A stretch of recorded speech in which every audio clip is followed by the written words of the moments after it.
VOD heads, welcome back. We have hit the level 99 quest range in DAWNTRAIL. And we are still not even at the final zone, but we are right smack in the middle of some crazy story developments. As you can see, it's getting to be evening where I'm at in real time, real life. So I did wait a little bit longer to start today. I kind of just wanted to take my time because I did a fucking marathon yesterday. The Twitch VOD ended up at nearly 14 hours, just shy of 14 hours long. Fittingly in honor of Final Fantasy XIV. So I am hopefully not going to stream that long again today.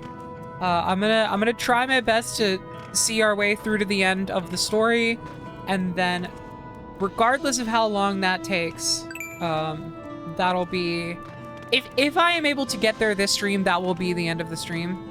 Obviously there is just as much of a chance that we could end up having another stream to really take us to the end. But I'm not, you know, I'm not putting too much pressure on it. Obviously, as I've been saying, I'm feeling it out. We're gonna see how we feel.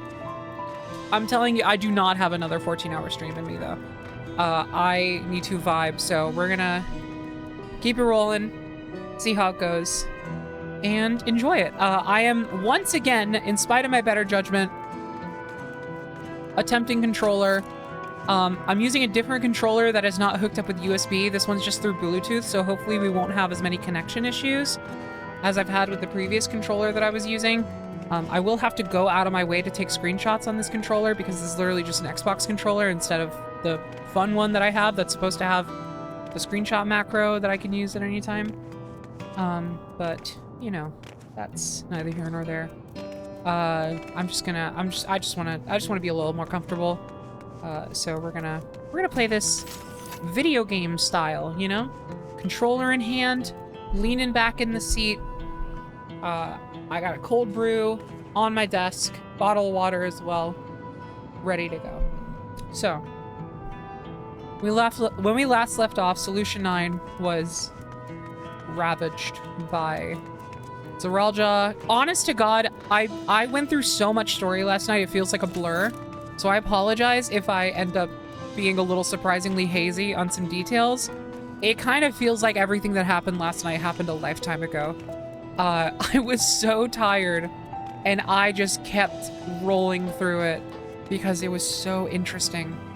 But anyway, we just faced an attack on Solution 9. Zoraal Ja is basically in a desperate plea for more souls and to live endlessly and to conquer Tuliolol and Wuklamot and Tukona. He said, hey, I'm taking all the souls of my people, everyone in Solution 9, everyone in Alexandria. Their souls are mine now. Kill them all, take their souls, I want them.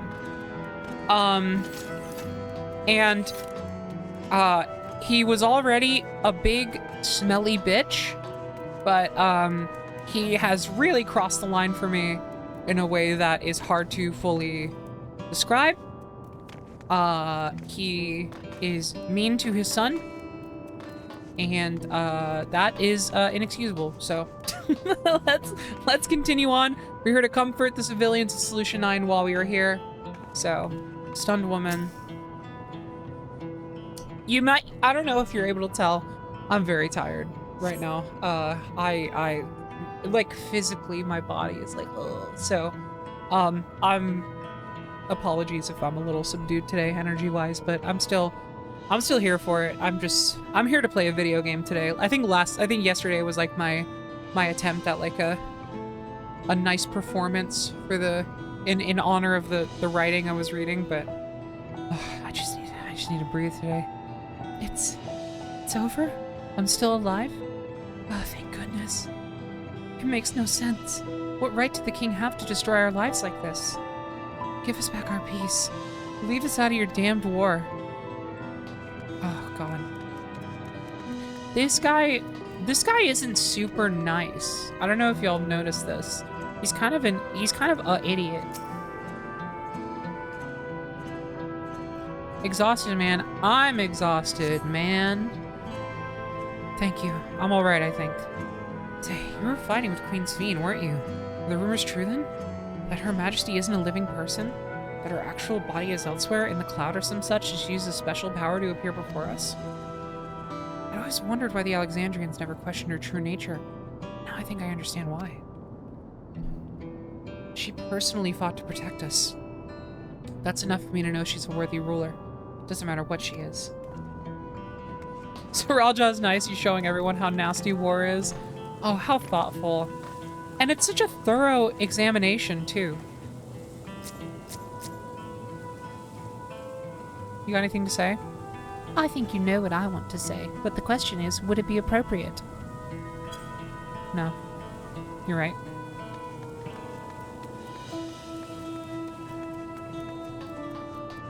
Trembling man.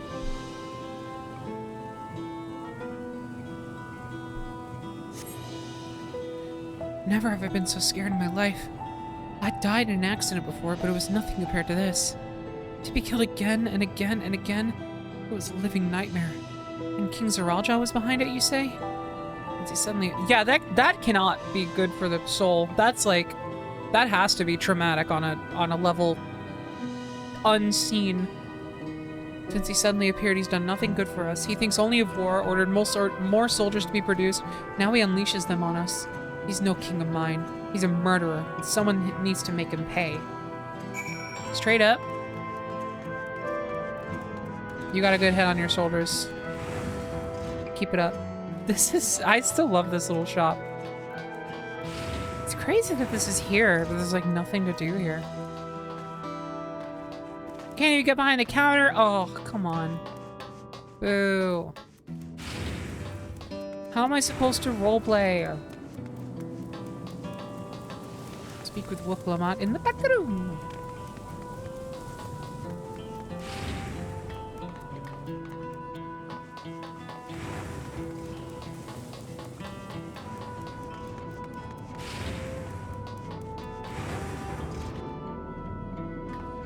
Huh? Oh, it's on the other side, right? I imagine it might become something down the line, possibly. I was talking to my friends earlier, the team Tizip friends earlier, and I was like, hey, I'm telling you, if they're gonna keep, and I said this on stream too, I think, if they're gonna keep making cities as big as this, and as dense as this, and full of detail and space to just run around, they need to, with 8.0 onward, they need to start taking more inspiration from Guild Wars 2 and like Final Fantasy VII Rebirth, and like just start stuffing them with mini games and shit, like shit to actually do in these zones. Guild Wars 2 is kind of peak when it comes to like open world content, I will say. It is easily the best MMO I have played in terms of like going out into the world and going around and having stuff to do. Like, there are so many little collectibles and pickups and types of battle content and stuff in the open world in that game. Like, it's really fun. I honestly, I really recommend Guild Wars 2 as like a chill out MMO. Because Evan 14 is like my main MMO. It's my favorite game. I love it. I spend so much time in this game, but then every once in a while, I'm like, dude, I need to just vibe out with like the Banjo-Kazooie of MMOs, the collectathon of MMOs. And then I open up Guild Wars 2 and it's like, you have just this giant map full of little collectibles and check marks and checklists to do. There's like so much like sightseeing and jumping puzzles and like all kinds of cool stuff. It's great. Anyway, the back room.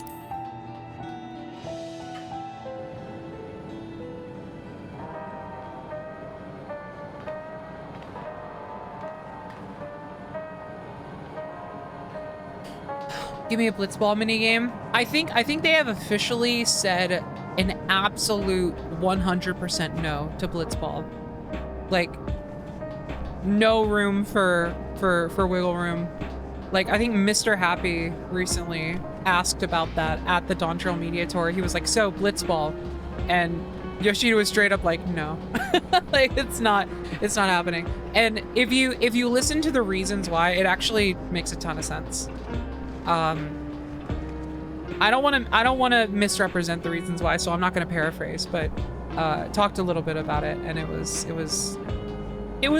a compelling reason. It was one of the more compelling reasons for not including a piece of content that I've heard from Yoshi P. Seems things are somewhat under control, while Odyssey and the others are still out there. Wouldn't help but worry about Zoraal Ja. He hasn't uttered a word, and small wonder given his ordeal. I'm gonna talk to him about everything. Right as he is, there's no use hiding it. He'd eventually find out, and it'd hurt him more. Very well. Above all, he needs to know that he isn't alone. They said no blitzball because we don't believe we can get it to the state players expect and will enjoy. Yeah, I mean, that essentially is the paraphrase of it. It's like, it was a very clear and concise, like, hey, so the thing about blitzball is that there is an expectation for blitzball that we would not be able to make work within the systems of the game, and you know, just the overall, like, structure. And he was like, and we would rather not fuck with it, you know? Like, blitzball is a thing that is already there and people already enjoy it. Like, there's no reason for us to do it if we can't do it justice. Which I think, I mean, it's fair, it's honest. I appreciate that, honestly. I would rather them focus on stuff that is, like, things they can do well, you know?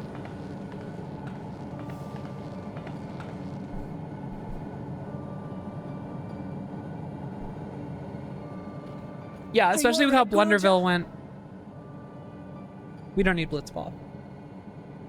Give us Fort Condor. Lots of people are dead because of my father, aren't they? Give us Fort Condor and Queen's Blood.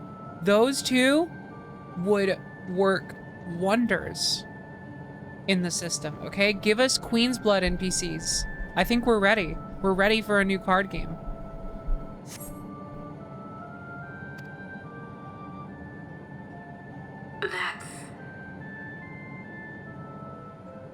And Otis.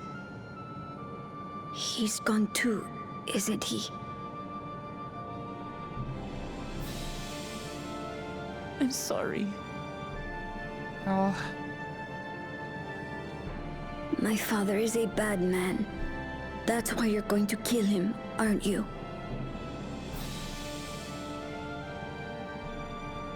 Basically.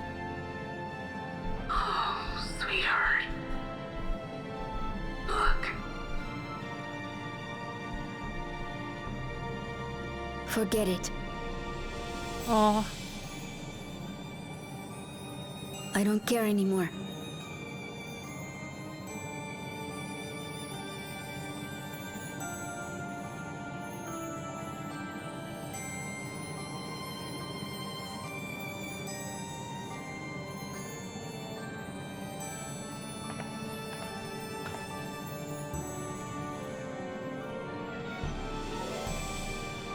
Listen to me, Zoraal Ja.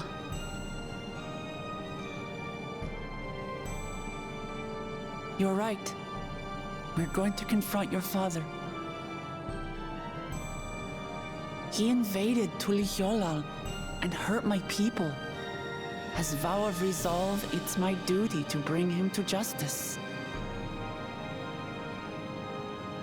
Don't you think of him as family anymore?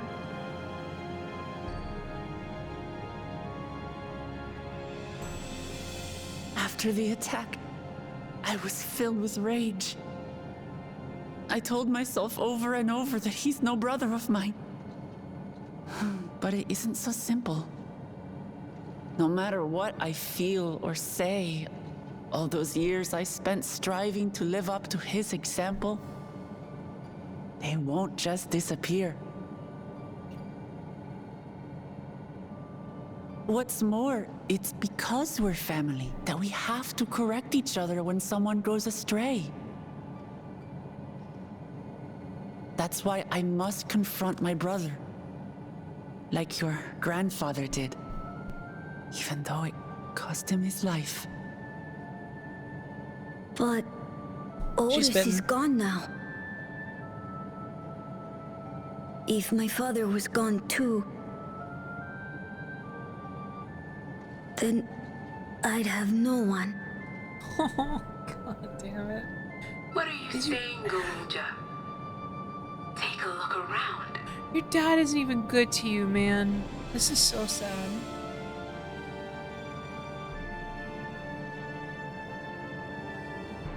Hi.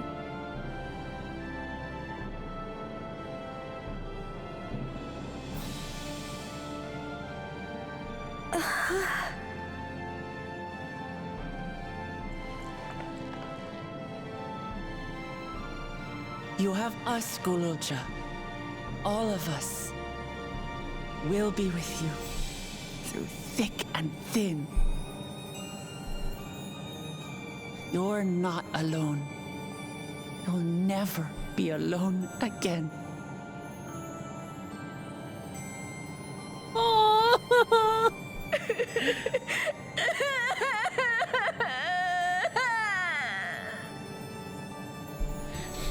Oh man, that's cheating! That's cheating! Showing me a kid crying is cheating! Stop! You can't do that. Do something fair, like when Emmett Selch said, go on, call them back. Your friends, your comrades, no need fight their fight any longer, or whatever the fuck he said. That was a fair cry. That was cheating, what you just did. Sorry. You should get some rest, Zoraal Ja. You've been through a lot. I do feel a bit sleepy. There's a room in the back you can use. Could you take Zoraal Ja there? I will, thank you. I used to think it was pronounced Emmett Selch before I heard it spelled out. It's fun to say.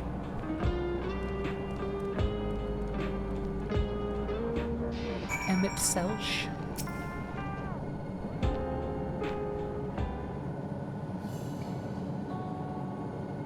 The things I would say to Zoraal Ja as a mother.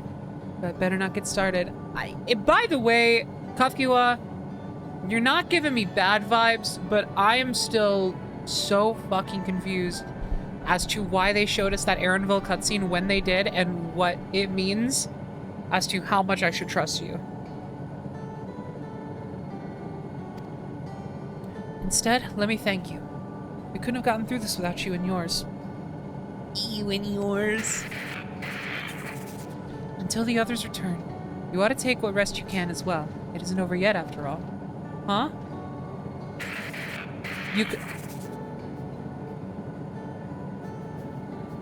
You could prepare for... Otherwise, feel free... The back room! The back room? What's going on with you? A fuzzy image, you say?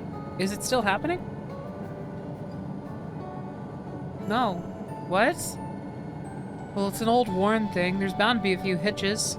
It's nothing to worry about, though. We'll have a meeting to discuss our next move in a little while. It is absolutely something to worry about. I'm gonna... You know what? Just whatever, man. It's... Whatever's gonna happen is gonna happen. I've resigned myself to this shit.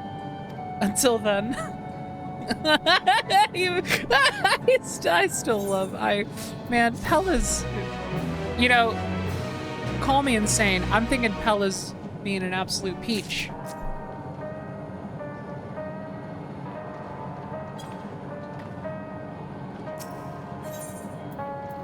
Here we go. Oh my god. Unto the summit? What does that mean? Ah! Had enough rest, have you? Let's round up everyone. Okay, we have to be like about to enter the 6th zone and I have no fucking idea what is happening.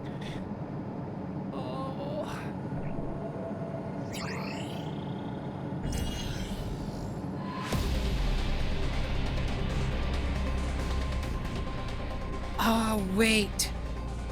Maybe I do have an idea.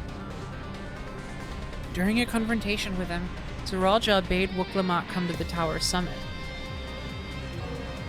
Problem is, the elevators have been locked down due to the state of emergency.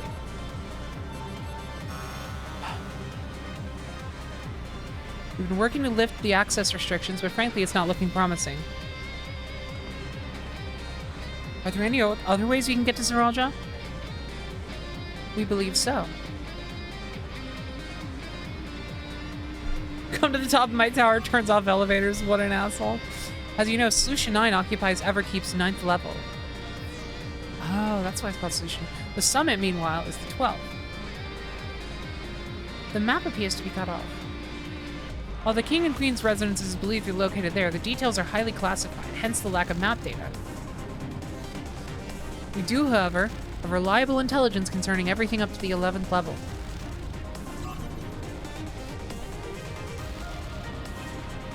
What is this place? That is Origenics, the facility where the souls are separated and refined for use. Wow. The process begins at the base with the extraction of souls from regulators and fiends. Those souls are then transported up to the etheric separator, where they are cleansed of memories.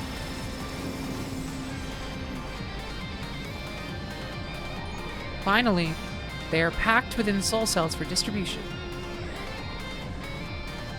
12 offend. They've recreated the process by which souls are broken down in the ethereal sea. An affront to nature, I know, but ethical discussions must wait. The salient point is that the facility extends vertically from the 1st to the 11th level. Now, if Zoraal Ja intends to strengthen himself with the people's souls, as we strongly suspect,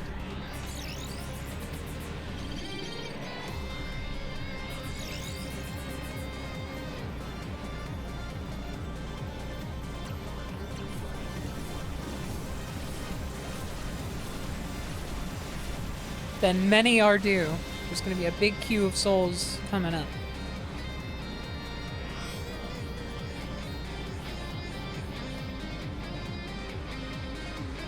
Then the facility will be operating to process and transport those souls directly to him on the 12th level. So in order to reach Zoraal Ja, we make our way through Origenics. Precisely. As the facility sustains the Alexandrian way of life, security will be extremely tight. Where is Aaronville? But if you're willing to brave the route, we'll back you up as best we can. What say you?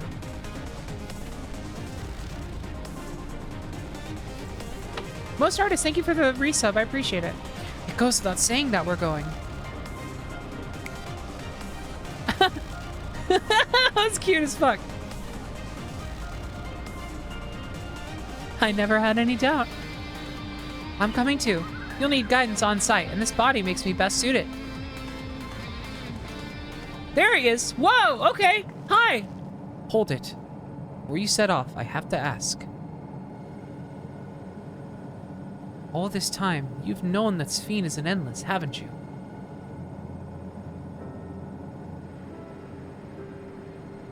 Because... Yes, we have. Because I'm pretty sure... Why didn't you tell us? Honestly, it didn't seem relevant to the matters at hand. More complicated to explain than it was worth, and a distraction from our efforts to deal with Zoraal Ja. Speaking of which, we should get moving. Those who are sallying forth, we gather in front of the tower.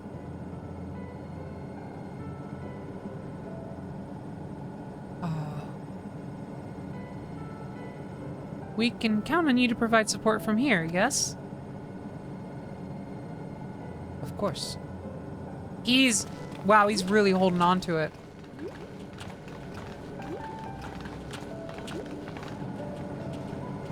I assume he and I suspect the same thing. I genuinely think that Kafkiwa isn't endless, or at least whatever Otis was. I don't know. I'm very, very confused as to. Okay, hi Aaronville. I'm glad we get to talk. Hold on. One sec. I know I literally just this happens every time. I always set up for controller and then they give me like a combat instance or like, cause like we're totally about to hit a dungeon. Like, Origenics is about to be a dungeon. I can tell you this outright. no doubt in my mind, so. There you go. Okay. I need to talk to you about... Never mind, it can wait. No, we have a minute! Lest you wonder, I have no objections to remaining here. Someone needs to keep those in Tuliolol informed. Best of luck to you. No, please! Let's keep our minds on the mission for now. Other matters can wait. You don't understand. I am dying to know what it is.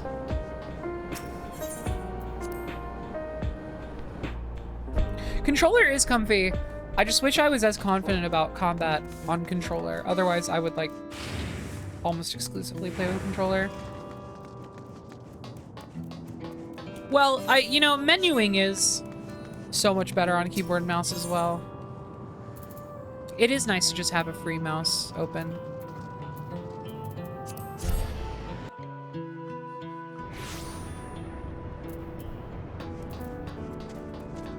Can't say for sure if I would exclusively play on controller almost. I would play on a controller a lot more often, I'll say. All present and accounted for? Excellent. We make for the summit in one push. This will be a grueling climb, so see to it you spare no preparation. No preparation needed for climbing. I can fly now. Whee! Oh. This feels so good.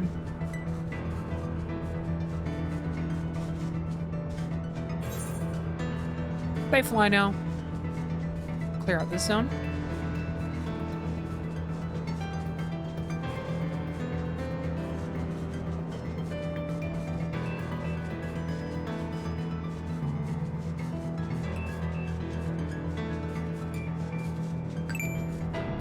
Oh.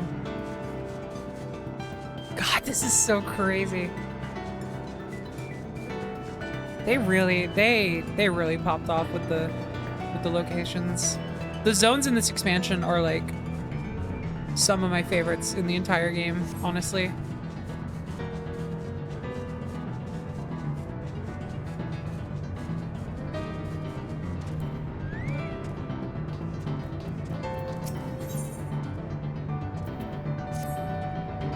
The entrance to Origenics is located on the back of Everkeep. We can reach it by the water. Come, we head to the pier at the Drift Towns. I know, I wasn't expecting the Alexandria section to be that big either. I genuinely thought it was going to be like maybe a little like town square. I thought the Alexandria section was going to be like the equivalent of the outskirts, you know? Like this little bit right here, I thought was going to be Alexandria. But like, it's this entire like stretch of land. And then some. Like, it stretches out into the distance here as well. It's crazy.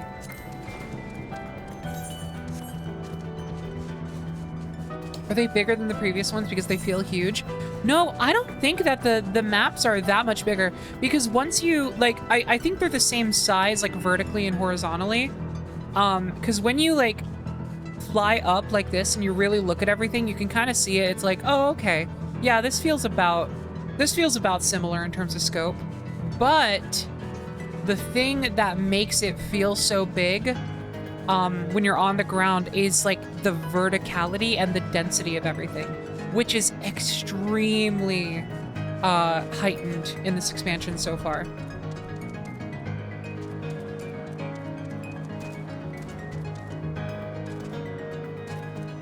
Well, I guess, you know what? I guess I can't say for certain that they're all the same, like, vertically and horizontally. They definitely... I don't know. It definitely feels like they are relatively similar once you, like, take a wider look at them. Like, I was grinding Fates earlier in, Kozomauka, and when flying around and, like, just kind of, like, vibing out, I was like, you know what?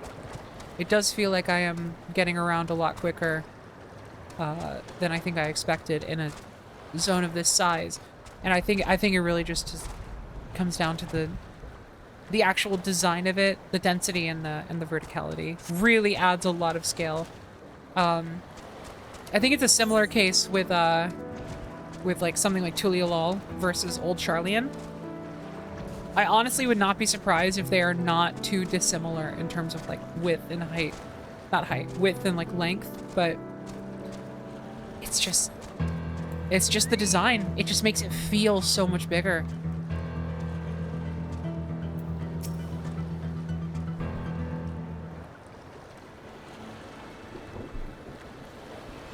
I'll now explain how this mission will unfold.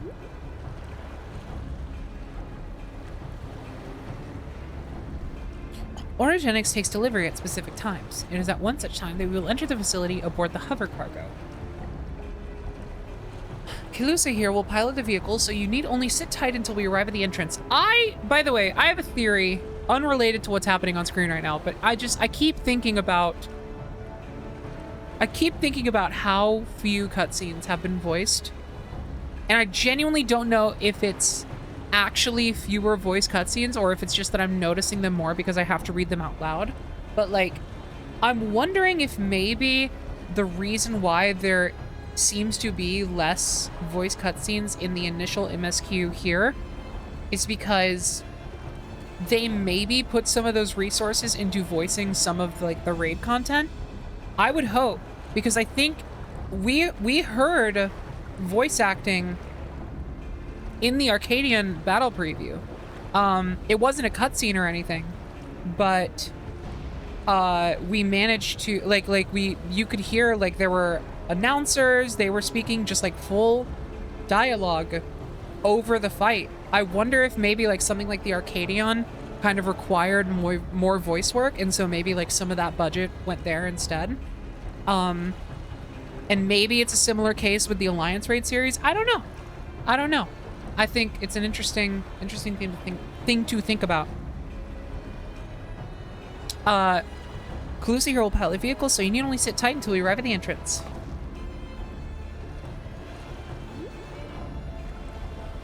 Our friends in the back room will create a diversion so we can steal inside.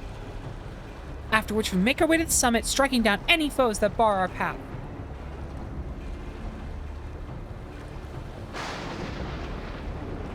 Easy, yes? Easy to say, perhaps, but one man is one way or another. That we will. In anticipation of the unexpected, we should maintain contact with the support crew and adapt as necessary. Indeed. I shall use the communicator I borrowed from Shell to keep them informed at all times. I see everyone has a grasp of the details. Good. We set off very soon, so be ready.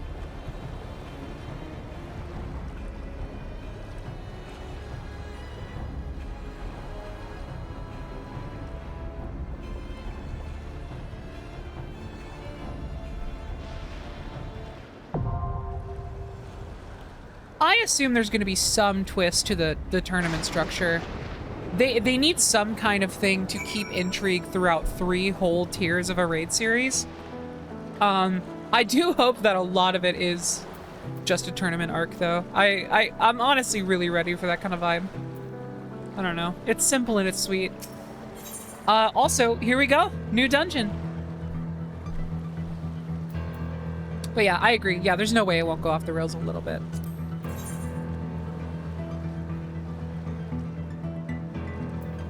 Let's give it our all.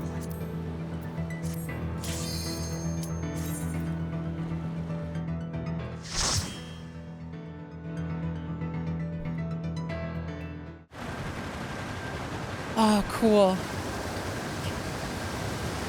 Oh shit, this is one of the places where they can show off the new Oh, is this where they were showing off the new water tech? And they said, like, we literally cannot show you anything but the water. Oh, this totally is. Whoa, hold on.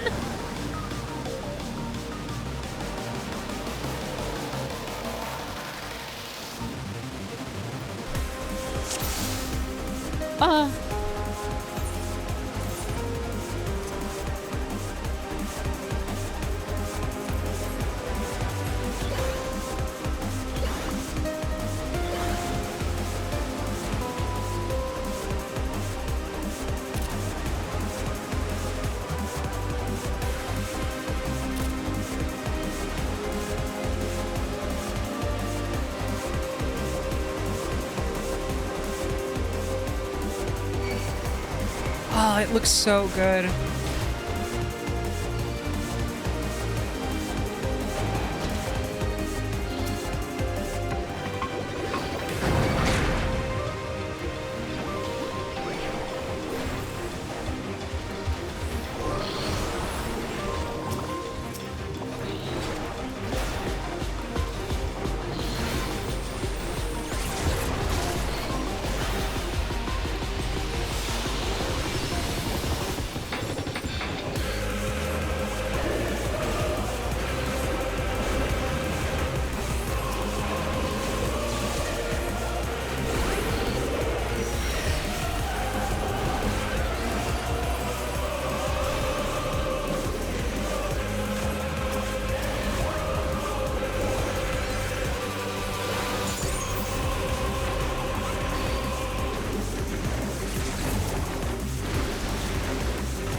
Oh, you can hear a little bit of infantry in this? I have not noticed it yet. I'd have to hear them back to back. Sometimes I don't recognize Final Fantasy music by its name. Or really at all. Depending on the mix. Back off!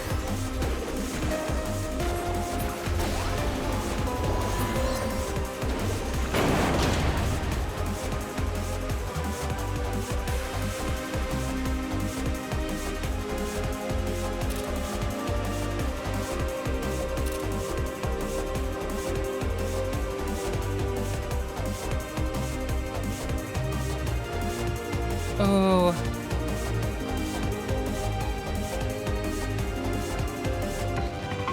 I'm gonna have to go into all of these in Explorer mode at some point soon. Probably for the Pella World remake, I'll pick a couple.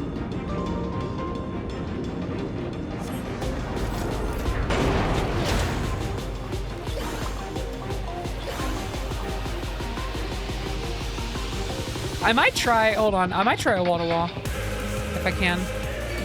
Oh, this doesn't look like a, oh, I guess these gates are gonna open once we beat these guys, if I had to assume. And that's what'll add enemies here. Now I'll show you.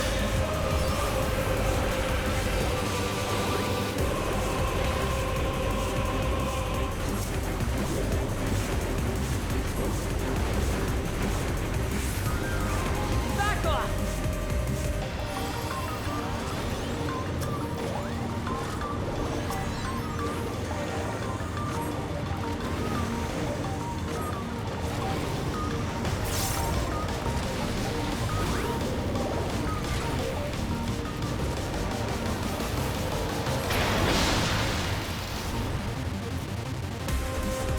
Oh, I guess not.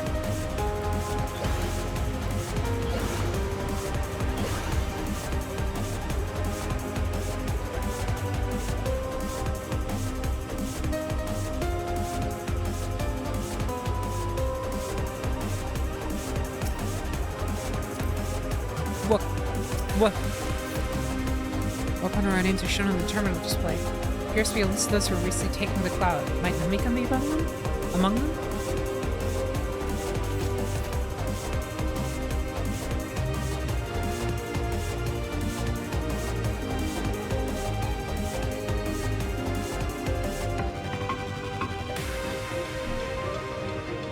Oh! Herpicaris.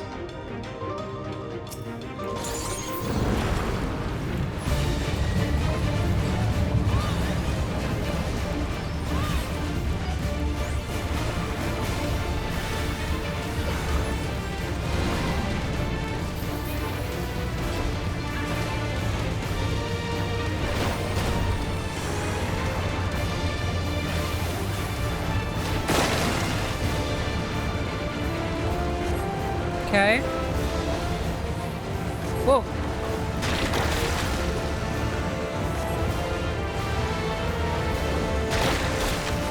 Oh, interesting.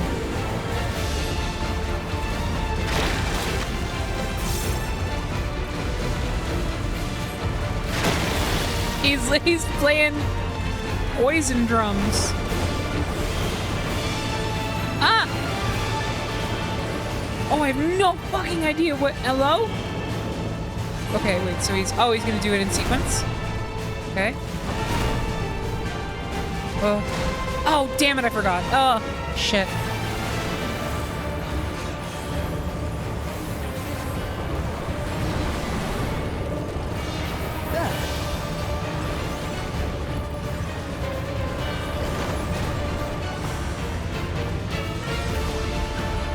So constricted.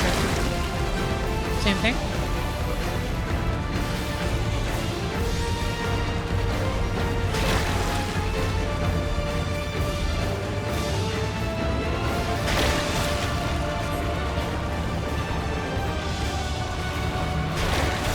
Damn it. Wow, that melted me.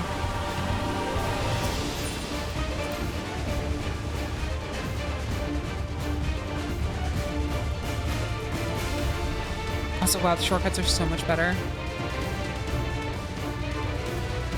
You got hit with 4 of them. That makes sense. They disappeared at the exact, like, worst time.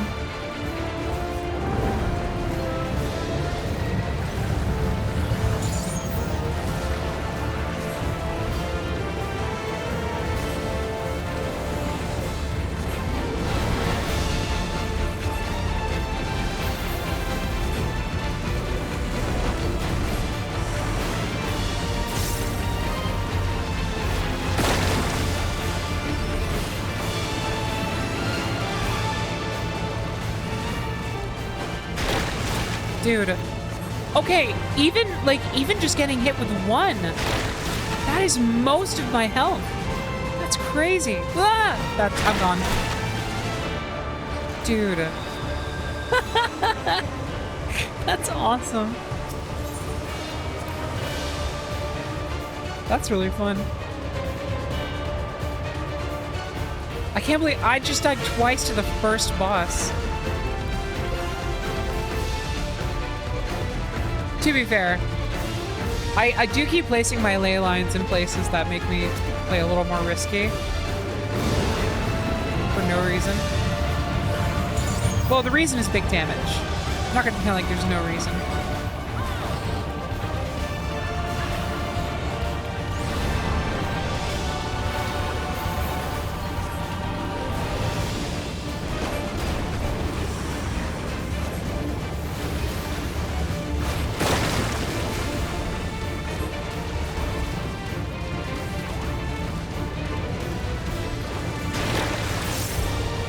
Seems safest to just make your way across to the other side almost completely.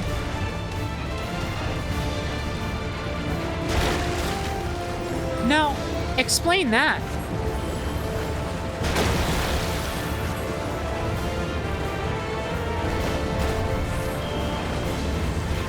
Okay.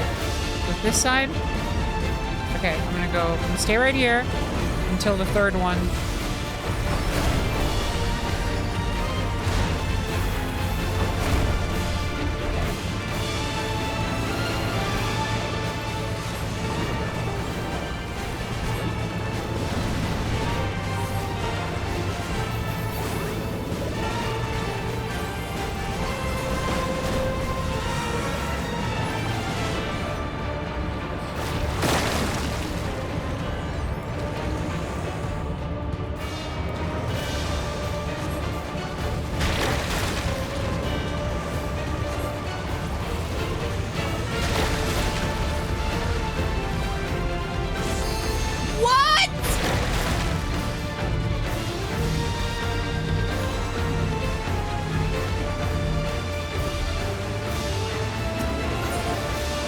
Got baited.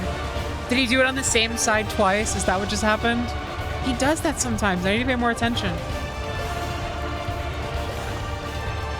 3 times. It's not even that hard. I don't know. I feel like it's not even that difficult. I'm just fumbling it for some reason.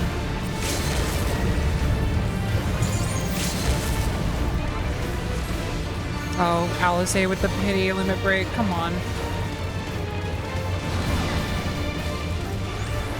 Yeah, you know what? It's definitely part of it is that, yeah, if you get hit once, you're a fucking goner. At least at my current item level.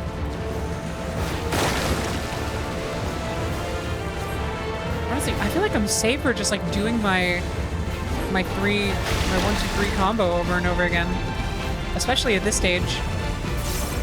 Okay. Pay attention to the sides. It's this side. Got it. Oh. Oh, yeah, see, he'll sometimes do it. Okay. That has to be what got me last time. Put the shit in the middle. So we'll stand right here. Then cross. And then... Stand right here. Cross. And stay up.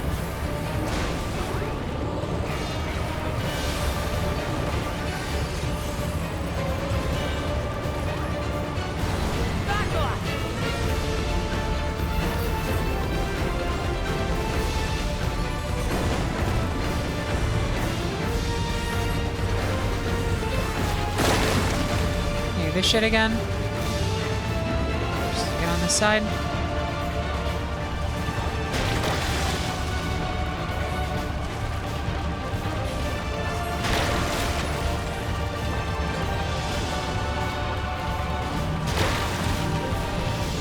Oh, don't fall, the deceiver.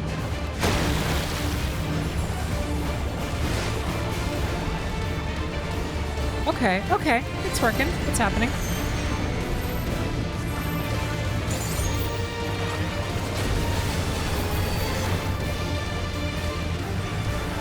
Allow me.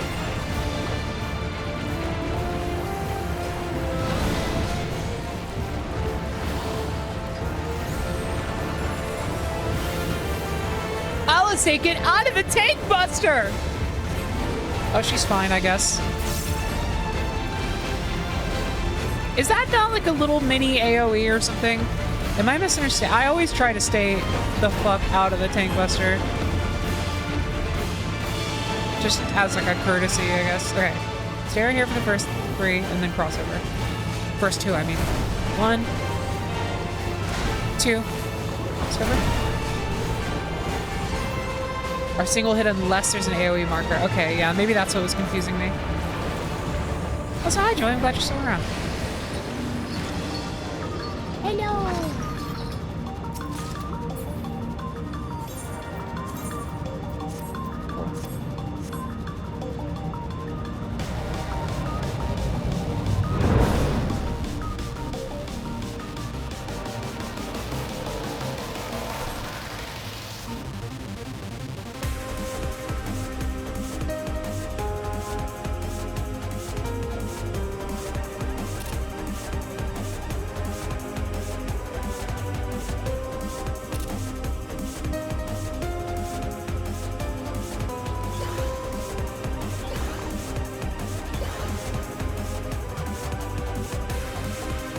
Oh, I see.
Hold on.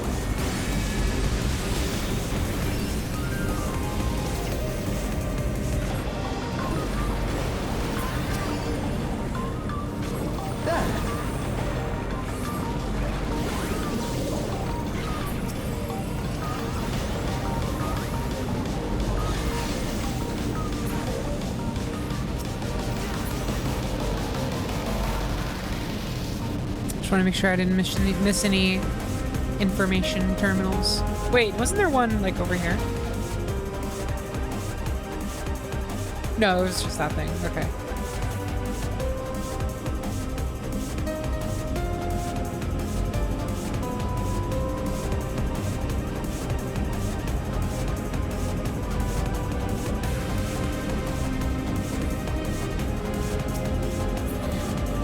Oh, my tea. Come on. All instructions in the processing manual. She is standing. Oh my god, she really is a cat. Standing in front of the screen I'm trying to read. Instructions in the processing manual must be strictly observed, as we have charge of the realm's most vital resource. Actions resulting in damage or loss constitute a serious crime. First stage, extraction. Mixed ether comprises of both memory and soul. It's extracted from regulators and transferred into the stabilizing tank. As hastening extraction increases the risk of damage, the rate must not be adjusted except in the event of an emergency.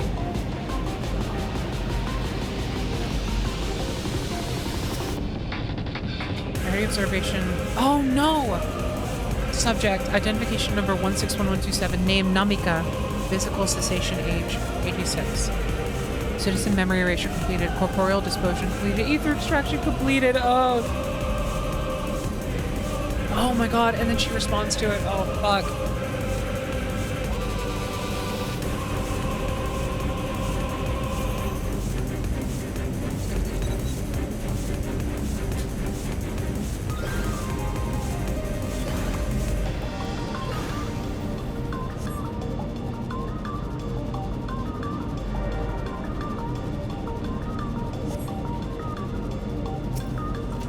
Now it's Graham! Both the cats. Mixed ether is put through the etheric separator, divided into its souls and memory components. Soul and memory components. Soul ether is then conveyed to upper Origenics for final processing, and memory ether to the meso terminal. Route and location classified.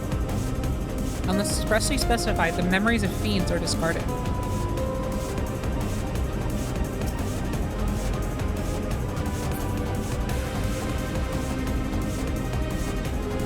I really like taking this pace through a dungeon. It's nice. The first time is always very chill. Oh my god, this is so cool.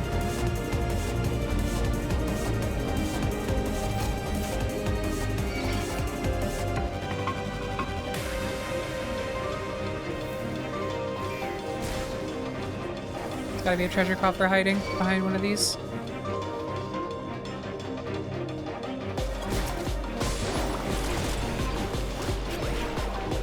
It's not even hiding. Ah! I stayed too long. I should have smudged early.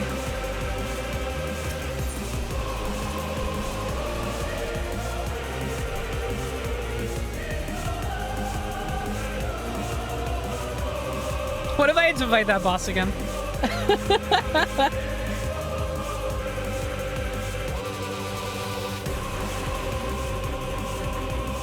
5 seconds of sprint, then real sprint.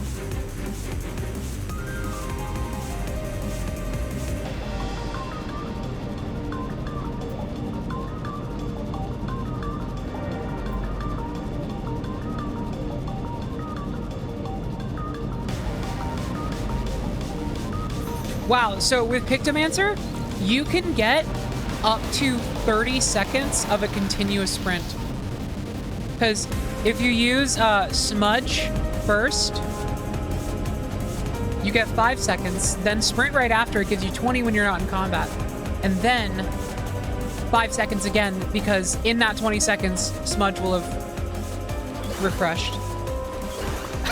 Pictomancer is the best job in the game.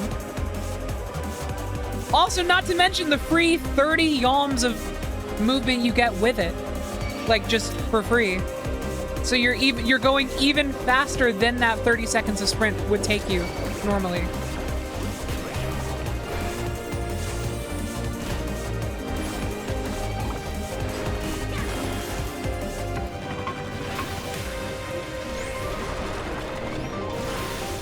Now do it in a town with the sprint longer boost. In towns, isn't it like 15 or something? No, wait, it's 20 seconds when not in combat, even in battle, so it would be... How long is it in towns? I've never paid much attention.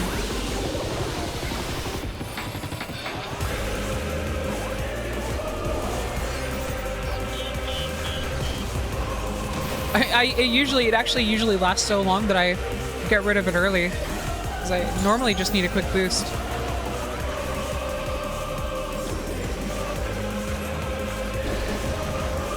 You need a free company action to make it longer than 20 in towns. Oh, okay, I see. It's a buff. I get you. Yo, what if you added Peloton buff on top of that? We need to experiment. I think there needs to be a science experiment done as to like how close to the speed of Sonic the Hedgehog you can get as Pictomancer. Because if you were to put two people next to each other and someone just used the normal sprint, the normal boosted sprint and Peloton combo across the way, And then on top of that, Peloton and Sprint don't stack already. Is that a thing? Have I just been going by placebo this whole time?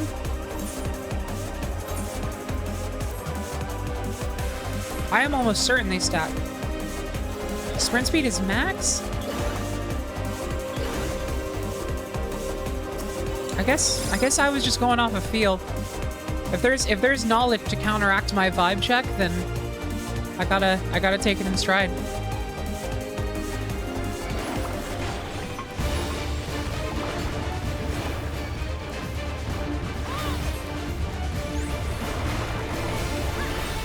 Anyway, well, regardless, couldn't even finish my thought. I'm just saying there needs to be an experiment done as to how much Picto can absolutely fucking move it. Increasing sub-weapon output. Okay.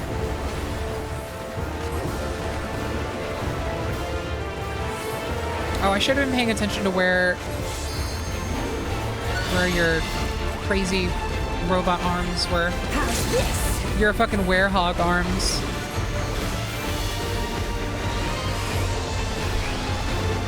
It's gotta be the one with the camouflage, right? Yeah. That's so clever. That's fun. I like that. It's also a nice use of the hint they did earlier. Big fan of the repeat visual motifs.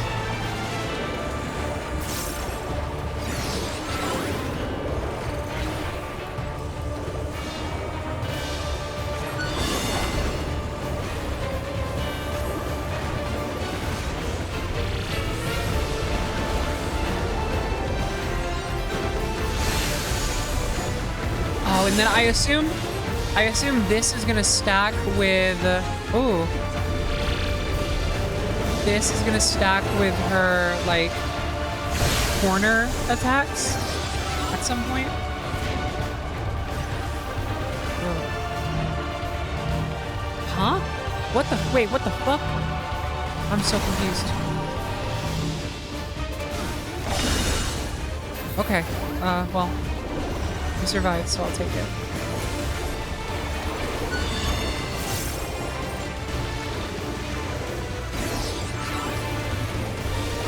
Yeah, okay. So it's gonna be these two sides. Yep, okay, so then we... Oh, that's fun. That's cool. Very good. Oh, yeah, yeah, the camouflage barriers would have knocked us into... I see. Okay, that makes sense. That's fun.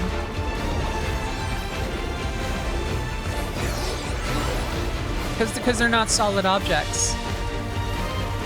Because we can, hold on, let me see. Yeah, you go right through them. That's so fun.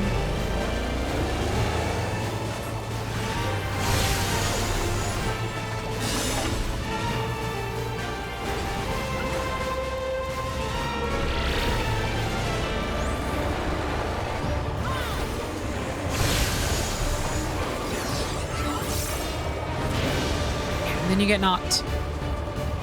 So for Surge, you want to preferably be... Well... What? No! Oh my god! So you not only you have to worry about getting stacked as well. I was so close to finishing that one too. They killed you. They literally had all the time in the world to run away from me. God damn it. I guess so did I, but like... I'm only human. They're a robot. They're literally designed to do this fight. I'm not.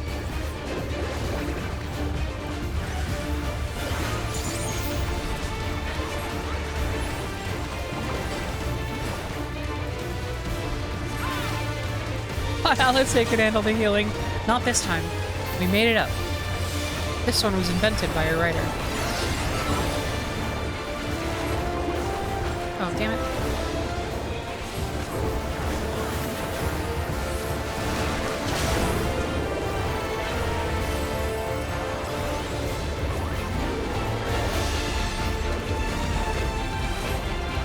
It's a good thing this one's like piss easy. Now I'll show you. Save for that one little wrinkle that you have to predict where your NPC allies are gonna go as well.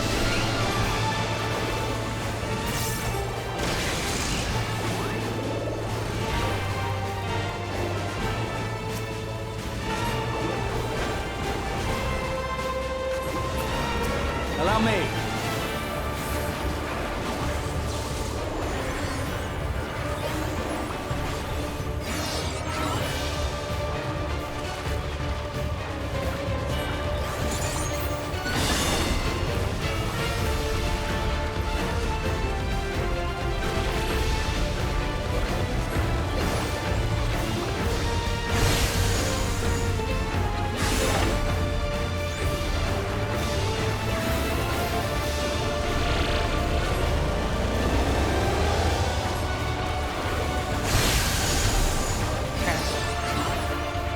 I need y'all to not go anywhere near me.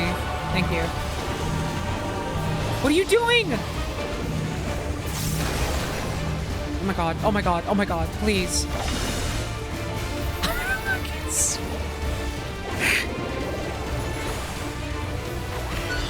They're literally out to get me right now. I'm trying so hard. I have you now. They want me to die. Oh my god, I forgot. Shit.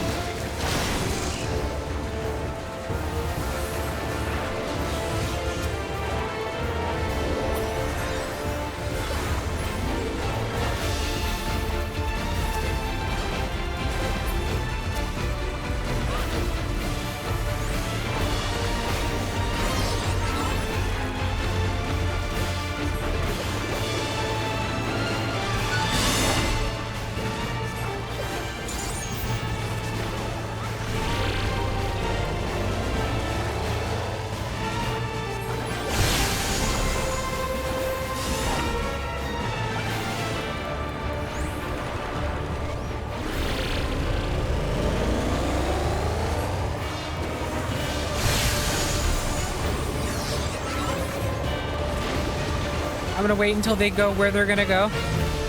Okay, stay the fuck away from me.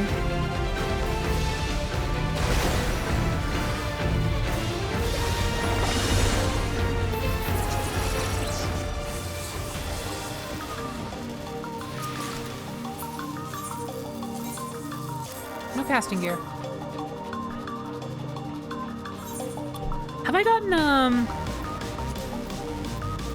something I can look at to see the style of it, though?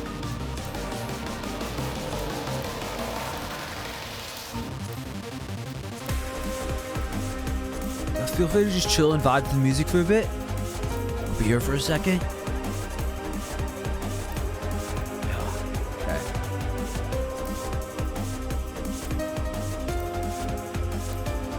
Oh, Origenics. Oh, cute. I need that for casting.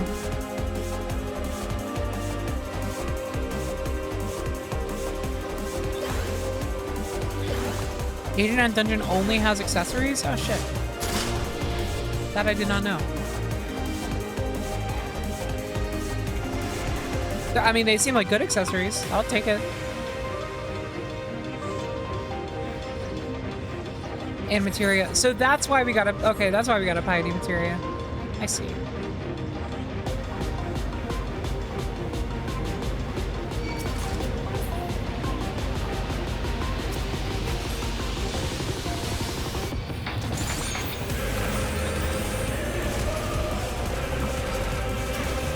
Get over here, man.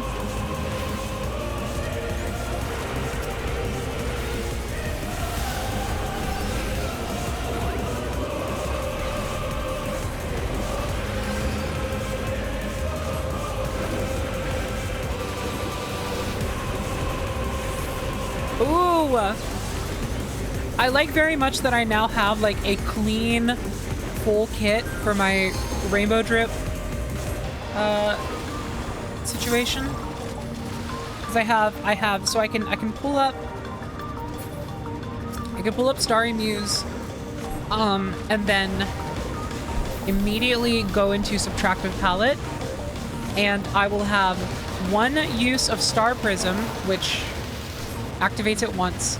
Then I have the equivalent of like 1 common in black and 3 of either of these attacks, which will disappear Starry Muse and then give me Rainbow Drip, which I then use once after. It's great. It's like so even.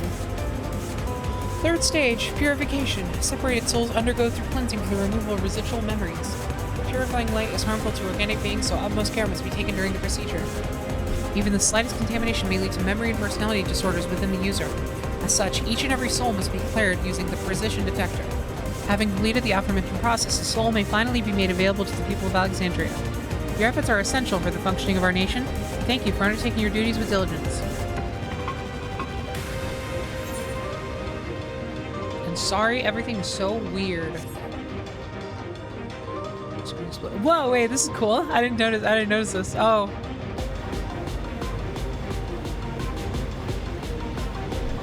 I feel like I'm on the damn... I feel like I'm in Monsters, Inc. Ah! Speaking of monsters, scary! Ah!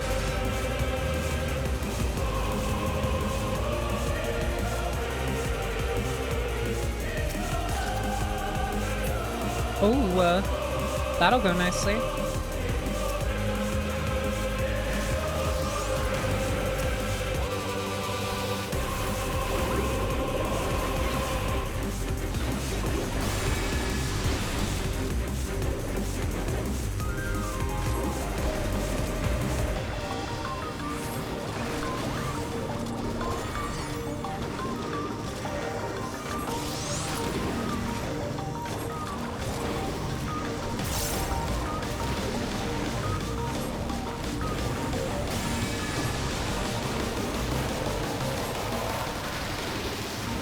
This is so Shinra headquarters as well.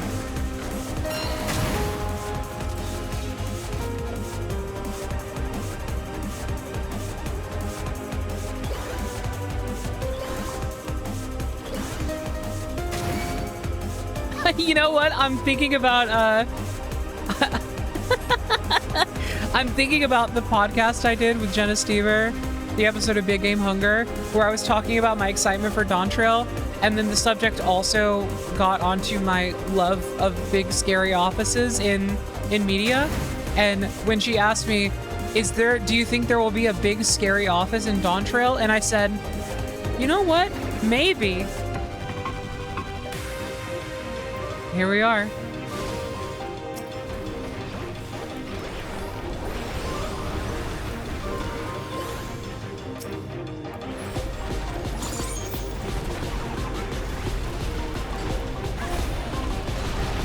By the way, if you still have not listened to that podcast, highly recommend it.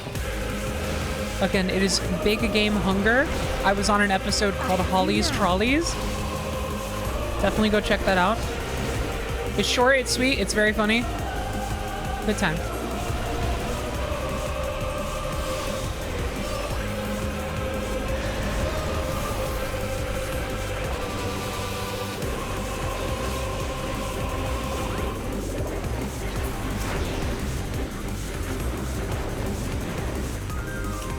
My one complaint about DAWNTRAIL is that his tortoise's AoE is too damn big. You don't play Pictomancer, do you? Skill issue.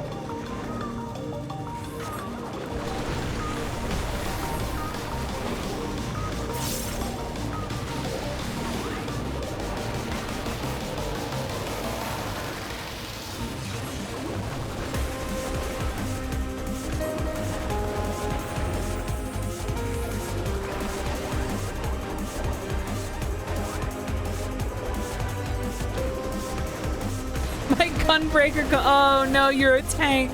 That makes so much sense. Well, we thank you for your service. But also, RIP.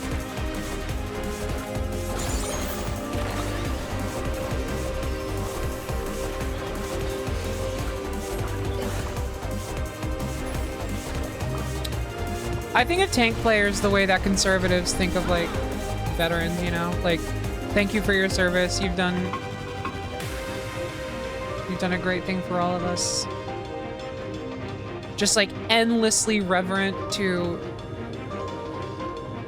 like a worshipping degree. Because listen, yeah, literally braver than any U.S. Marine is actually the more concise joke, and it is an existing joke. Experiment log 216. Subject Ambrose. Experiment sees a soulless body infused with multiple souls, including those of beast via prototype multi-regulator. Subject currently behaves within the parameters of a living person, but that is not the situation in which you want to hear the word "but" after. Displays advanced systems of personality breakdown and destructive tendencies. This is all but certainly due to an over-dominance of feral souls. Yet while the subject possesses phenomenal strength, it cannot be reliably controlled, rendering it unfit for purpose.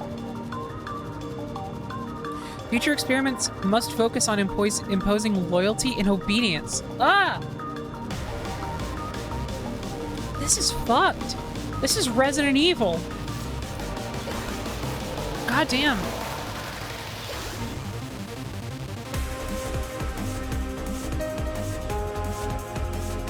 Gunbreaker is fun. Gunbreaker is fun. If Dark Knight was any less fun than it is, Gunbreaker would probably be my main tank. I used to really like Gunbreaker. But then, unfortunately, Dark Knight stole my heart in such a major way. Oh, here we go.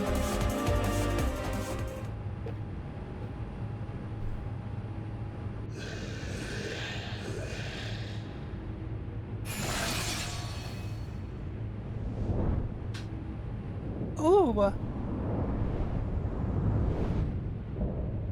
Oh, Ambrose the Undeparted. Oh my god.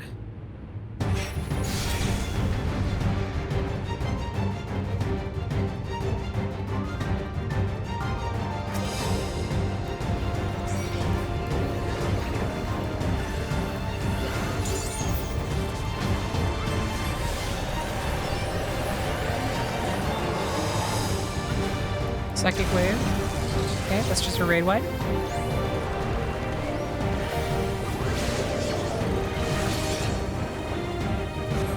Overwhelming Charge. Oh, they're getting out of the way. Yep.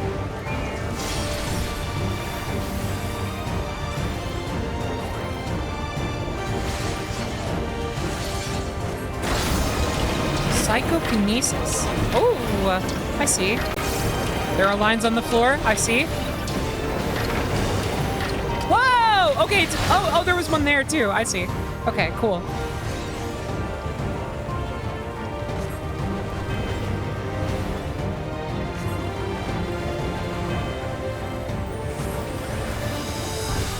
I haven't played Dark Knight. It is really, really fun.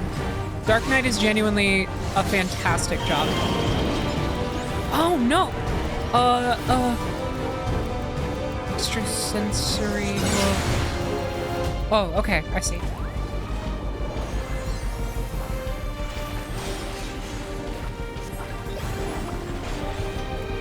Hold still.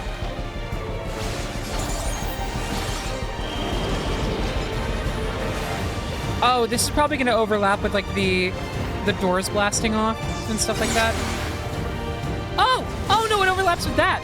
I should not be alive, but I'm glad I am. Oh, this is crazy. Okay. Electro Lance.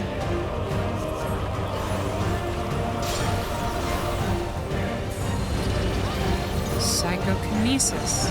Oh, whoa, okay. What? Okay, I see. It's gonna go like that. And then is it gonna stop right here and do a big AoE?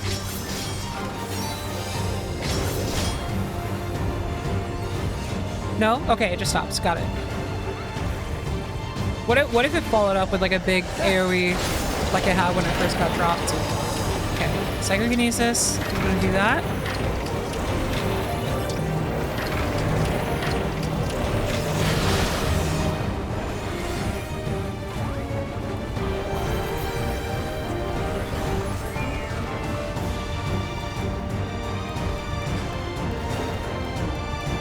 I still have not played enough Warrior to have a full opinion on it. Warrior is the one tank that I'm like,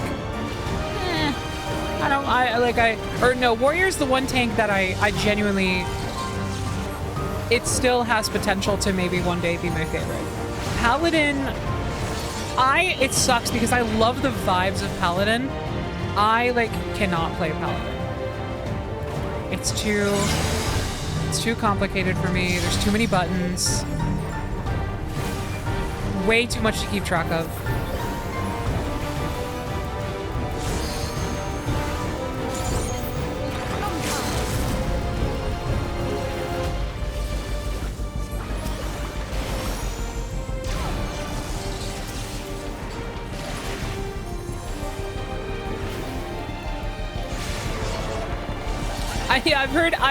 I've heard the praises of Fellcleave so much. That does seem like the thing that really kind of makes the job work nowadays. Hold still.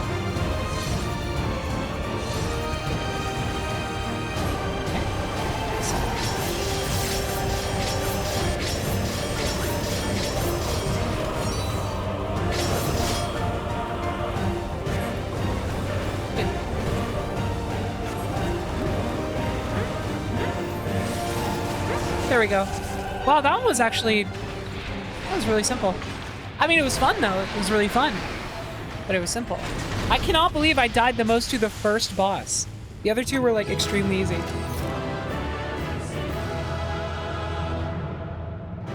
And the mechanic I died to wasn't even that complicated. It was literally just a side to side, but he manages to, it's because I'm a caster, so I was trying to make up for my cast times as well in the middle of it, which does not work. But then, like,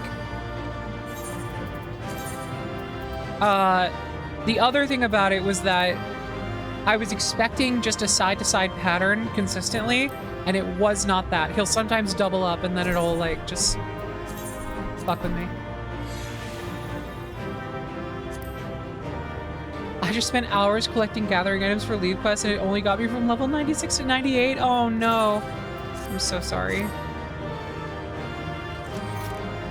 Okay. What did I get? An Origenics ring? Oh, that's so pretty. I do love the rose motif.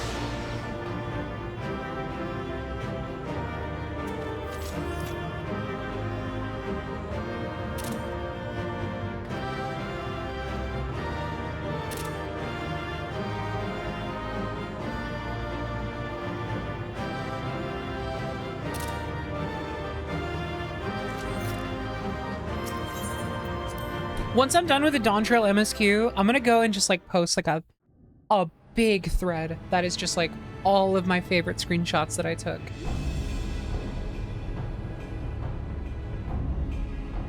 I will spoiler tag many of them. Opening.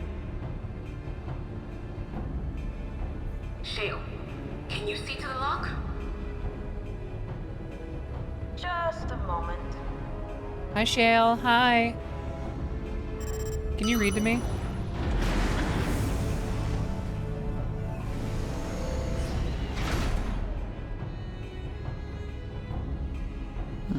Ever reliable. Follow the passage inside and you'll come to an elevator. It'll take you to the 11th level. Right. Let's keep moving.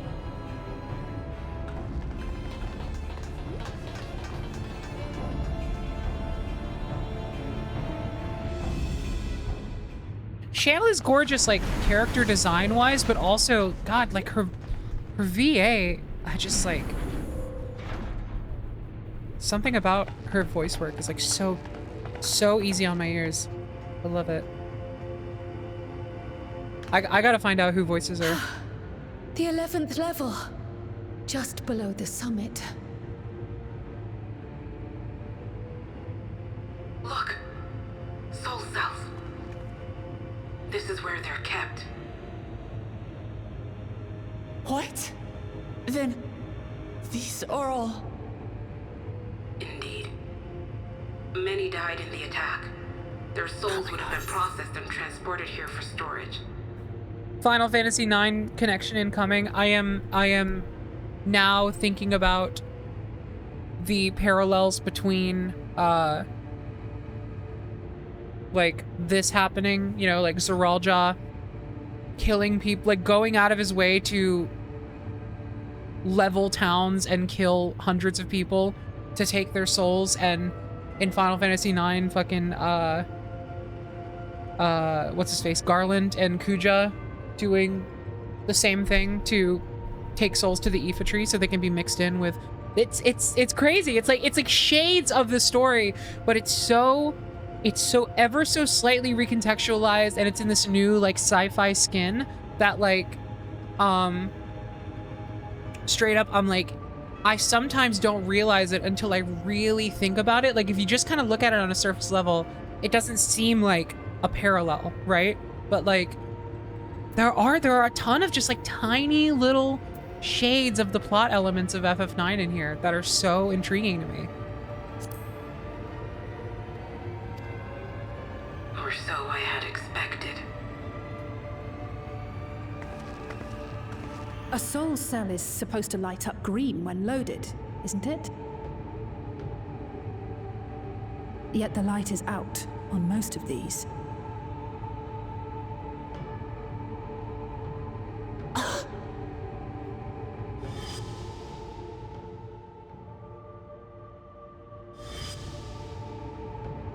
Don't tell me he's already used them up. That's why he cut down one of his own. For the regulator. Who's there?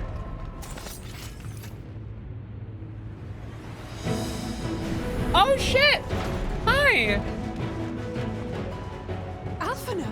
And Y'shtola and Estinian too! Lest you wonder, all is well in Tyral. The enemy has withdrawn, freeing us up to come and lend you a hand. Interesting. The backroom crew gave us a briefing. The backroom! No rest for the righteous as usual, eh? The idea of empowering oneself with souls is rather reminiscent of void-sent practices. I should be keen to learn more about the process, after more pressing matters have been resolved. I believe I speak for everyone when I say I'm glad you're here. As you'll have heard, the Alexandrians have suffered heavy casualties. We must stop Zoraal Ja before it gets any worse.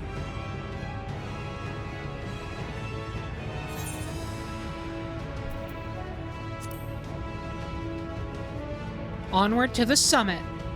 Onward to the summit. Okay, yeah, that last one was good. I thank you for coming with me this far, my friends.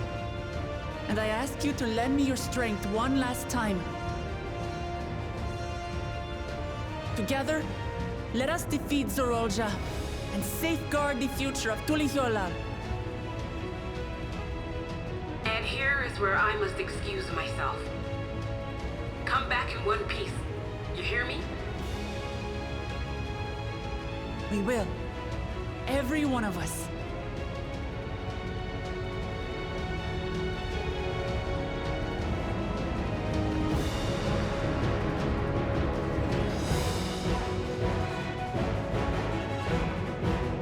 Oh wait, yeah, we got 8 people. Hold up.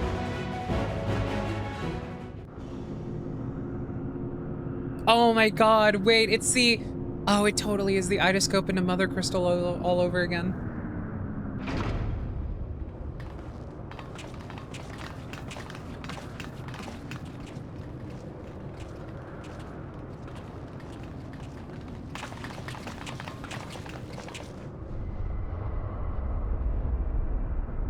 The 1-2 combo. For some reason, did not expect it. Even though I guess it's the same every time. I've never paid much attention to the overall structure until I got to Endwalker and now DAWNTRAIL and noticed. What in the world is that? Similar. Oh god. Whoa. It couldn't be a void gate. Yo, hold up.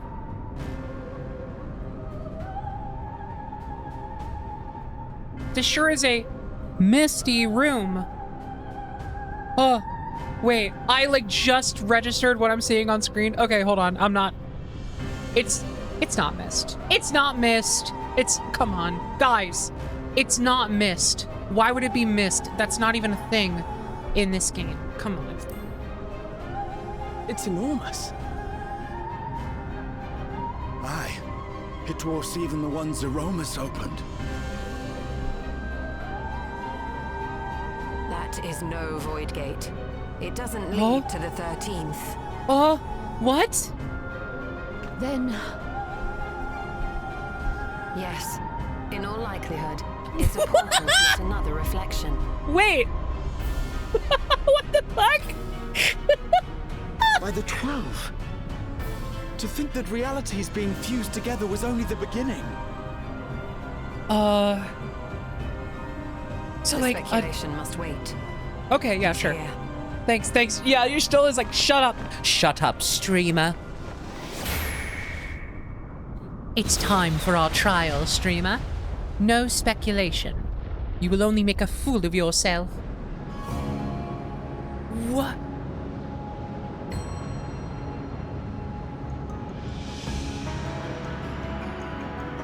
What?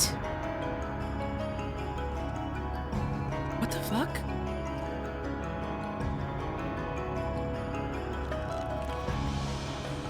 There is a limit to how much ether a living being can harbor while retaining its physical form. Zoraal Ja has far exceeded that limit. With the souls he has absorbed, Oh my god. he has attained power to rival even a king among Voidsent, but at a terrible cost. His tummy hurt. 12 have mercy. Brother! It ends here and now.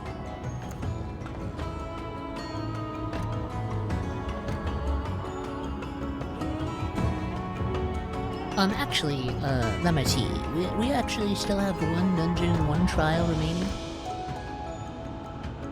How it vexes when you call me brother. What? Brother, blood heir, resilient son. Who am I? What is my path? Why was I born?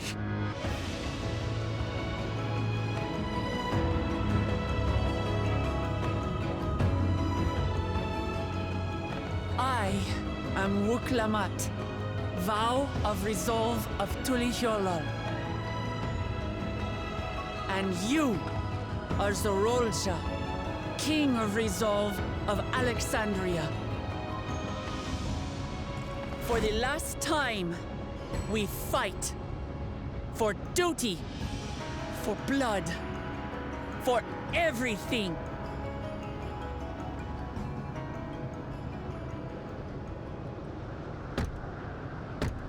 Yes, we fight. Hold nothing back.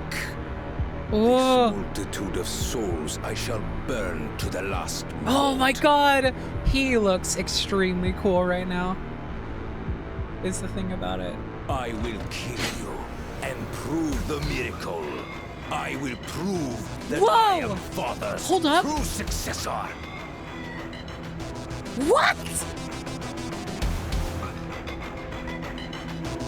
What is going on? The music! What is going on with the music in this expansion? This is this is a Yakuza song. This is literally a Yakuza song.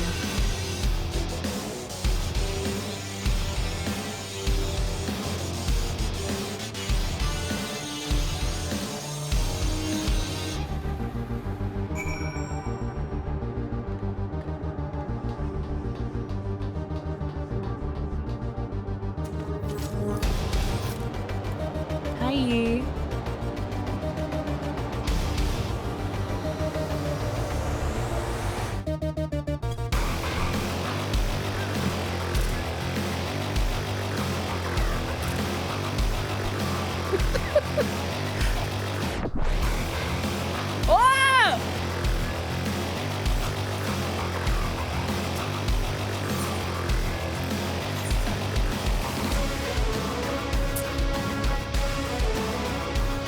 Oh.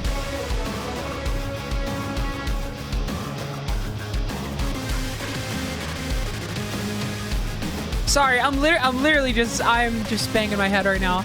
I'm doing cat jam in real life.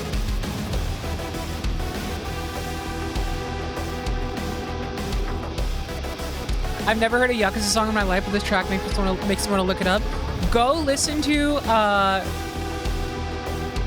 some tracks from Yakuza Like a Dragon and Like a Dragon Infinite Wealth. Those games have such banger soundtracks, it's unreal. Go, you know what, in particular, go listen to Kuki from Infinite Wealth.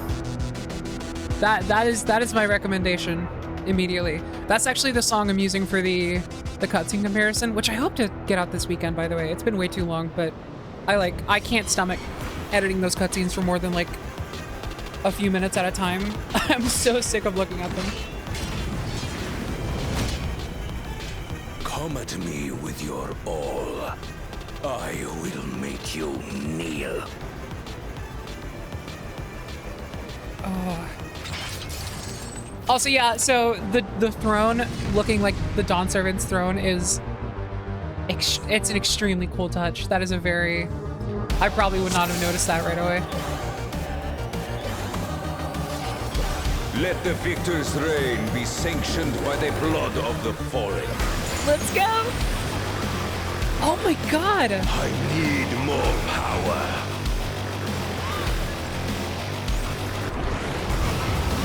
Whoa! Okay, the way that was timed with the drop was so sick. Double-edged swords. Oh, I see.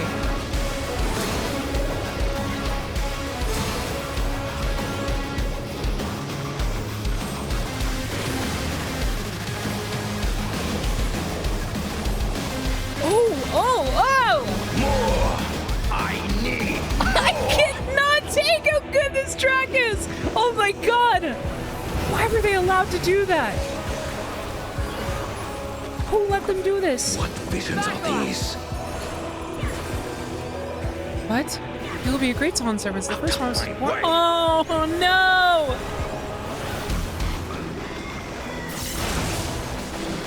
Whoa! Is this my weakness given shape?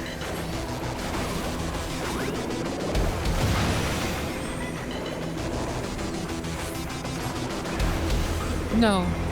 Your bonds with the people around you are your strength. Down with you!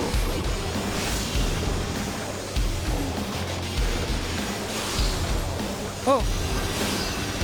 Whoa. Whoa. Whoa.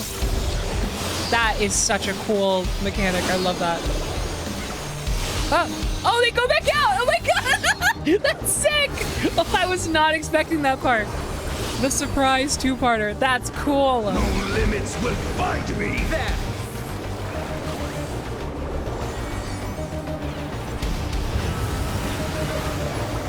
Oh, I need some help. Be gone, along with my pitiful past.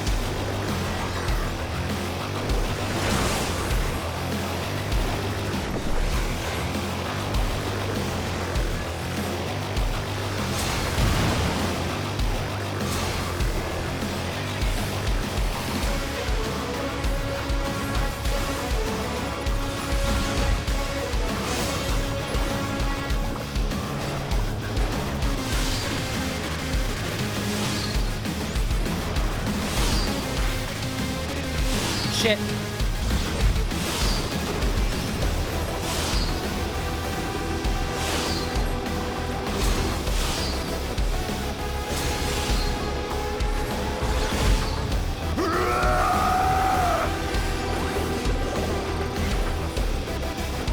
This should do it! Back off!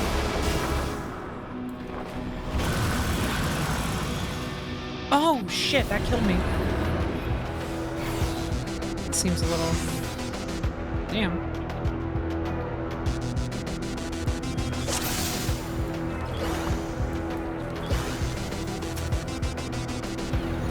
Let the victor's reign be sanctioned by the blood of the fallen.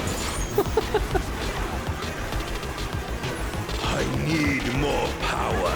So like, I guess the play is do not get vulnerability stacks, like at all. Don't get hit, basically.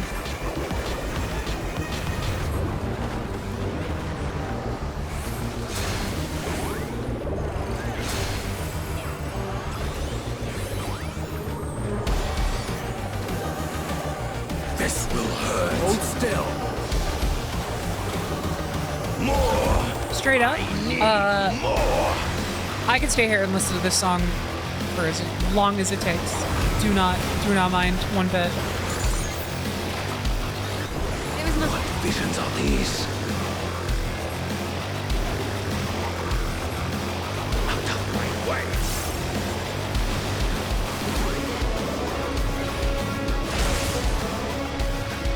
Is this my weakness given shape?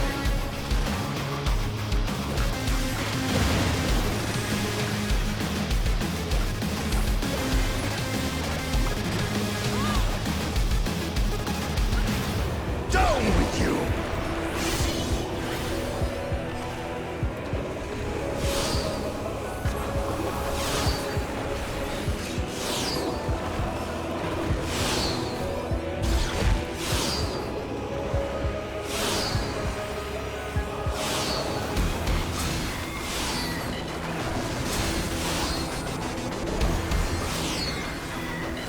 Something special. No limits will find me!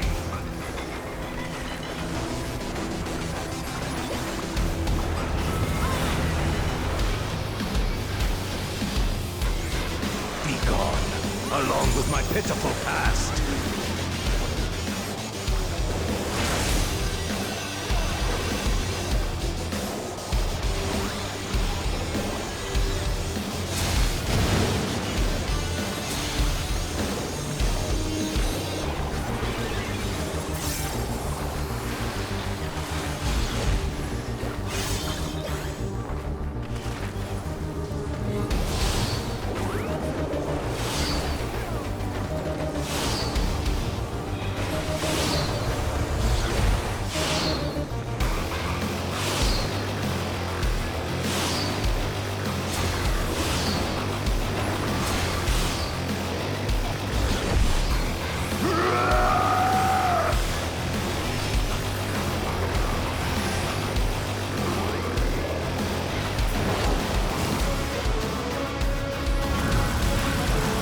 Oh, okay, good.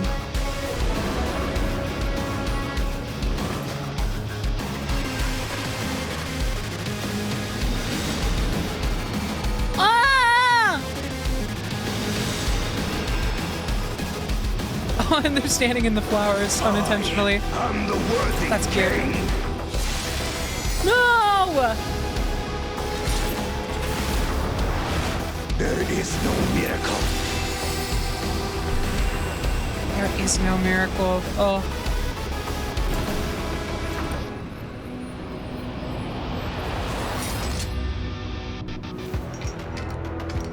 This is my path.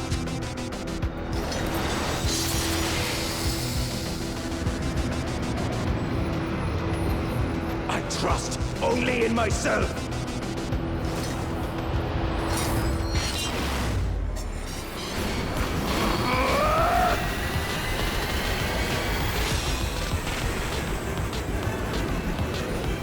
Whoa! Oh no! It's mine, the ultimate power.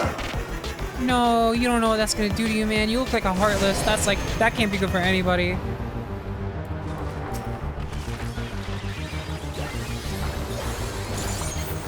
This power is proof of my authority.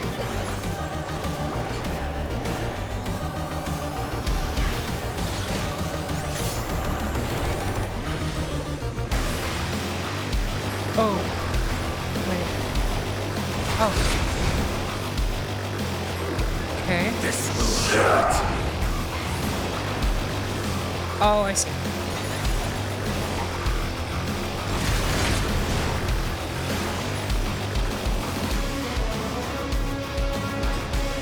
Creation yields to my command. was that? Dawn of an Age. Oh! Whoa! Whoa! Oh, this looks so much like... Hold still. The final boss arena in FF9. Oh my god. Wait.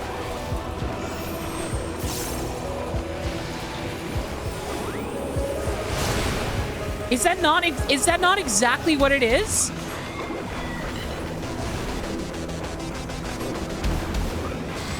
Oh my god. The fact that they're using that now instead of actually at the final boss makes me... Oh wait, whoa, the distorted world comes into... Wait! Comes into synchrony? Whoa, that's so cool! Ah! That's so sick! Away with you! You'll not escape this! Oh, cool! And then they move over here. Yeah. Wow, Alice, come on. This will hurt. Even I got that the first time, dude. I like cannot do my optimal rotation right now because I'm just so in awe at the mechanics and the locale. What is this? Whoa, whoa. Okay. Oh, shit. Oh, no, I see. I see. Ah! Okay, that took me like a second. I got it. So this, there's a safe spot right here. I see. That is so cool. Ah, that's great. That's a great mechanic. It's mine to make and unmake. Hold still. Wow. This fight design is so fun.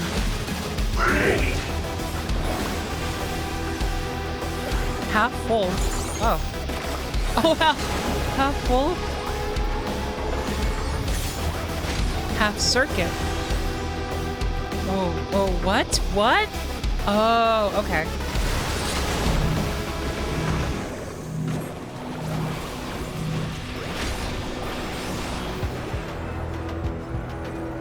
Oh, same thing?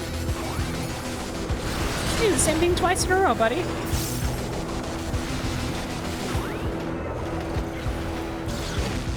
Mine is the power.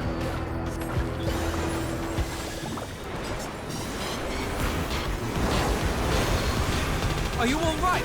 That part of the song makes me want to jump out of my seat.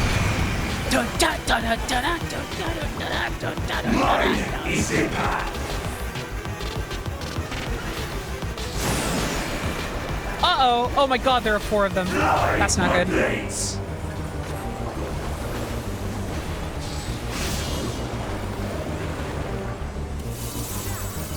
What the fuck?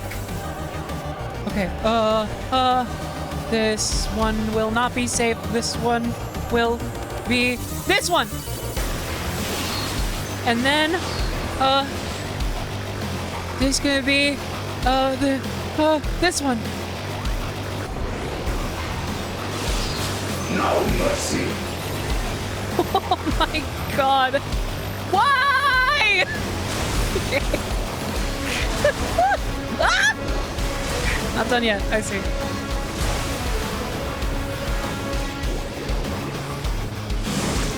I like can barely do damage right now. I like feel like I don't have any time to like attack. I have a plan. Attack. Oh, they're all around. They're everywhere. That's fucked. What comes first? That one and this one. So we go over here. Yes. Then, over here. Right? Ah! It was not worth it. No mercy. Almost fell off too.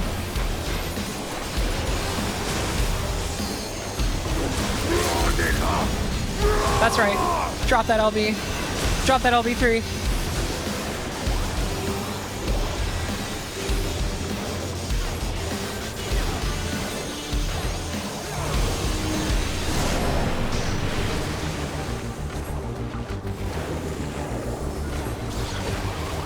Faithless. Okay, easy. This one's not that bad. You just threw like an existential crisis at me. This is baby shit now. Oh no, it's the same exact mechanic you did 2 times before.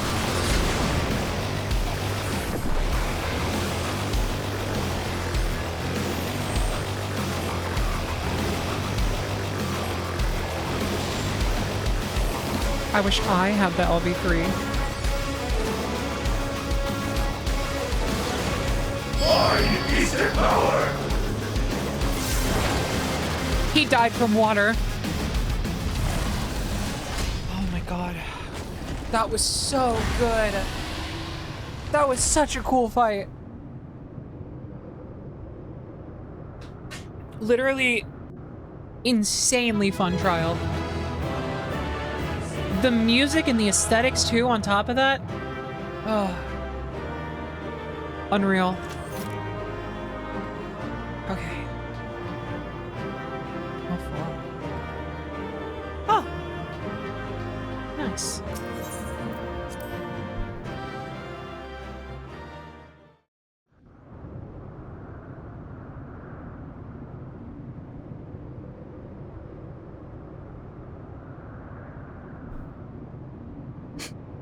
Brother.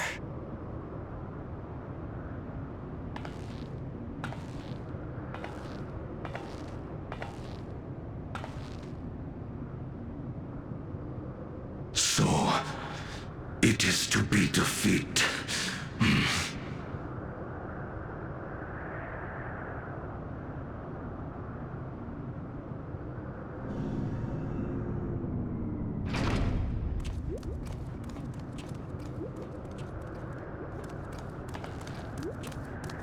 Aww.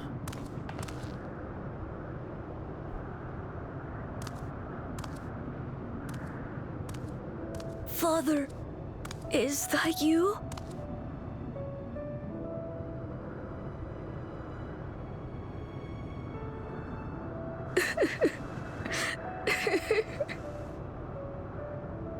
Why do you weep?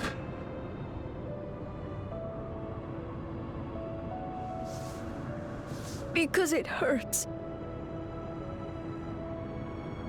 Because I don't understand why it had to be this way. Why don't I know you? Why didn't you want me? How could I be a father when my own spurned me?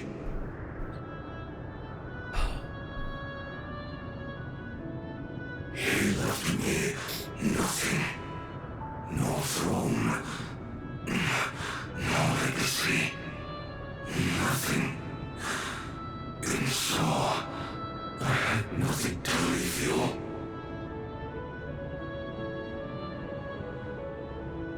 Why does that matter? Couldn't you have just been there?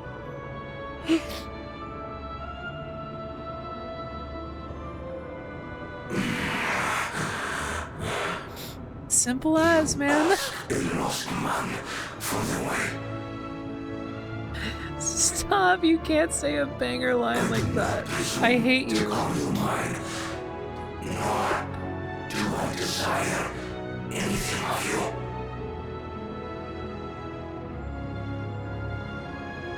But I leave behind that which I've gained by the sweat on my brow. It is yours to embrace or spurn.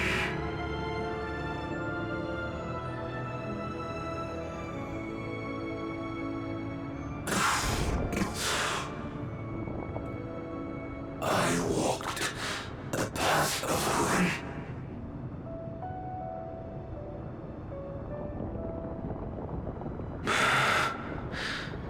Unable to surpass Father.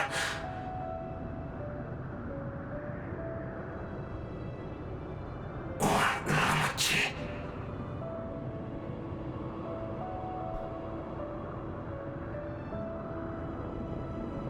So much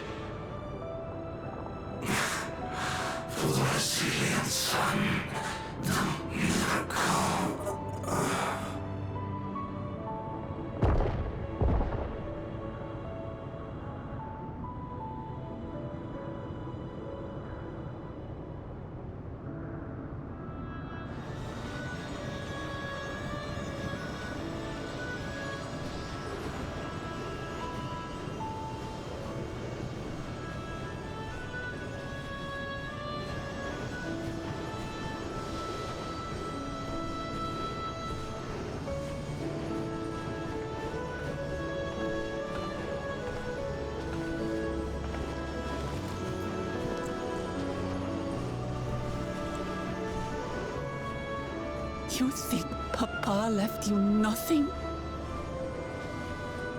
You God's damned fool! You have the one thing he couldn't leave anyone else. You and Zoraal Ja.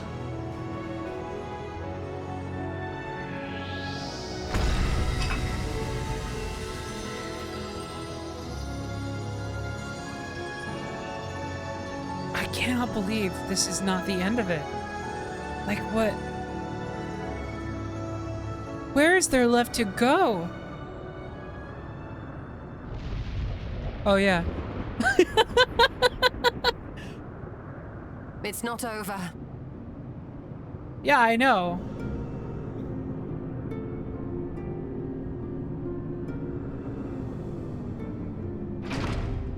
Her.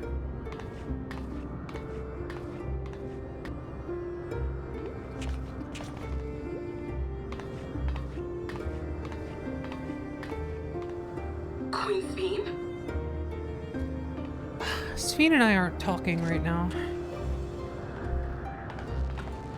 Zoraal Ja is gone. There's no need to fight anymore.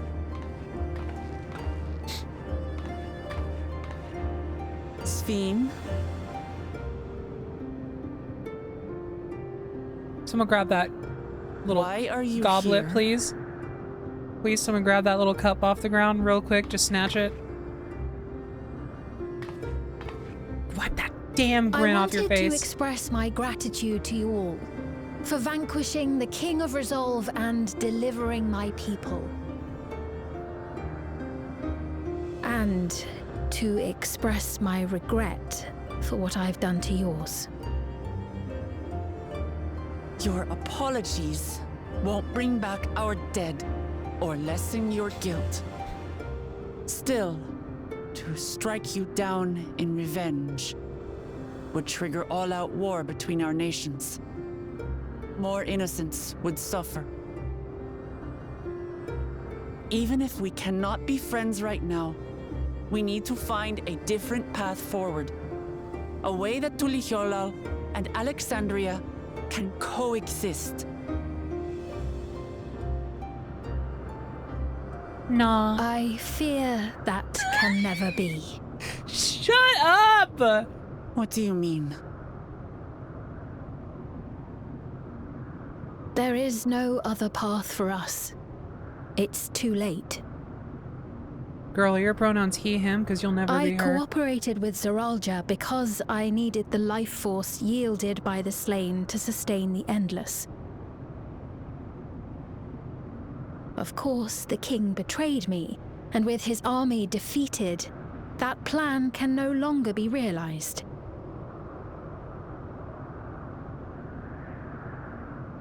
But I can't.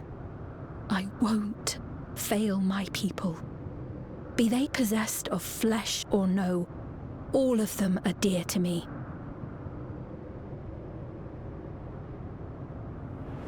If there is something I can do for them, as their queen, I must do it. She is fucked up and warped Garnet in a way that terrifies me and makes me so uncomfortable.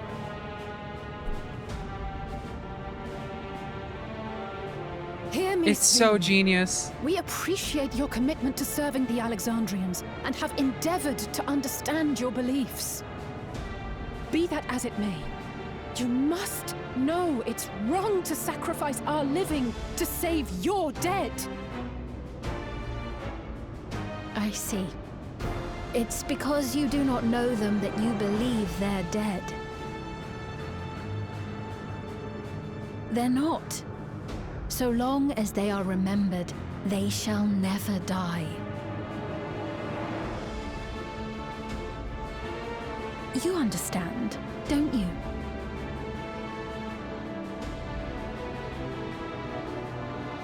No matter what anyone may say, I refuse to believe that Kafkiwas is a hollow existence, that she can simply be allowed to fade away. Your Majesty.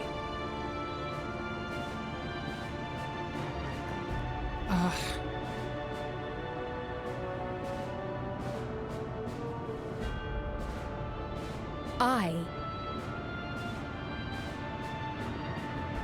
am the bearer of the memories of Queen Sphene of Alexandria, and my desire to protect my people transcends all others. Get that cup off the ground. For Don't let her them, have it. I will do anything. No price is too high.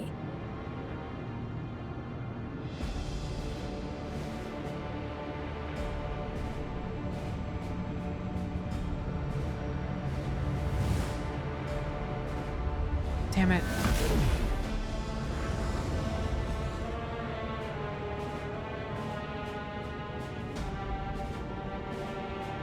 Seven hells. Oh, fuck. I should have done something earlier. What is it? There exists a legend in Alexandria. In ages past, faced with a calamity in their world, a clan of people used a singular power to flee to ours. The key which manifests this power answers to fervent desires, desperate, all-consuming supplications that have given rise to many a miracle.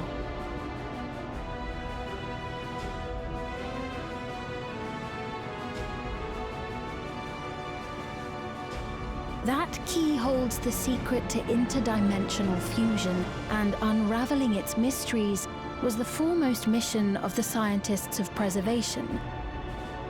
Alas, they failed to fully grasp its workings, leaving us with only partial control over it.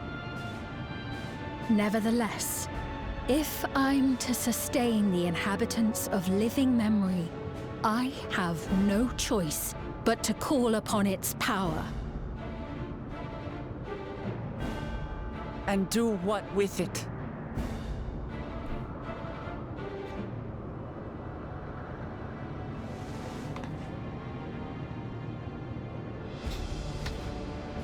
Oh. For hundreds of years I tried, but it was all to no avail. My benevolence did naught to protect my realm. But I can still take up arms and fight. If bloodshed will save my subjects, then I will become history's most brutal queen. Man, these people got some backwards thought processes. I have to make another war happen so people appreciate peace better.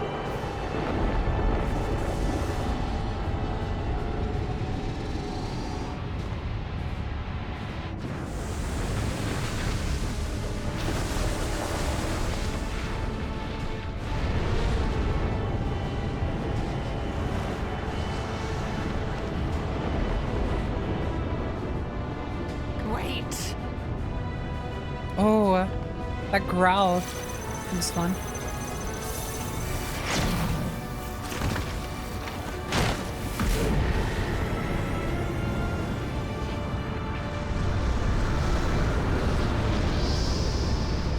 Oh my god.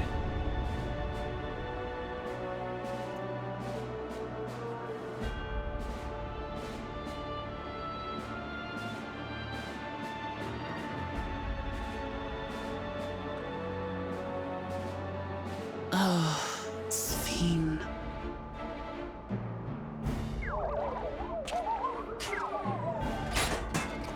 Oh, come on.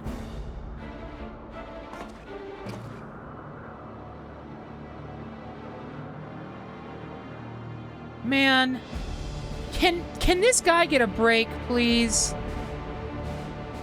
He didn't sign up for any of this shit. All he did was be a cool fucking dude and hang out and help out everybody. And he's getting put through the ringer right now. Mother, what's happened to you?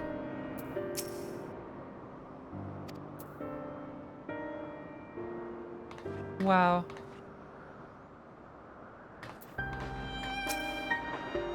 Father. You goddamn fool.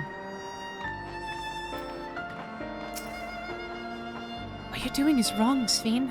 No matter how hard you try to convince yourself otherwise. This truly bodes ill. No sooner do we deal with one threat.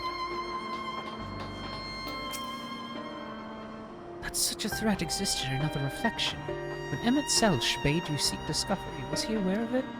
Again with the Selsh, just don't.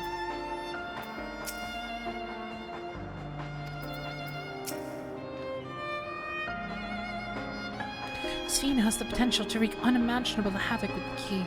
We have no time to waste.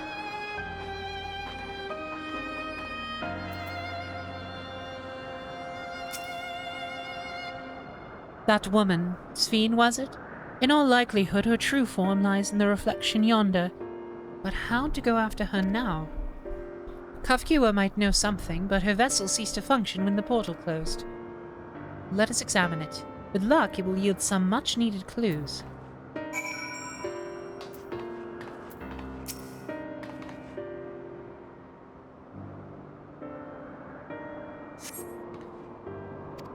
Nah, she's kind of a bunch of glass and metal and that weird electrope stuff.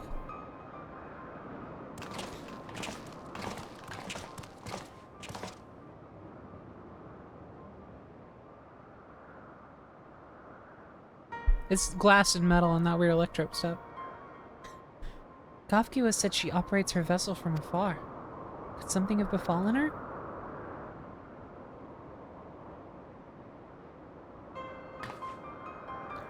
The words Sphene spoke to your mother, did they mean anything to you?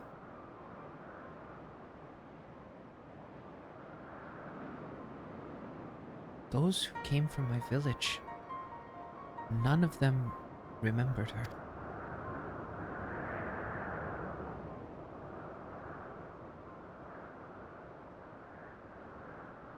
It's the same as what we witnessed happen to those who knew Namika. Then Kafkua is... You noticed something, didn't you? Whatever it is, please tell me. While Sphene projected herself onto machines, Kafkua controlled hers remotely. But to me, they appeared identical in their existence. Both were inorganic objects suffused with faint amounts of ether. When that ether faded, they became lifeless husks. And, as we all saw, this happened to both the moment the portal closed. So Kafka was operating her vessel from the reflection beyond. But if none of her friends and acquaintances here remember her, then... I've been saying it. Kafkua is an endless too. The endless. Those who are recreated from memories of the departed. All this time, my mother was dead. She fooled us all.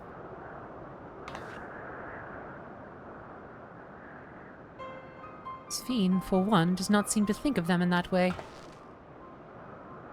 No, she loves them like she does all her citizens, and she'll do anything to protect them. Such as plundering ether from the source. Alas, Zoraal Ja had his own agenda and spoiled the plan. But now that she possesses the key, she could target other reflections without our interference. Reflections whose people have no idea what she is willing to do. Then the people of the source are not the only ones in danger. We must stop her. We have to go where Sphene is gone. I want to talk to her again. And perhaps we'll find Kafkua as well. With the gate closed, we need to find an alternate means of passage. I will look into it. Thank you. Let us begin by investigating this place. There may be clues relating to what lies beyond. Let me help. I'll do whatever you need me to do.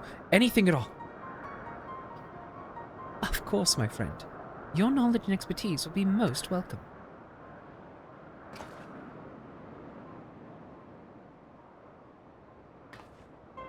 I expect the investigation will take some time. Perhaps you'd like to head back below with Zoraal Ja and get some rest?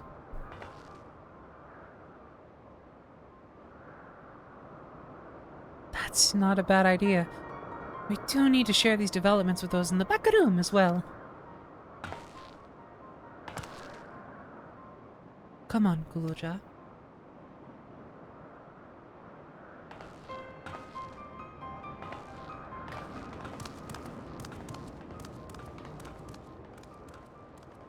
Ah.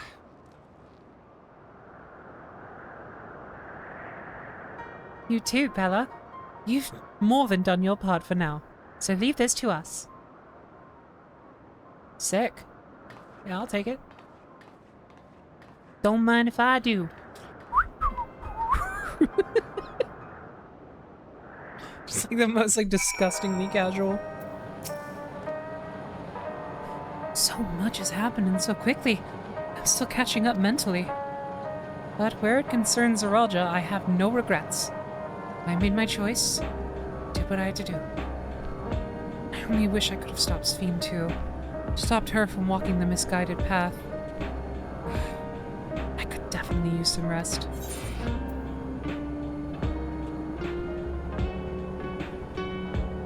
Tacos! The burden of legacy. No. Ah! Sorry. Also, sorry to anyone in New Gridania who sees me with this title. It's not my fault. They put it in. Well, Clamad is searching for the words to say to Shale.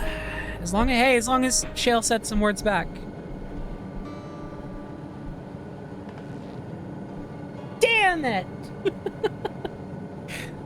I'm really sorry, but we're not sure what happened to Kafkua. The others are trying to learn what they can. Oh, Kafkua. We'd known that such a day would come, but I wish we could have at least said goodbye. You knew then that she was already gone. We did. We all did. Kafkua forbade us from saying anything. She wanted to tell you herself when the time was right. I expect that she was torn over how to reveal the truth to Erinville. I see.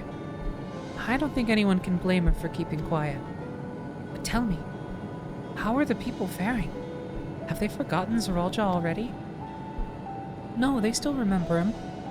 We wonder if this might be the result of the gate at the summit being closed. Most are unaware of developments. They'll be relieved to hear that the king has been defeated, but at the same time, they're like to panic if they learn that the queen has disappeared.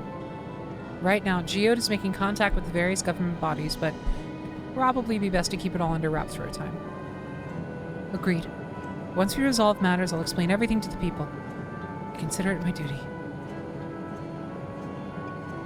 As to Zoraal Ja's mechanical army, what's become of them now that he's gone? Ah, yes. About that.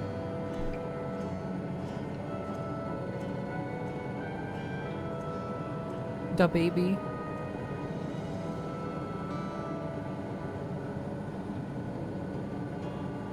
At the time we suspect that Zoraal Ja passed, the king's authority appears to have been transferred to Zoraal Ja.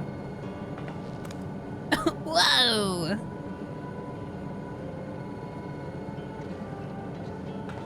You mean to say Zoraal Ja is the new king? While a coronation is required to make it official, for the moment, the system recognizes him as his father's successor. But I don't want this. I don't want to be king. I'm just a little guy.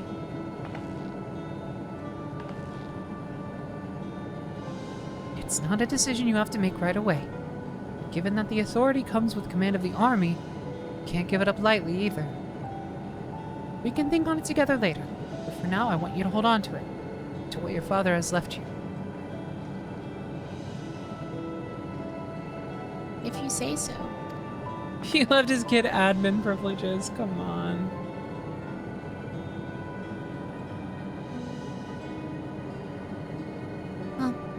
Are you alright, Lamati?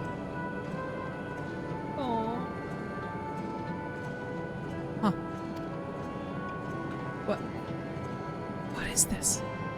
Why can't I... Ah!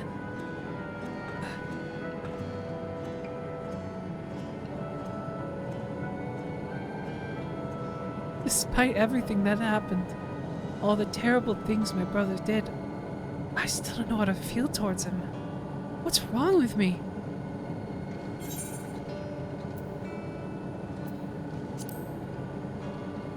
You just need a little time.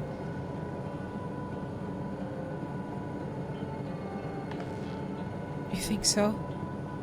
I'll take your word for it. For now, we have things under control. Why not return to Tulialal and rest up while the others handle the investigation?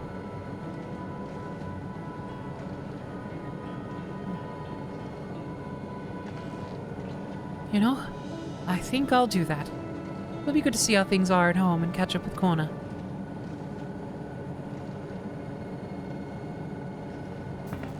Ah! Ah!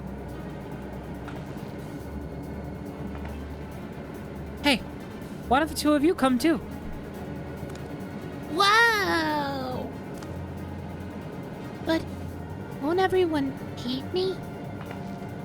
Of course not. They might be a little unsure at first, but I'll set them straight. Besides, I want to introduce you to Kona as new family. Really? Really? That is, if you're fine with it. I am! I am!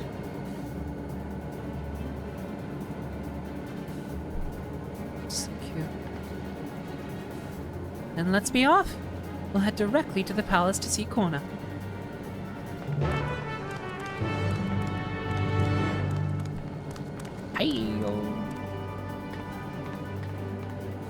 I miss Otis. Me too. Stay safe out there, Rusty. I shall. So now that we have a moment alone,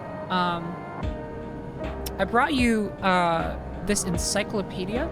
Could you just like start from the top and just... Please, have a good rest. You've earned it. I'll keep things low-key for a while myself.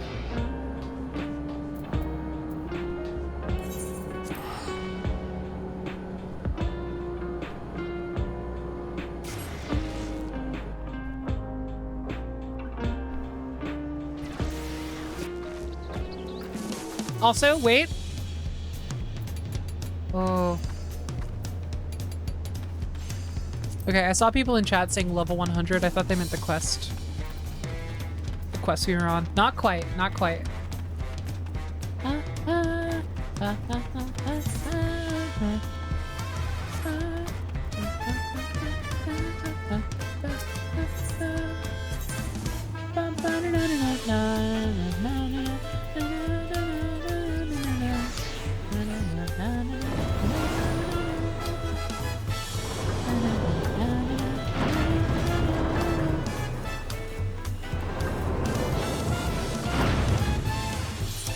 Hold on. Maybe I should hold on just a little bit. You know what? I'll wait, like... Let's put on Picto Perfect for now. I'll be a little courteous, maybe. Because, like, honestly, like... I personally... I mean, I have, like, player names off almost entirely. I only have them turn on, like... title hover. Or like, selection, you know? Targeting. But I imagine a lot of people, in terms of, like, avoiding spoilers, probably wouldn't think to turn off viewing titles. So I definitely think about... I didn't think about that outright. I was like, oh shit, yeah. That just never even came to my mind. I literally... I only hid people's names for, like, immersion purposes, you know? Just to kind of, like, give it a little more of a single-player feel. Populate the towns more naturally, and then once I'm done with the MSQ, go back to MMO mode, right? But like, yeah. So we'll hold on to that title for maybe like another few days at least. But there will be a point where I go crazy.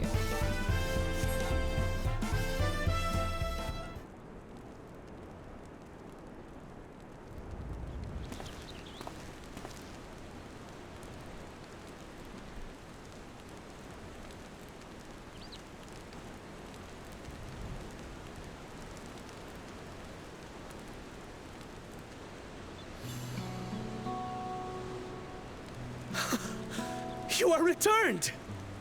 Hi. Aw. So sweet. Wait there! I'm coming down!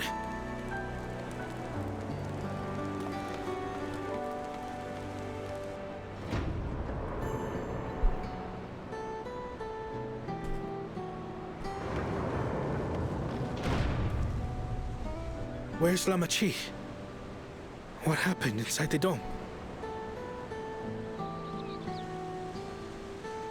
Dude, so much shit. You're never gonna believe this.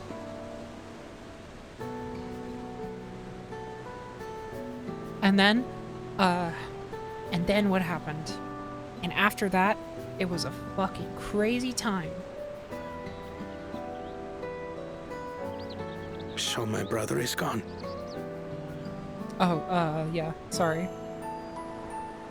Yet the danger remains. And you must soon sally forth unto an unknown reality. Who's Sally? Hey, Kona!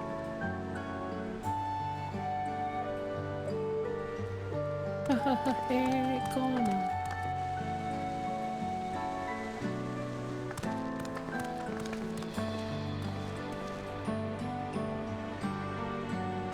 Lamachi, is this boy, perhaps?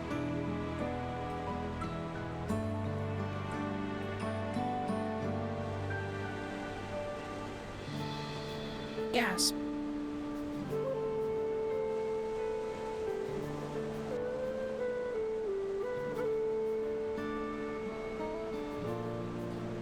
Who is this kid's mother, is what I'm wondering. A couple people have brought this up before. I thought maybe there would be like a little more This is Zoraal Ja's son, Zoraal Ja. revealed about it, but like...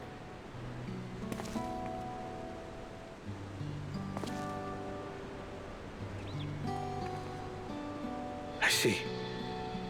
Time did flow differently inside the dome. If he is our brother's child, then... Zoraal Ja, was it? My name is Kona, and I am Lamachi's brother. Is he not a clone? You're her brother? I don't remember getting any implication of the fact that he was You'll a clone. find none more dependable than Kona. He's family, and he'll take good care of you. A pleasure to meet Anyway, you, it doesn't matter. Zoraal Ja. I mean, like... A pleasure to meet just a you question. too, Uncle Kona.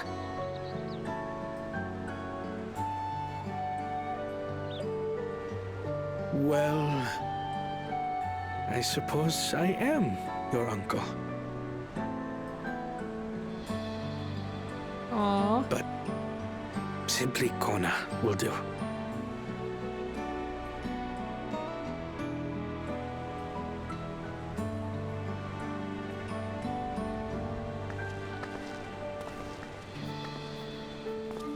You're all confused, and little wonder. Rest assured, all will be explained in due course. But for now, I want to make one thing clear. Zoraal Ja is his own person. He had no part in his father's crimes. Yeah, you don't have to patronize us. That's literally a baby. Like, we get it. Kona and I will gladly hear you. But you will treat Zoraal Ja as you would any child. With kindness. Bond servant. That... Like, yeah. As we should. The boy's done no wrong. Yes, the vow of resolve speaks true. Yeah, we were all kind of on the same page. I don't...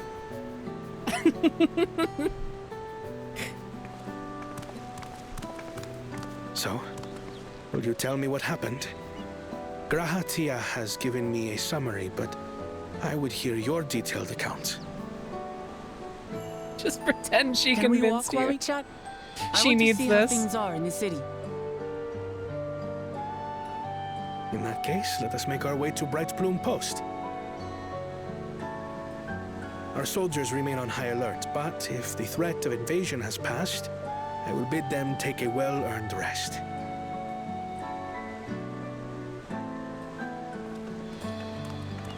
I mean, like, honestly, if that fucking baby had anything to do with the attack on Zoraal Ja, I'd be kind of impressed, actually.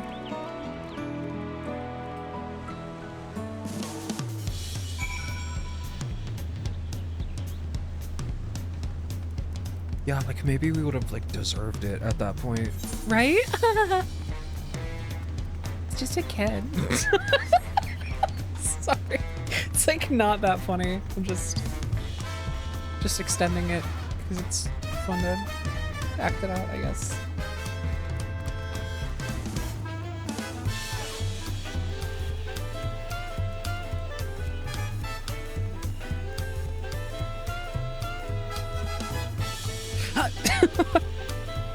Pella, no! What are you doing? It was indeed Zoraal Ja's realm inside the dome. A realm he ruled jointly with Sphene. He is the King of Resolve, and she is the Queen of Reason. Just like you and me here. Their people live very different lives compared to ours. But like us, they live them to the fullest. Sphene is a big part of that. She's a considerate and approachable ruler who treats everyone as family. You and her must have gotten along well. Yikes. We did. But out of love for her people, she's chosen the wrong path. They were good folk, the Alexandrians. They welcomed us into their homes and treated us with kindness and respect. But Zoraal Ja slaughtered them. Slaughtered those he was meant to protect for his own ends. By the gods. Tell me how this came to pass.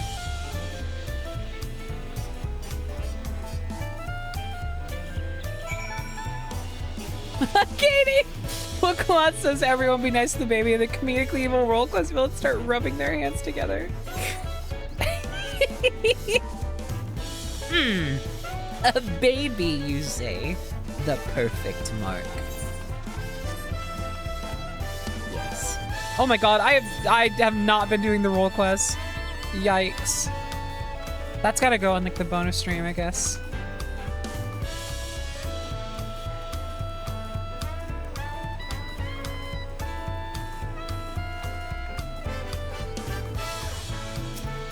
I feel like I really should have been like doing them as I went along, but also at the same time, actually maybe the vibe would have been like so tarnished. If you want to dye gear later, that's the only thing you're missing. Yeah, I figured. It was like that in Endwalker too. When his attack on Zoraal Ja failed, Zoraal Ja sought to gain more power. So he ordered his people executed and harvested their souls. What drove him to commit such an atrocity? He claimed he wanted to bring the entire world under his dominion. That was just a means to achieve his true desire. My grandfather, he was a great person, right? Maybe my father wanted to prove he was his own person, that he wasn't just a great person's son. I dare say you're right. As the resilient son, our father's true-born heir, he bore the weight of expectation. That weight was clearly greater than any of us had imagined. That's probably why he was who he was, and why he didn't want me. Damn it all. If only we had tried harder to reach out to him. I don't know how much harder you could have tried, girl. I don't know. I think you're good. I think at a certain point, he was just a little too far gone. This baby is so wise.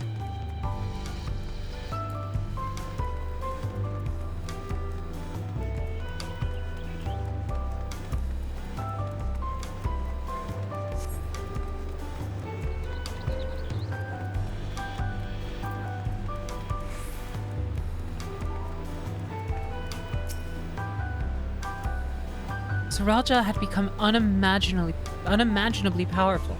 It was only with Pella's help that we managed to defeat him. Now I have a responsibility to the people of Alexandria.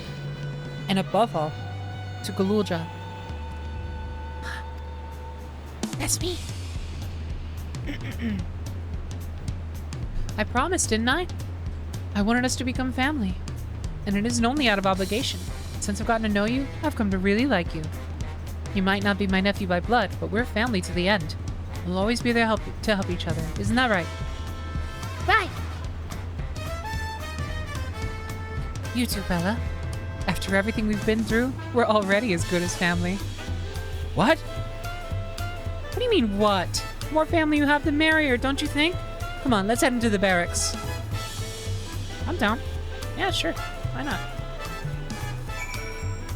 What do you think, Garnet? Garnet?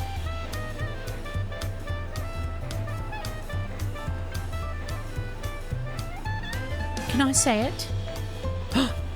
Who? What? Who? What are you? Oh, she was just doing that, I think.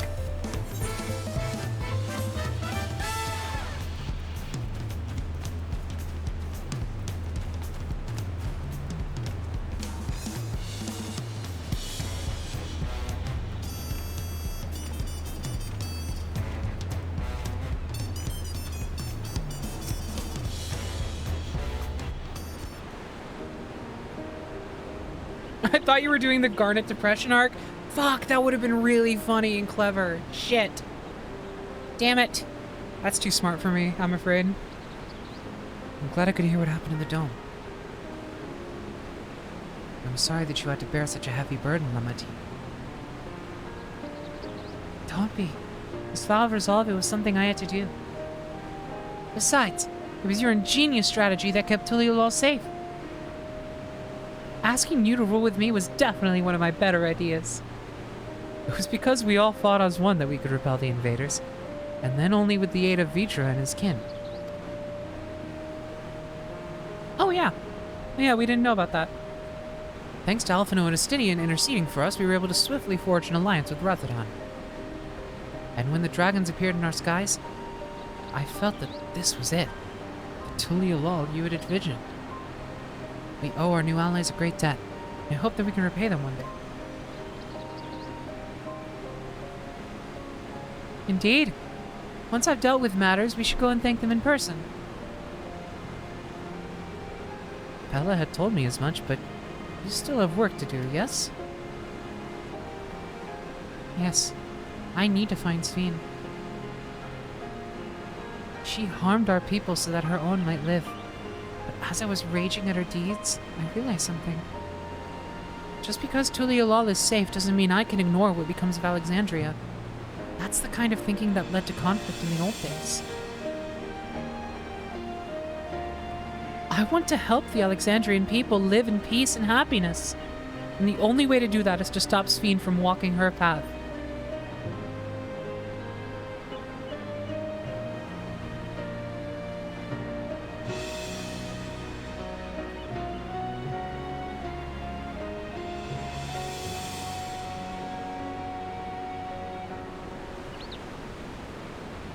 Very well, Lamati.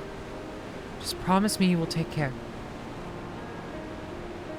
I promise, Kona. And I'm Pella Peach.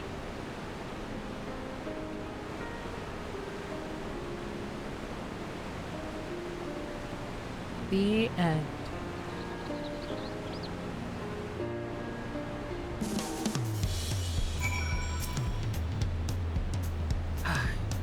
While I had anticipated this, I still can't help but worry. I'm sorry that I have to go away again so soon.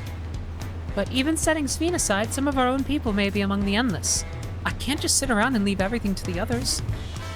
I understand. I have matters here well in hand, so do what you must. Pella, for all you've done for us, for our nation and our family, I fear I can never express sufficient gratitude. But thank you, from the bottom of my heart.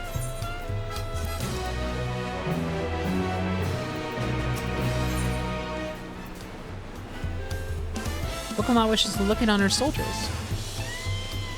Well, it's good to catch Kona up. Now we'll talk to this. Huh? Oh? Hello?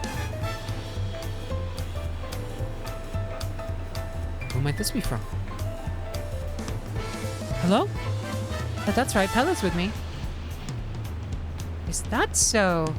In that case, let's meet at Sunperch. See you soon. I have a feeling. She still is heading back. I dare to hope she's found a way to pursue Sphene. If y'all wanted to go ahead, on ahead to Sunperch, I'll pay our soldiers a quick call.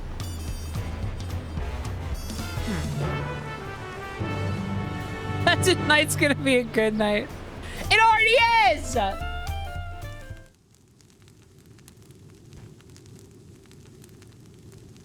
Manifest it in your life right now. It is a good night. Ah! Her. Please. Oh my god. No! Come on!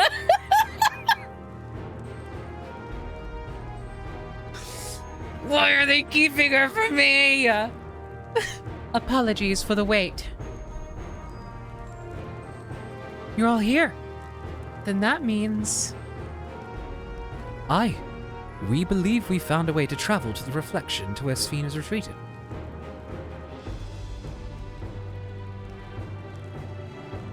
I was busy providing aid in Solution 9, so I haven't heard the details myself. So happy we're both caught in Shell's rhythm. Her voice is infectious, right? Like, it's just, I just want to hear her speak forever. I don't know what it is. Could you start from the beginning, Y'shtola? Per Sphene's own words, the gate atop Everkeep was opened and closed by the power of interdimensional fusion. And it was the artifact known as the key that allowed her to control it. According to Ket and Ram, the key was brought with me to the source 20 years ago. It was then kept here in the palace until its theft by Zoraal Ja, who used it in Yoselani to fuse a portion of our world with this reflection. Following Zoraal Ja's demise, Sphene claimed the key and disappeared through the gate. But where exactly did that gate lead? In seeking the answer, we took another look at Origenics and made a startling discovery. As you all know, there should have been one more level at the summit of Everkeep. The 12th level, the King of Resolve's royal abode. Right, but when you actually went there, you saw that it didn't exist. Curious, we analyzed Origenics logs to see where the memories of the departed were being sent, and where should it be but through the gate to the missing 12th level. That level alone must have lain outside the fused region, and so was left behind. And it means...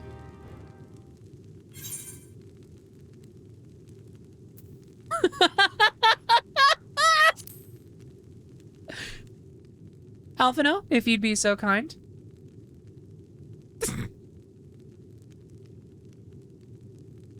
It means that beyond the gate lies not just any reflection, but the one from which Alexandria originally hailed. 'Tis Sphene's home world, and she has returned there to join the memories of her departed citizens.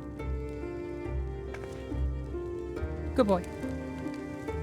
But as the key lies with her on the other side, we haven't the means to reopen the gate. Forgive me, but I thought we already knew she had gone home, or at least it seemed obvious to me. What I want to know is, how do we pursue Sphene if the gate here is closed? We use another gate, and it just so happens we know where one is. The Sky Deep Cenote. Aye.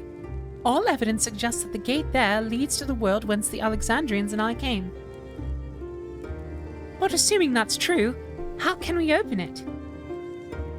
That is what we shall find out, using the code in this earring.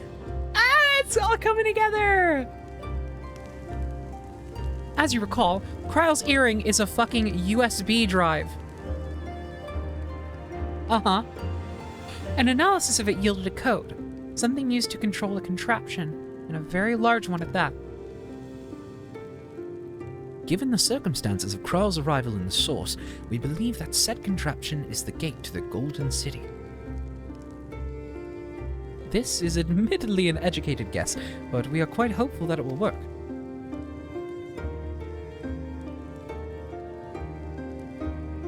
make such progress in so short a time. You really are amazing. We couldn't have done it alone. The credit must go to the members of Oblivion for acquiring the information we needed. Shale especially. Yuri! Yuri. Happy Yuri, everyone. We did it. That's Yuri. Right then. Seems the plan is set. To the Sky Deep Cenote.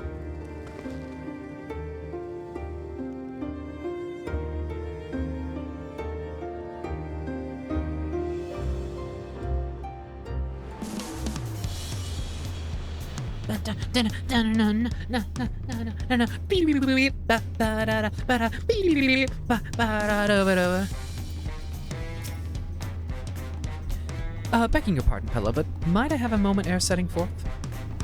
Oh, you already gonna give her the thing? Yes! Let's go! Yes! Ah! Yes! Yes, I had thought to save it for later, but in light of these developments, I feel now's the time. As Lamati says, I have something for you. Please come with me to Bayside Betty.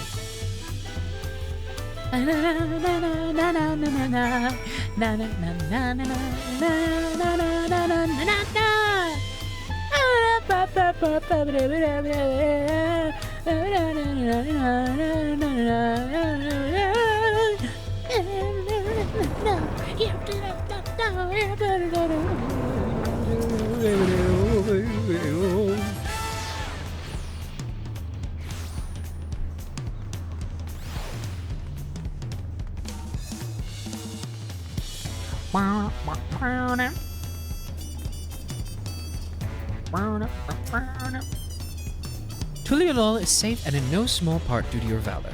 As a token of our appreciation, I've commissioned special equipment for you. Glam! Glam! Glam! Glam! While it is inadequate as an expression of gratitude, I pray it will serve you well in your coming mission. It apparently incorporates foreign technology. Leave it a corner to request such a thing, eh? Mewazunte yonder has the equipment in his keeping. Just say the word and he'll bring it out. Hi! Yay! You now obtain job-specific gear from Mewazunte. The weapons and gear obtained can be equipped at level 99. However, all item stats will be subject to item level sync. Upon reaching level 100, these items will no longer be synced. Furthermore, gear can be dyed upon completion of the role quests associated with said job. Let's go! Oh, and we can preview all of them right away, too. Yes, perfect. Angel Brush. Oh. Oh, that is so pretty! What the fuck? Oh my god. Okay, okay. I'm so happy. I'm so happy. I'm so happy. I'm so happy. Pictomancer. Pictomancer. Pictomancer. Pictomancer. I also, can I just say, the summoner outfit goes so fucking hard. Like, they popped off with the summoner glam. The summoner artifact gear in this expansion is crazy.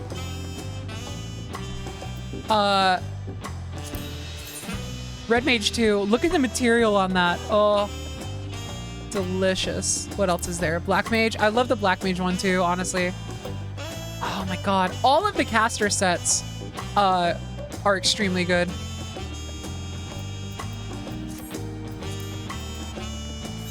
Okay.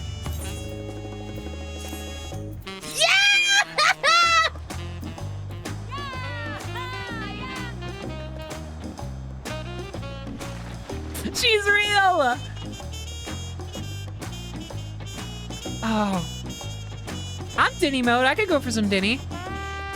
Okay, now the question is, do I want to barrel on through the remainder of the story right now? Or do we want to take a role quest break and maybe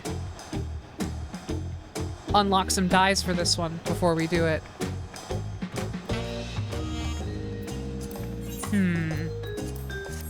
Undecided, undecided. I'm not sure. Yes, I do want the thing I asked for yesterday. Thank you, baby. I appreciate it. The rest of the story could probably be another whole stream. Maybe. Most likely. Maybe. New zone would be cool, but if there's time to take a break, it's now. That is a good point. I am extremely impatient about the new zone. Well, I do know I'm going to actually take a break really quick anyway, just to step away for a second. I will mull it over while I am away from my desk. And hopefully have come to a decision by the time I get back. So, bot heads and stream heads. BRB. All right, I'm back. I have decided that I am going to try to do the role quests. We're gonna see how long it seems to be taking. If it takes a particularly long time, then I reserve the right to maybe like just finish off stream and then burn through the rest of like the final zone and everything tomorrow. I just feel like this is the best opportunity I'm going to get to do it on stream if I want to do it on stream, and I would like to do it on stream if I can manage it. So, yeah, I'm gonna just not waste any time, get going with it, and we'll see how long it takes. Hopefully not too bad, especially because I'm already level 100, so we can just kind of burn through and see.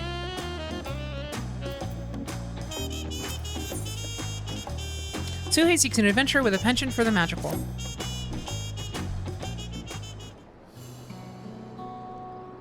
Oh, hello. Did Brukevu send you to help recover our stolen treasure? Yes. Thank the heavens. Judging by your accoutrements, you learned in the arcane arts, yes? If so, we need your power and wisdom. You got it. Truth be told, it is wisdom that we require most. You see, even though the treasure has been guarded by our people for generations, we know little of its true nature. In ages past, the forests of our homeland were plagued with terrible beasts, a constant source of fear and danger. To combat this menace, our mages spent many moons researching the treasure, known as the Perch of the Apex. Upon unlocking its secrets, they were able to drive the monsters from the woods, bringing peace at last. With the threat all but eradicated, our forebears forbade any further use of the treasure and enshrined it within the village. You have a melee DPS level. Not yet.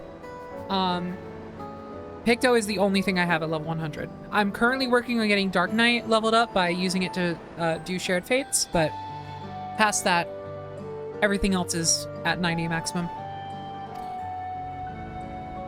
As the years passed, we slowly forgot what it was like to live in fear. Yet as our struggles faded into memory, stories surrounding the Perch of the Apex became legend, then myth. Now none living are certain of its true power. Yet the peace was shattered by a member of the Passage of the Unbound. The villain wheedled his way into our trust, then stole upon my husband, the treasure's appointed guardian, catching him unaware with a terrible blow that left him unconscious. He has yet to awaken, so my daughter Tepeke has set forth to retrieve what was stolen. Unlike her father, she has no skill in the arcane arts. Chose the path of the sword. That's why I've been seeking someone with the knowledge she lacks, should the ancient power be unleashed. Please, if you can find it in your heart to help Tepeke, I would be forever grateful. Consider it done. Oh, this is so cute! Oh, thank you, thank you. Now our only clue to the thief's whereabouts is from something he mentioned during his stay in our village. He spoke of his desire to bring change to a place called Ratzahan. Hey, I know that place. That is where Tepeke decided to begin her search, so she boarded a ferry bound there by way of Limsa, with her trusted sword and shield close at hand. That's how you'll know her. She agreed to stay in Ratzahan to gather information until aid arrived. I know nothing of the place, but it's likely she can be found in a marketplace or some such. Please, bring our treasure, and my daughter, safely home.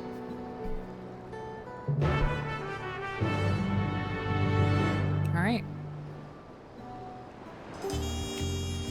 Search for Tepeke at Ratzahan. Oh, look out. Hold on.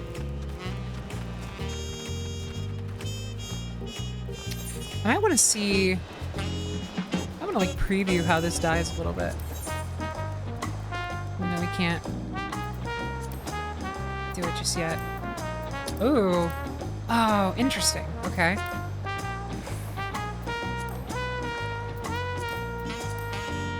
And then, oh, then you dye the paint splotches. I see.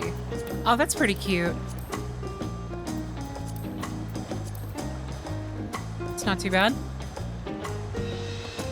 I don't like how it makes this part look so kind of like dull.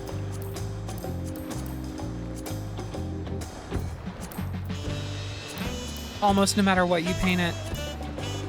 That's often a problem with these, though. Okay.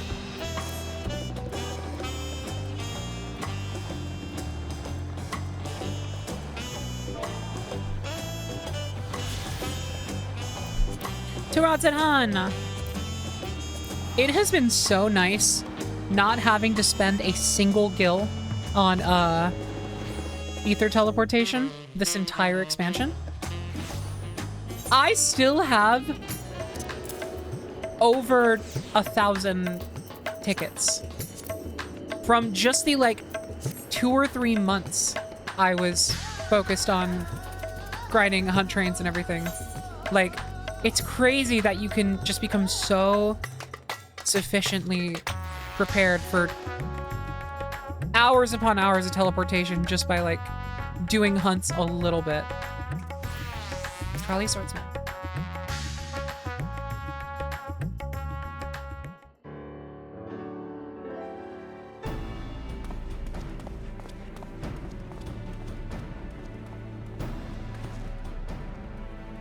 Oh, are you looking for me? Whatsoever for? I wish they added etherite tickets to the Saxon nut shops. I kind of understand why they don't, especially if they're still using Sacks of Nuts or Endwalker onwards. Now that they've kind of established that Sacks of Nuts are going to be like kind of the default for at least this expansion and maybe next one as well, I think it makes sense to have ether tickets tied to previous hunt currencies so that there is actually still like a reason to do those, you know? Aside from just like maybe if you don't have a couple pieces of gear or whatever, like having this super valuable resource tied to old hunts makes it still extremely lucrative to do like Stormblood hunt trains. But yeah, I'm tired of nuts, to be honest. That's my issue. Yeah, I get it. I get it. I do kind of wish they had gone for a different currency this time. Looking for me? Whatsoever for? Your mom called. Hella? Can you say my mother sent you? Said she called. Take it she's already explained the details, such as how we know next to nothing of the treasure and its capabilities. We have only the legends passed down through our forebears to go on. We speak of a Zoraal of an owl that once terrorized the forest, whose soul is sealed within the perch of the apex. The tales have only become more vague as the mists of time obscure the treasure's origin. Even our village's eldest remembers naught but an ominous warning uttered by those who once wielded its magics. The master of the apex legend, if you will, shall be showered with good fortune, yet leave only sorrow in their wake. It's clear that despite owing safety to the apex's power, our forebears viewed it as something to be feared. It must be truly immense. Now on to the matter of the thief. Even during our brief acquaintance, he made plain his desire to bring change to Rotterdam. Naturally, I've started my search here, and I've been seeking anyone who's expressed dissatisfaction with the status quo. Sure enough, I soon heard stories of a recent arrival, a self-styled savior of Rotterdam who proclaims that he will lead the city to greatness and calls himself the Justiciar. Oh, it's not one of the women. Damn it. He's apparently taken on the burden of personally exterminating the beast which infests Thavner's wild. He made a great show of claiming he alone is equal to the task. While he certainly draws a crowd with his boasting, they only watch with morbid curiosity as he sets off into the jungles alone. I realize this could have nothing to do with our problem, but even the smallest lead must be pursued. I've heard he often gives his speeches at the region's smaller settlements, so shall we go see this Justiciar for ourselves? It's decided. I heard Yedlamad would be a good place to start. Hopefully there we can find our next crumb of a clue. Crumb of a clue, you can too?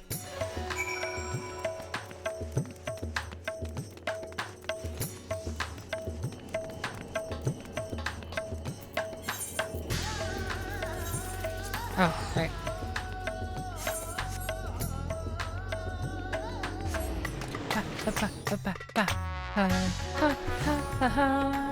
No more.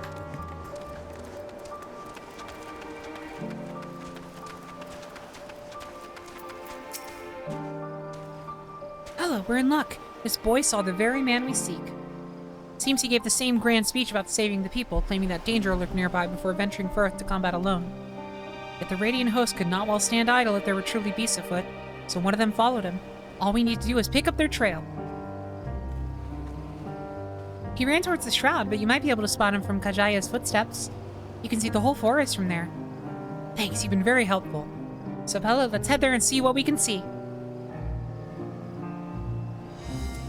I need to keep an eye on if I've been so upset because part 2 of the DAWNTRAIL VODs has been stuck processing for like 2 days now.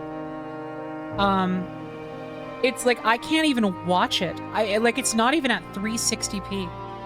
I can't even watch the video to see if it turned out okay on YouTube. Like, I honestly think it might be quicker at this point to kind of like re-encode the video and try to re-upload it with like, because I think maybe the file was like slightly corrupted or something and I shouldn't have risked it, but like it's so frustrating. I'm like, there's so much to get through still. I need to get these up. Anyway. Where we at? I'm gonna take like the fastest route possible for all these. Just to see if we can cut down on job quest time. As much as I hope to enjoy these, I also am extremely antsy.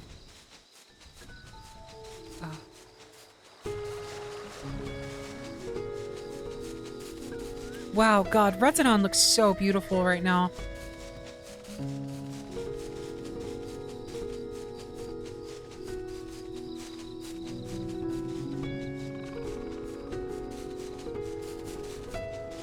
They really just upped the visual appeal of like every forest or grassy area in the game. Now then, let's begin our search. Since I've never actually seen the Justiciar, I suggest we find the Radiant Host Soldier first. The two all wear similar armor after all.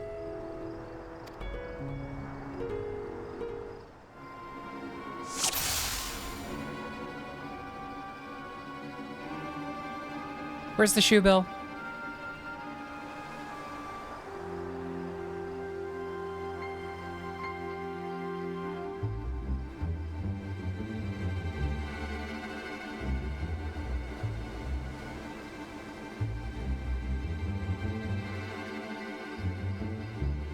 Okay. Fallen Fungor. Radiant House. That must be him. But what happened? Better get down there quickly.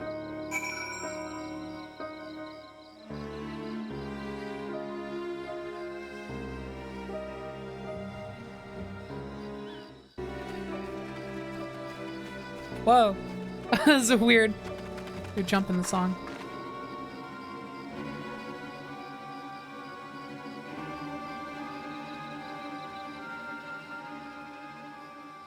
Not to worry, Bella.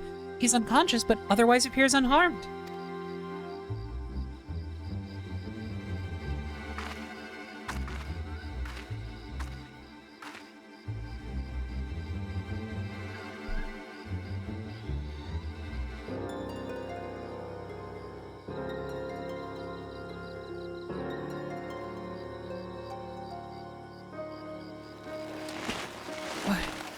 What happened?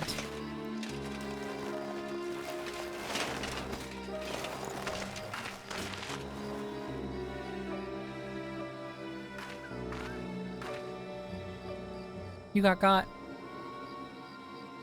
We heard you came here in pursuit of the Justiciar. Do you remember anything? Yes. I eventually found him. He was confronting that fiend that now lies dead. Show me the picture book. Ooh.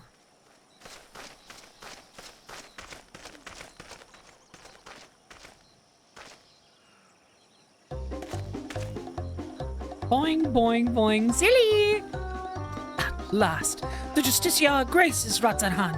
I shall bring unending peace to this beleaguered land.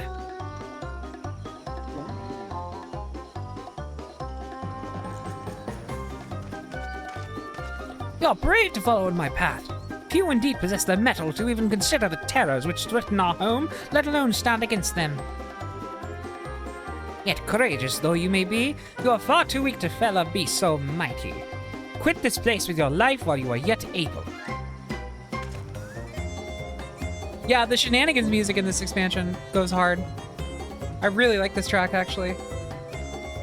I am of the Radiant Host. If I ran from such a meager prey, I would become a laughingstock. How bold to look death in the eye without flinching. I doubt not your conviction to defend Ratsatan, but I believe it pales before mine.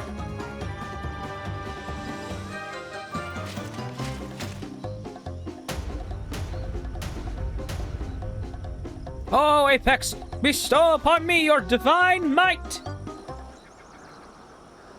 Uh-oh.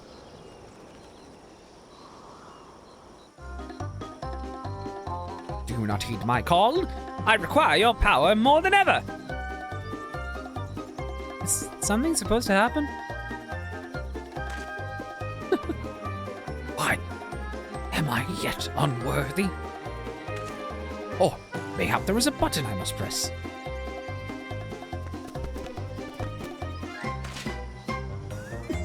This is not what I expected.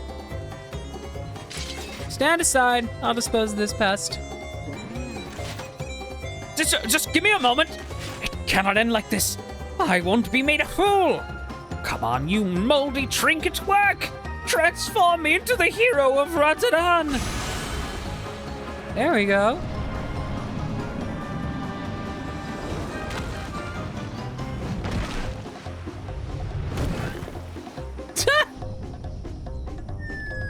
Oh no! Oh. Collateral. He brandished that idol and became wreathed in a mysterious light. Then boulders started falling from the sky. Down they came, one after the other. That's when I must have been struck unconscious.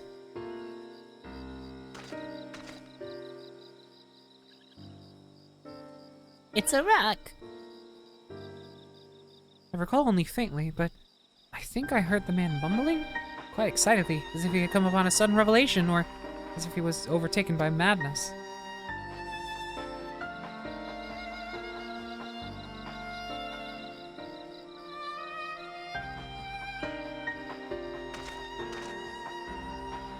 It seems he got away unscathed. Either he had an incredible stroke of luck, or whatever he was beseeching to actually answered. Then it's as I suspected. This Justiciar is the selfsame thief who stole the perch of the Apex. But no doubt he's long departed from here. First, I'll escort this fellow back to Yetlaman and keep a close eye on him. Head wounds can have dreadful after effects.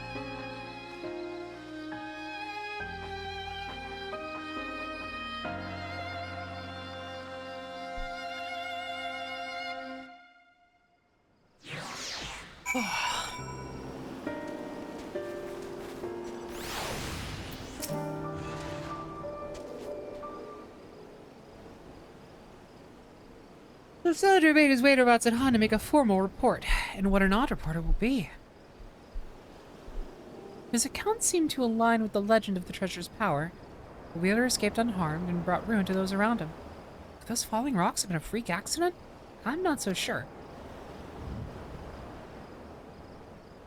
You'll believe it! He came back!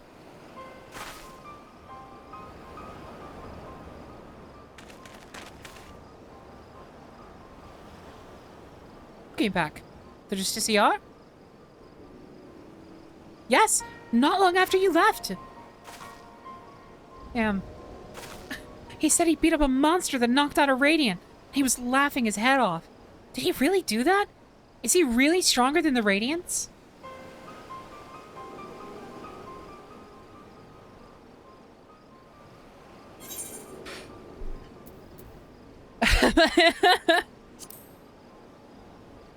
Well, whatever he did, the monster was slain, I suppose.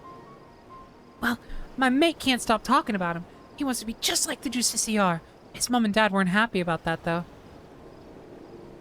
I'd advise you and your friend look for a different role model. But we thank you for telling us what happened.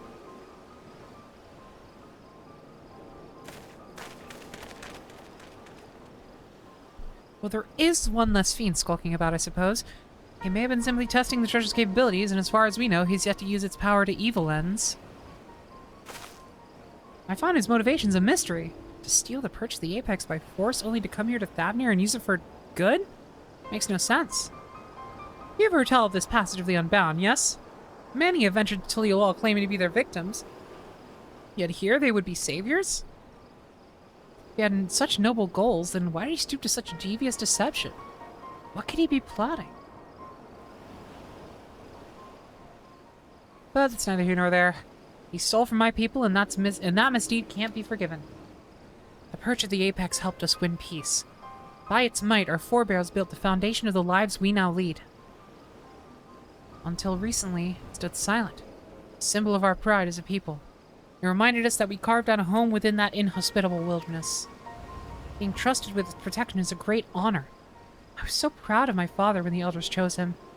I was so proud to be his daughter. Yet since the day it was stolen, some of the other villagers made their disdain towards him only too clear. I couldn't bear it. That's why I must get it back. To restore my village's pride and my father's reputation. There's still so much we don't know about the Justiciar. We have to assume he's learned to wield the Apex's power. Can't say whether those falling rocks have anything to do with it, but I won't discount it outright. I'll continue looking into his whereabouts. While we still have so many questions, both of us working together will find answers soon enough. My boobs.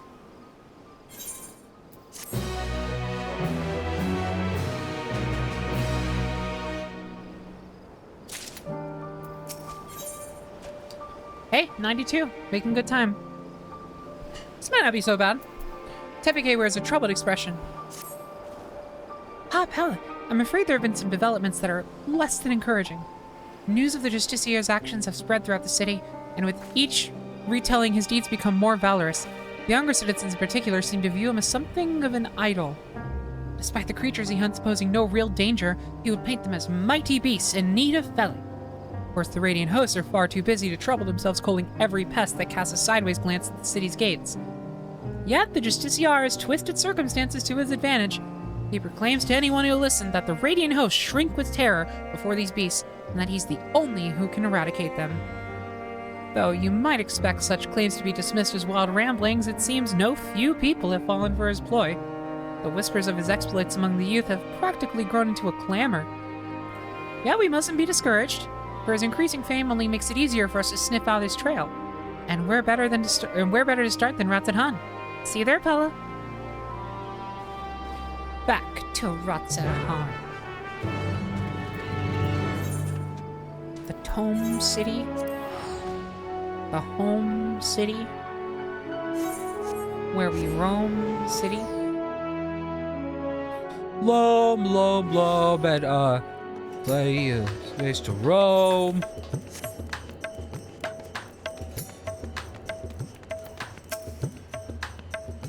Given how large the city is, let's split up to cover more ground. I already have a destination in mind, the High Crucible. I hear the alchemists there can concoct all manner of tinctures and powders, including those which help in detecting traces of energies left behind by magics and enchanted tools. Fallen rocks have invariably marked locations where the Justiciar has performed one of his feats, and I believe an alchemical mixture can help us determine if their presence is the work of the treasure. I'm hardly an expert in such concoctions, though, so I'll seek advice of the High Crucible. While I'm doing that, I would ask that you go to the Hall of the Radiant Hosts and see if they have any new information on the Justiciar's whereabouts. Does that plan sound agreeable to you, Pella? Great. Now that we both have our tasks, let's get to them. I'll meet you back here once my business is done.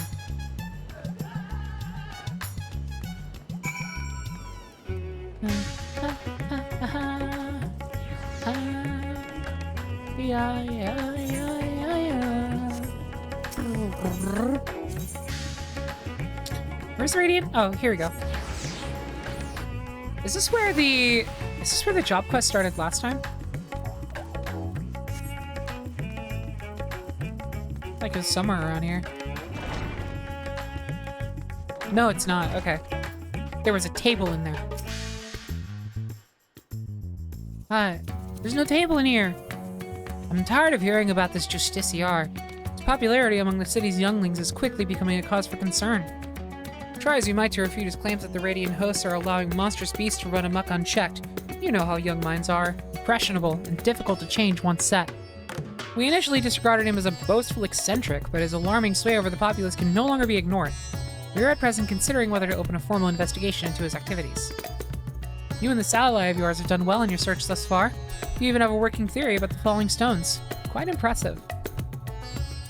Several of our number have encountered him during their patrols, only to lose sight of him under a hail of rocks. Such incidents have become all too frequent. It's just rocks all the time. Such incidents have become all too frequent, and many in our ranks demand we act. For now, I'm afraid this is all the help I can offer. Please share what I've told you with your companion, and together we may yet unmask this Justiciar. This is so silly. Na na na. Rocks fall, you die type beat.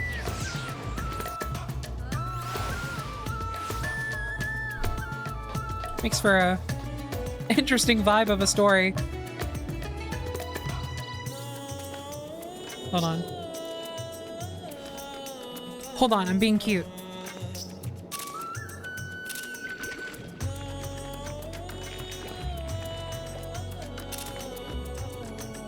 Here we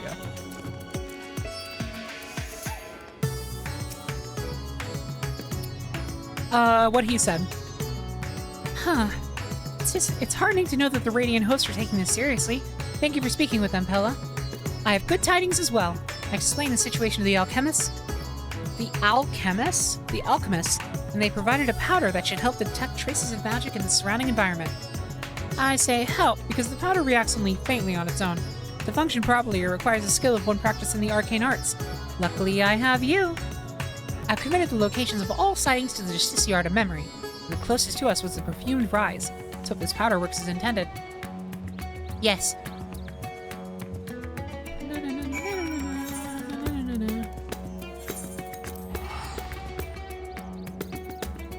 God, I spent so much time in Thavnir.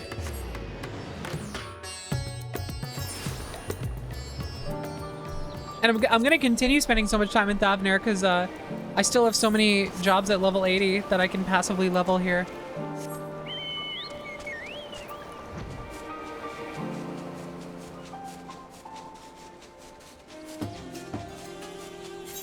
What should I be working on next, by the way? Speaking of, probably Black Mage. You know what? That would actually be great because I really want to get Black Mage to 100 so I can use that gear. It's so cool. The Justiciar was sighted near here, and I didn't see any other conspicuous stones around, so I sprinkled the powder over this one. Now, concentrate your focus or inner eye or whatever it is that's the locus of your power. See if you can't detect any unnatural forces. The locus.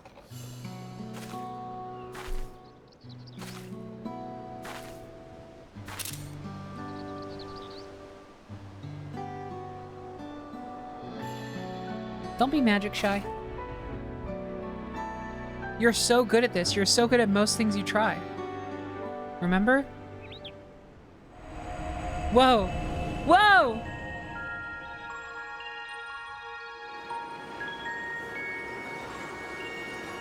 Whoa. What the fuck? Void Rock. Speak, apparition.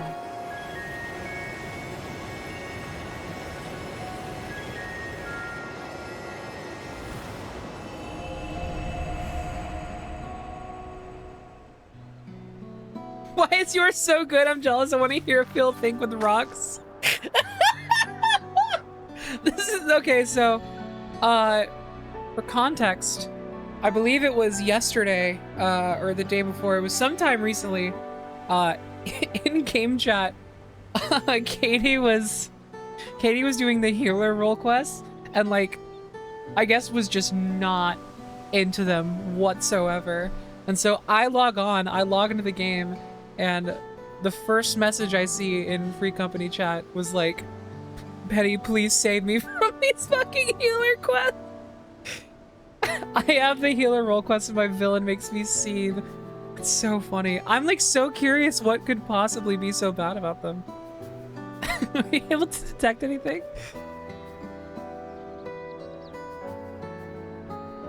Everything else is so fine and even great, but the villain, oh. I knew you could do it. So because there are no crystals in the rock, the energy you detect must be the remnants of some kind of spell, is that right? And taking the story of the Radiant we rescued previously into account, we can conclude that Justiciar used the treasure to call those stones down from the sky.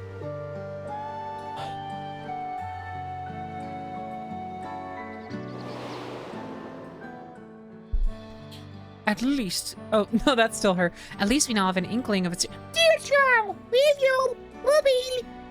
At least we now have an inkling of its true nature. Even so, not every question has been answered.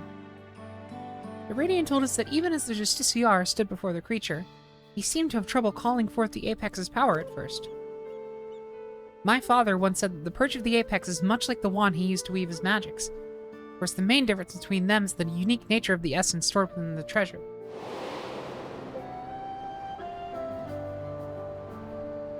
I know little of such arcane instruments, but you must be quite familiar with them. How do you use yours?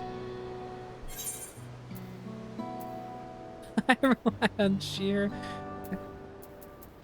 I think canonically, we use, like, our paints are just ether, right?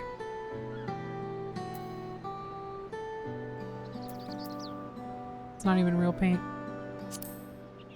This one's funny, though. I rely on sheer willpower. I see. If determination and intent are what's required, I dare say the Justiciar has his share. Little else. Even with all this fervent yelling, it took a while for the rocks to appear from the sky. I mash buttons. I tend to just wait for the West Galber video. I suppose the Perch of the Apex possesses some unique method of activation. When I spoke to the representatives of the other tribes about their treasures, no one mentioned special techniques being required. Not that the relic should have much in common to begin with.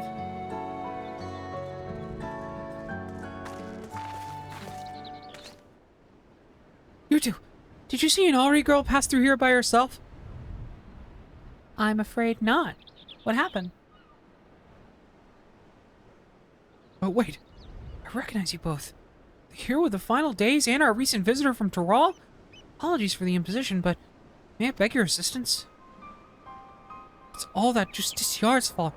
The girl said she was off to join that fool's crusade, but ran out of Yetlimad before anyone could stop her.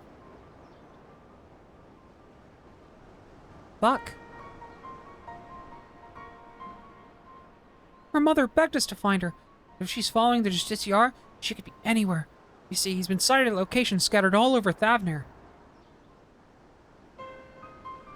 All the Asuna use in the healer role quest remind me of doing a duty at some point before DAWNTRAIL and someone else talked about using Asuna. My fellow healer said, "What's Asuna?" Oh no. You hate to see it. Can't stand here looking at rocks while a girl is in danger. Especially if the Justiciar is involved. We have to help.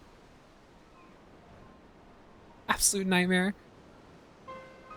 That'd be much appreciated. We're searching places where the Justiciar has been spotted before, so perhaps you could start where he hasn't been seen?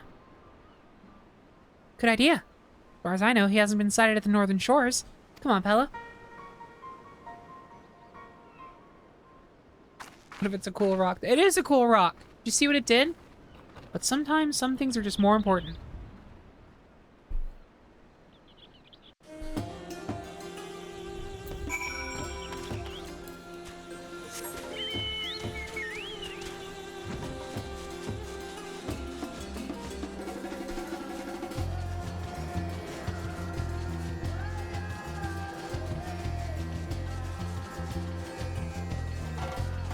I wanna rock!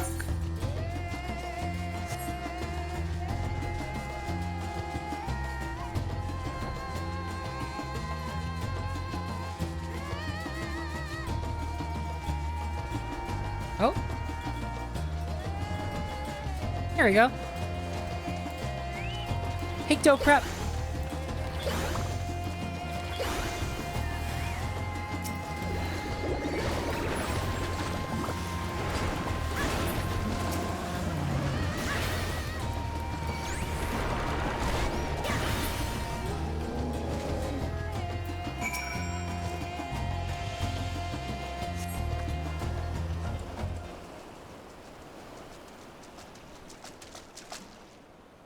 I heard fighting, so I came as fast as I could. It's a good thing you arrived in time to save the girl. Thank you, miss. Thank you. Glad you're safe, but your mother must be worried sick. You shouldn't wander off like that, especially not to look for a trickster like the Justiciar. What? You mean he's a bad man? Yes, exactly. He stole an important treasure from my village, and now he's using it to make himself look brave. But he needs to kill the monsters to protect us. That's no excuse for stealing. He might have fooled you younglings, but the Radiant Host knows what he's up to. But he said he'd save us from the monsters. He's our hero. The Radiant said we shouldn't be scared, but we all know the Justiciar is the one who keeps us safe. We don't need the Radiants anymore.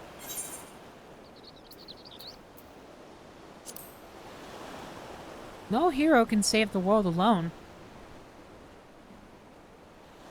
Except me, but like, you know. Like I could, but like, I don't wanna.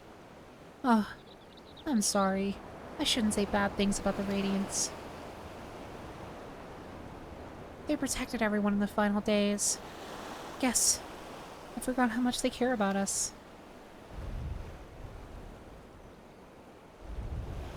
I'm sorry too. I shouldn't have spoken to you like that after all you've been through. You said the Justiciar is a thief and a trickster. I hope it's not true. He's my hero. Well, I'd best escort her back to Yendamad. I'll meet you there later, Pella. He said he was cool and tough. Why would he lie? What reason would he have to make people believe he's cool? What does he stand to gain? What could anyone possibly stand to gain from people liking them? It makes no sense. The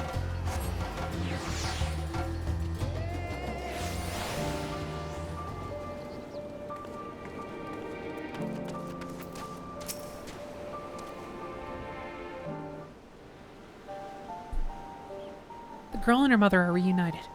I think we can both give ourselves a pat on the back. They're on their way now to inform the Radiant Host that all is well.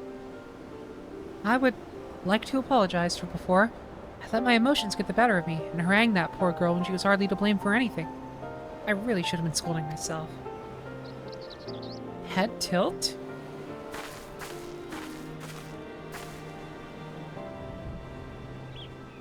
Pella, there is something I neglected to tell you before. The man who now calls himself the Justiciar came to us in the guise of a worldly merchant. He was eager to ask about the purchase of the Apex and its history, and I was equally eager to tell him, not even considering what he might do with the information. You! I'm so proud of my father for being appointed as the guardian. I suppose I was trying to impress this stranger out of sheer vanity. That vanity led to my— oh, the parallels, I see. That vanity led to my father being attacked and the treasure being stolen from under our noses. I have no choice but to make amends for my mistake and bring it back. But some are convinced that the Justiciar acts only to serve the greater good. I couldn't accept that he might not be as rotten as I thought. Last shot at the wrong person. From now on, I can't let my emotions cloud my judgment. I must remain calm and look at the facts for what they are. And the facts say that the Justiciar has done no harm to the people of Thavnir. Even so, the organization he serves, the Passage of the Unbound, is evil to its very core. If his actions at my village are not villainy, I don't know what is. The situation is fraught with contradictions. I still don't know what to think. What are you, Pella?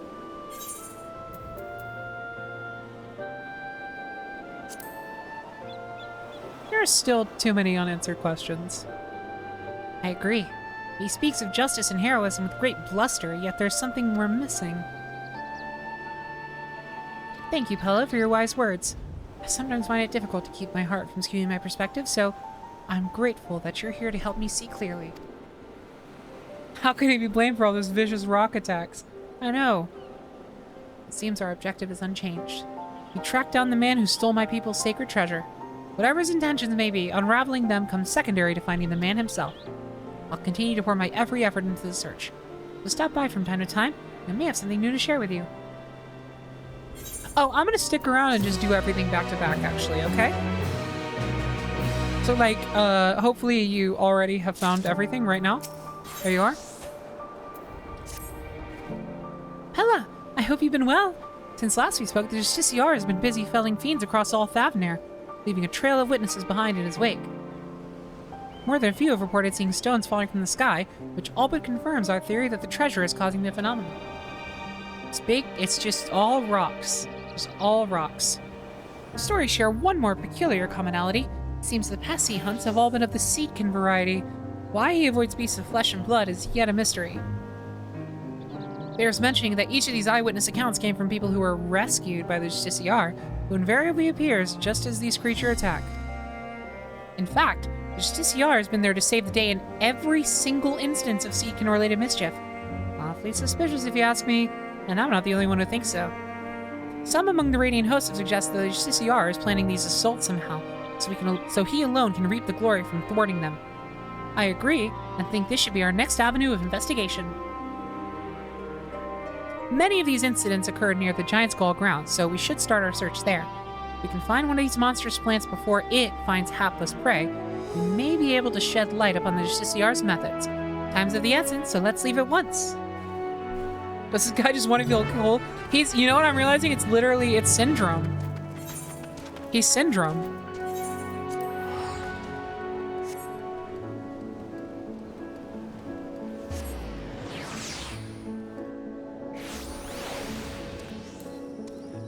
Coming in with equipment that, like, artificially heightens his own abilities and then creates his own villains to save people. Like, look at me, I'm the big hero. And then the similarities stop there because, you know.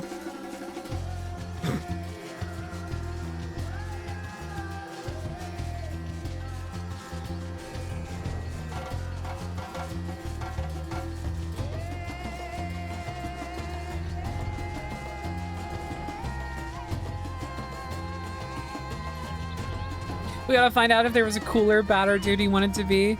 Yeah, his Mr. Incredible. Any moving bushes? Slithering vines? Not here in any case. Hela, I'll search the western path. Why don't you search east? If you see something, don't strike to kill. Weaken it, then capture it with this rope. We'll learn much more from a live specimen.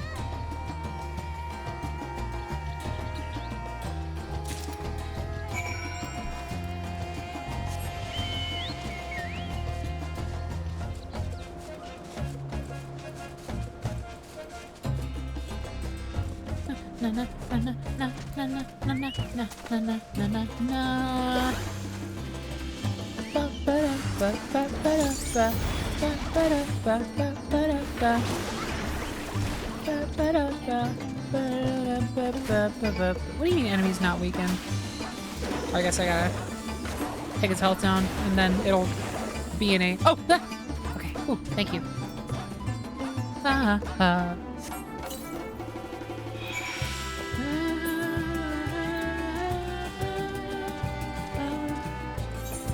that it? Oh, yeah. Ah! His ghost. His ghost stuck around for a minute. Remember us. Remember that we once killed.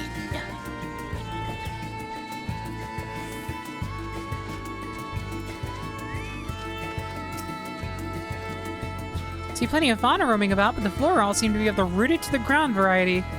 Perhaps my hunch was incorrect. Oh yeah? Well, look at this! You found one! In fact, this is exactly as an eyewitness described. Why don't you keep it for the time being? Bring it to the Great Work, and I'll ask my acquaintance there to examine it with all haste.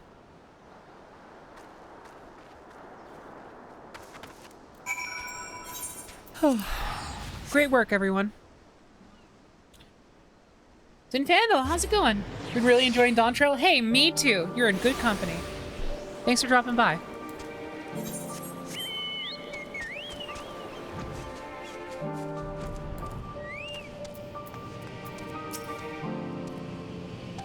Mistress Tepeke told me what to expect. Well then, let's see the thing.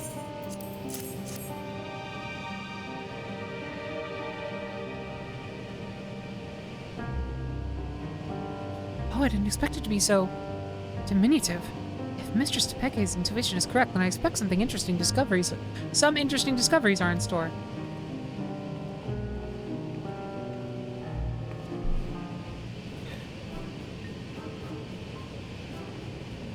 Oh, I got him the yawner tonight. I'm so sorry. You brought me quite the fascinating specimen indeed. I can say for certain that this creature's growth isn't natural in the slightest.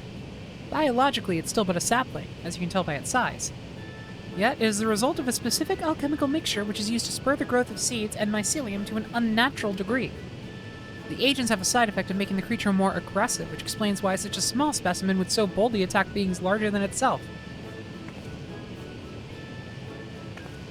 Yet, the solution requires ingredients most rare, and the cost of procuring enough to synthesize it would be beyond the means of most. So whoever's behind this, they're fucking rich.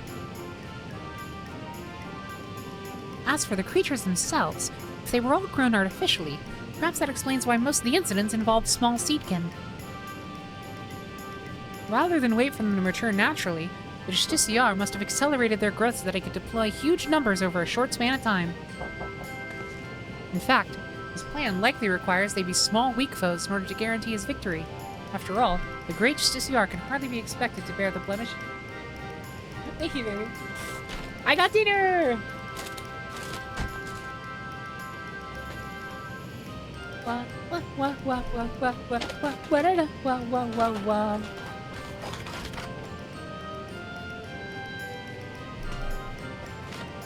gonna have to get a fork later. It's fine. I'm not gonna eat mid-cutscene anyway. Yet. With these new details brought to light, it's almost certain he's staging these attacks in the common folk. Now we have a new perspective to guide our search. Chicken nuggies? No, Chipotle, actually. I got a burrito bowl, which is gonna be a lot harder to eat while I'm playing, I'm realizing. So I should have maybe thought that through, but, you know. Oh god, I should have gotten tacos. What was I thinking? Perhaps you should return to Yetlamad. I hear the Justiciars talk of the village, and they doubtless have stories to share. Splendid idea. Thank you. Your findings have brought us a step closer to unmasking that villain.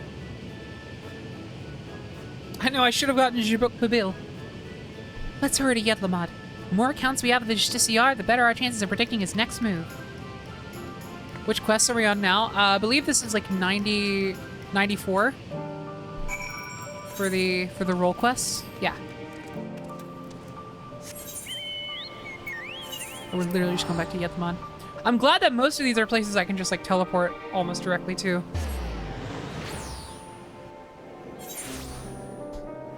Okay.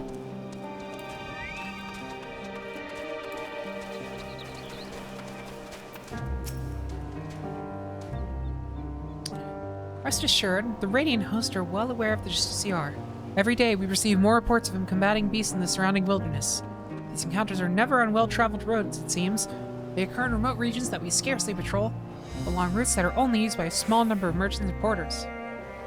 We've concluded that the Justiciar either has uncommon knowledge of the behavioral patterns of these creatures, or that he keeps close company with a merchant who travels those obscure paths.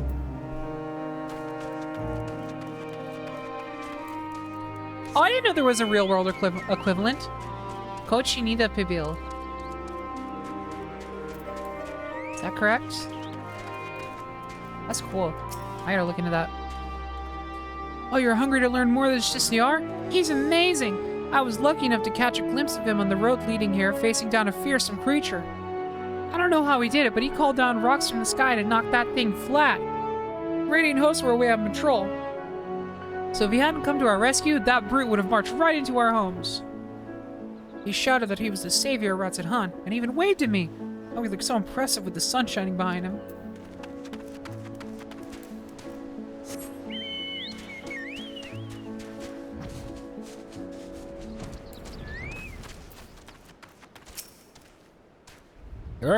Don't tell me you've come chasing that Don't tell me you've come chasing that half-baked savior. The younglings might be taken in by his honeyed words, but anyone with experience can see he's nothing but a charlatan. And I have a story to prove it. The merchant I know took a tumble as he was transporting the goods. Not long after comes the Justiciar, looking chivalrous as you please in his shining armor. But did he offer a helping hand? No! He ran off with nary a glance backwards. Fuck. You may go on about slaying beasts, but a real hero would never ignore someone in need. Okay.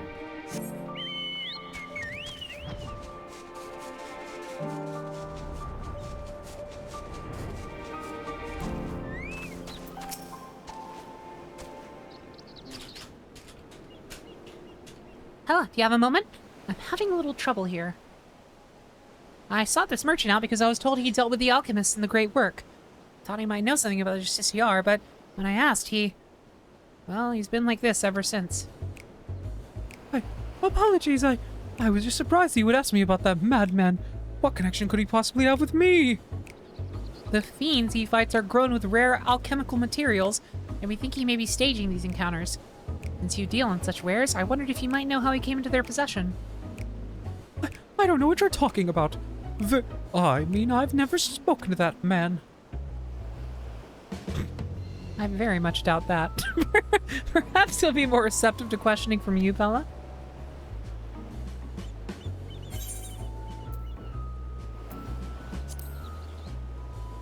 Spit it out. You're working with him.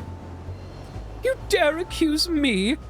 Why? How am I to know that you aren't the one in league with Vera-san? Vera-san, you said. Who's that, may I ask? Fuck. Huh? What? Did I know? No, that's my name.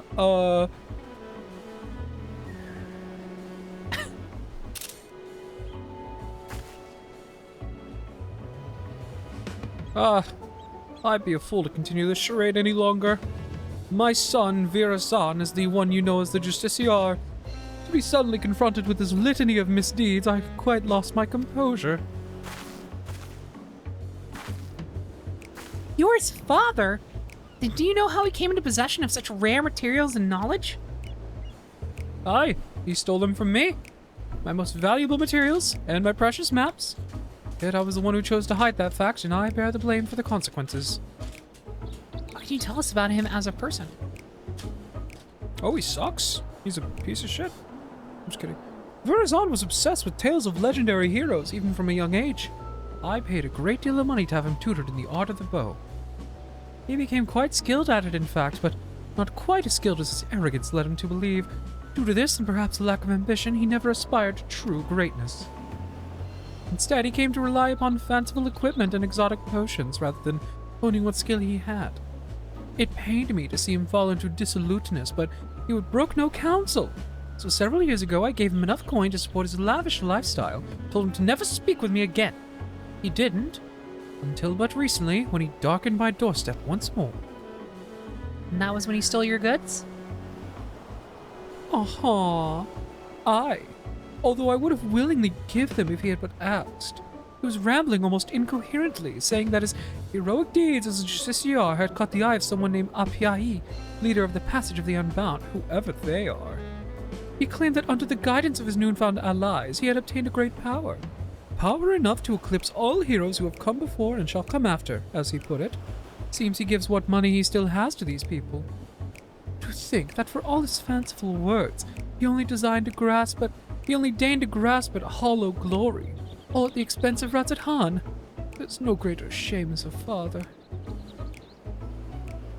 Given what we know of this shadowy group, they most likely aim to sow discontent through Vera-san's deeds.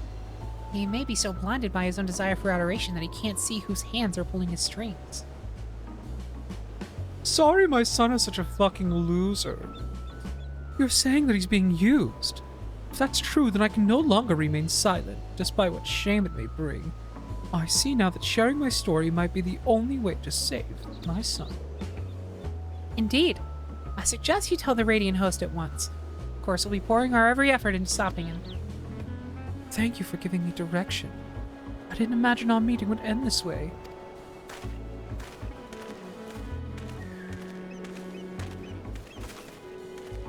truth be told, I'm not entirely unsympathetic towards Virasan. I basked in my father's reflected glory, having none of my own to speak of. The glory Virasan seeks is similarly false. I, too, shall visit the Radiant Host and have them spread word of the Justiciar's true nature. If the people are wise to his trickery, they'll be far more likely to aid us. They'll soon learn that a legend built on lies is no match for true heroism.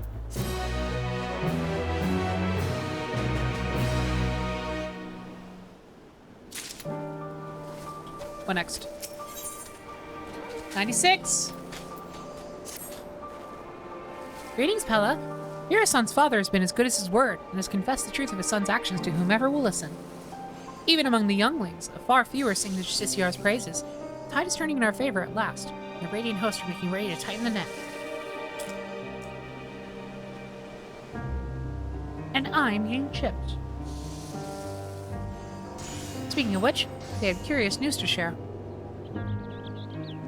They've been examining the stones left behind by the Justiciar, and noticed a pattern. They were all varieties of rock commonly found near the site of each encounter. For instance, near the Giant Skull grounds, the Justiciar seems to have called down a hail of what else but Giant Skull. I have my own theories about what this means, but I'd like to hear your thoughts, Pella. Safe to say the artifact doesn't create rocks from nothing. Indeed, the perch at the apex likely lifts whatever stones are nearby and brings them crashing down to Earth. If our suspicions are correct, we're one step closer to unraveling its mysteries. But despite these favorable developments, the Justiciar's popularity remains a problem. Even with the recent blow to his credibility, his most ardent followers still idolize him.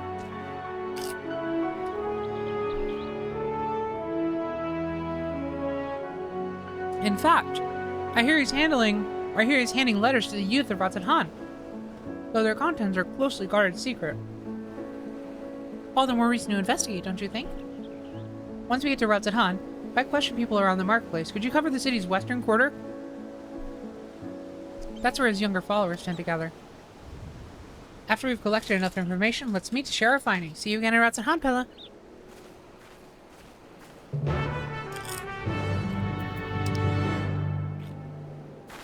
Yeah, it's a little uncomfy.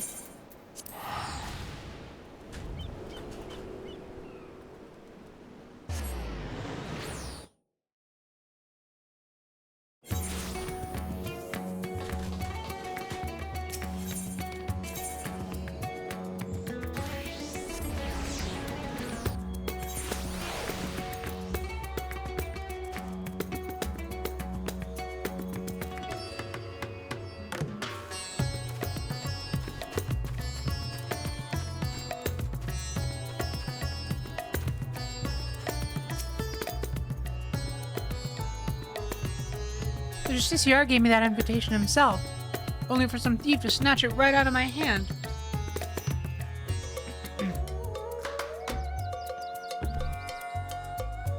You believe in the Justiciar too?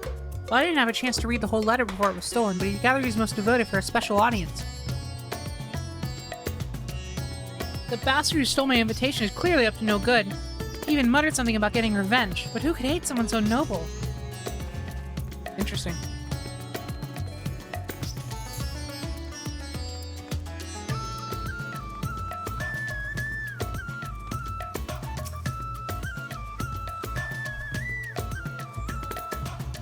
Oh, you're the one that's always following that Tepeke around. I hear she's spreading rumors about the city's savior. I won't let her harm his reputation any more than she already has. I have nothing to say to her lapdog.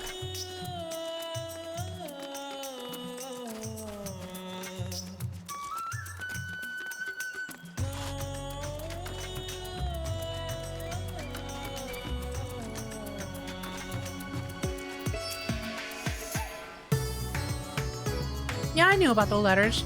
Me and my friends didn't get one, though. The grown-ups get angry if we talk about the Justiciar. Guess what? I heard Zashal talking about him over by Marid's Mahan. He had a big grin on his face, too. Does that mean the Justiciar isn't a bad man like the grown-ups say? Okay. We will head that way. I think I'm starting to understand how Pictomancer works, but I can't figure out a controller layout that feels natural.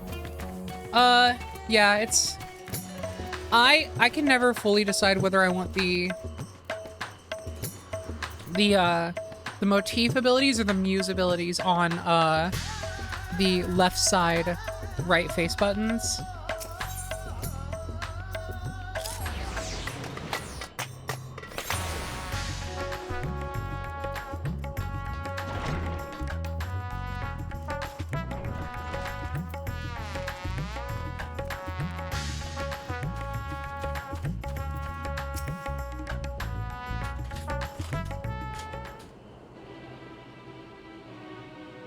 Haha, it's true what they say. A fool and his gill are soon parted.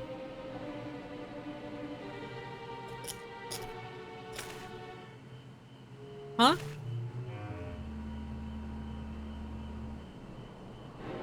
Buffering. Here, hold on, I'm gonna slow down for a second. I have to eat in waves when I'm streaming. I hate it so much. I hate eating while streaming. Ugh, it sucks, but like I have to eat something. Why, if it isn't one of the heroes of the final days. Oh, this isn't about that map I sold to your companions, is it? Fine, it points the way to the vaults of Al-Zadal III. Al-Zadal III? The third? Exactly as described. I may have employed a few, creative methods to entice my customers, but what merchant doesn't?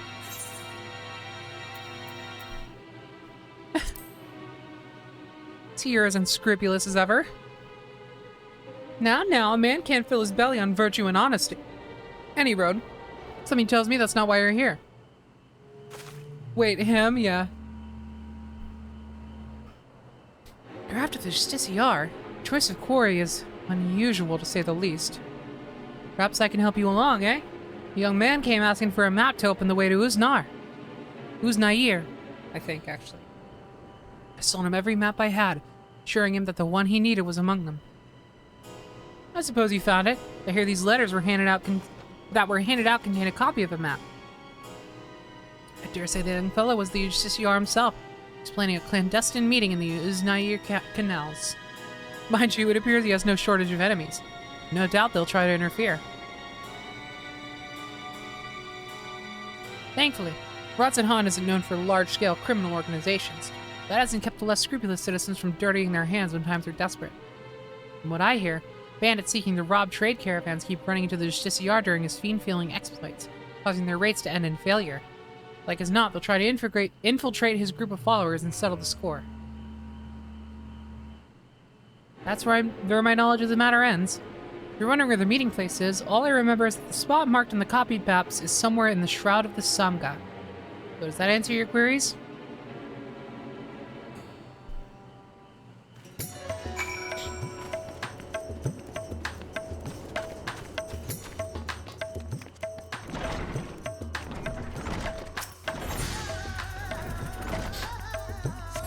Doesn't really matter which place we start from.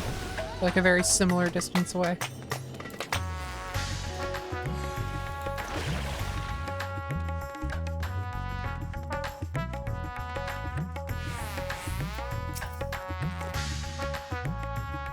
Hello, Splendor's vendor. Those in support of the Justiciar didn't seem surprised when I told them of his misdeeds, but they still were reluctant to betray him. In short, I had no luck. What about you, Pella? Some bitch. Investigative abilities never cease to amaze me. As for this gathering Virazon is planning, I expected some scheme to prop up his flagging popularity. Even so, many of his devotees are younglings ill-equipped to make the perilous journey to the meeting place. If they have any sense, rather than attempt to travel there directly, they'll stop at settlements along the way to rest to confirm the route. You said the map led into the Shroud of the Samga, yes? That means Palakastan is the closest settlement. I hear many took refuge there during the final days, now a bustling town in its own right.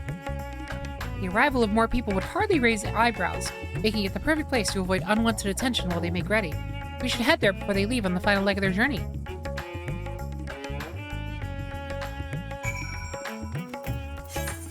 Okay.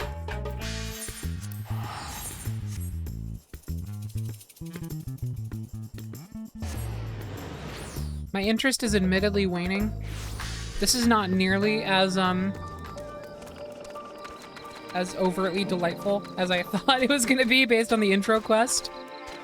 I mean, I've barely seen a silly villain anywhere. Like, we got one cutscene with him. The guy has only appeared once. Yeah, I don't know. I'm like not.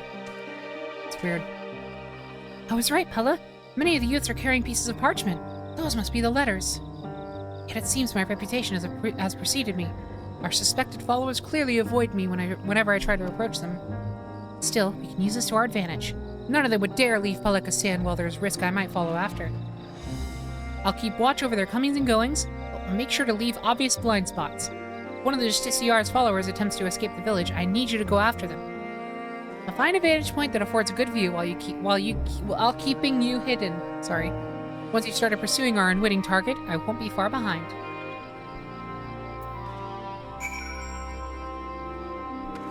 In my quest, the villain was in all but one of them. Which one was that? Katie says she saw her so much.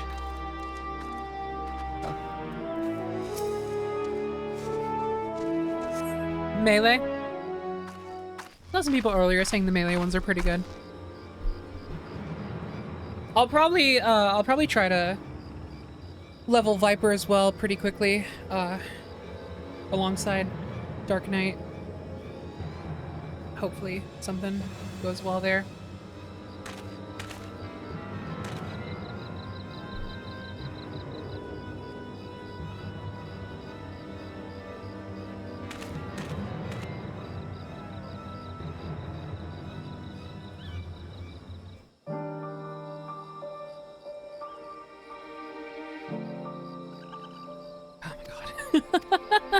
Stealth mission, yay!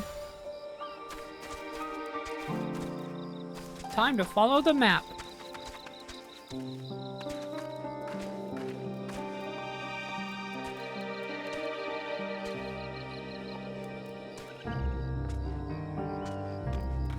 This quest is good now.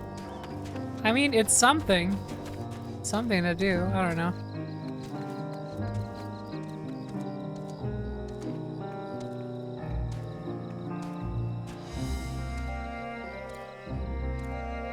No. I got so lost doing this because I didn't see where he started. He's like weirdly hidden based on where you're standing. Run!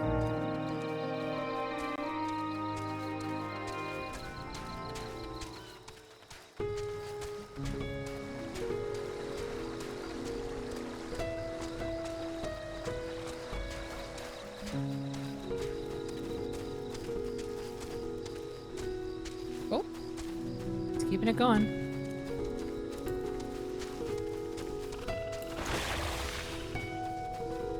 Oh shit.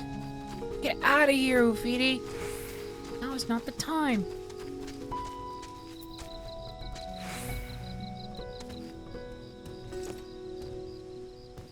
Nope. I think not.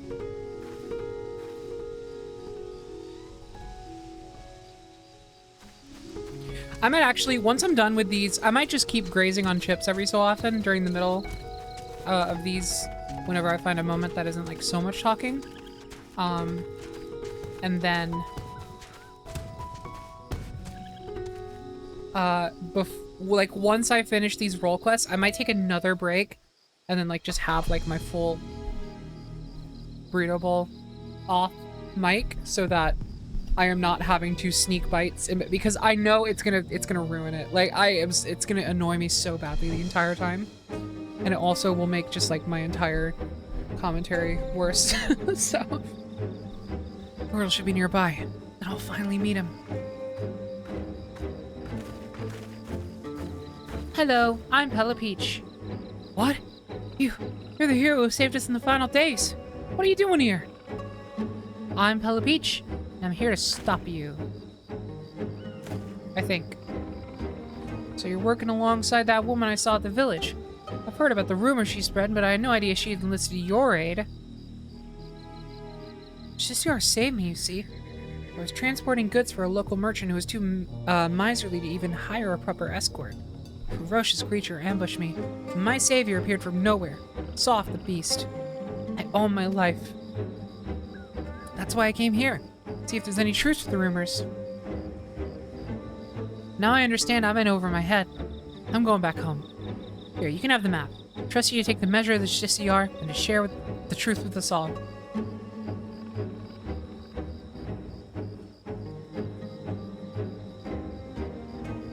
Telepeach from Final Days. I don't know if I want to be from Final Days. Apologies for watching from the shadows. I was afraid my presence might have startled the lad. I was able to hear what he said, though, and its gratitude towards the Justiciar seemed genuine. I dare say the other followers feel similarly. Well, now that we have a map of our own, let's open the portal and confront Virazan. Thank God.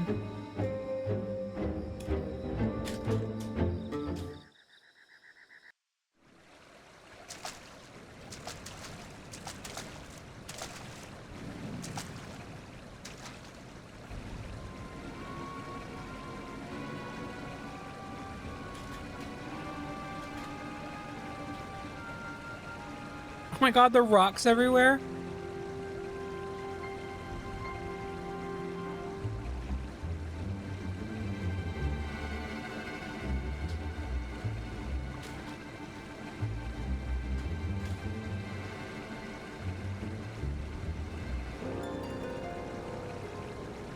What a sight. Did the treasure cost this?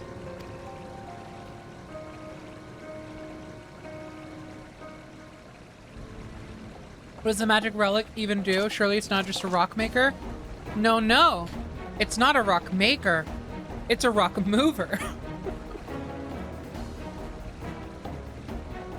Also, yay, there he is.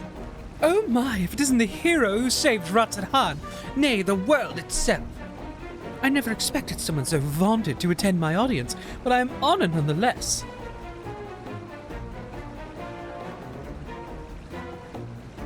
Where have you been? Enough of your games, Virazan. Stop this madness at once. After giving you such a warm welcome, these are the thanks I get? Well, 'tis true that I was once known by that name. 'Twas merely a guise I wore until I discovered my true self. So long as I am the masked hero of Ratzahan, I shall not suffer any to call me Virazan. But that is your name, isn't it?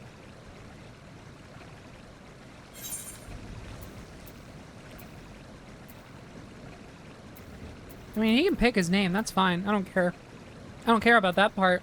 It's everything else that's annoying. Why don't you drop the act? Try being a true hero. A true hero, you say? Indeed. Perhaps casting aside this mask is the price I must pay for the adoration I am due.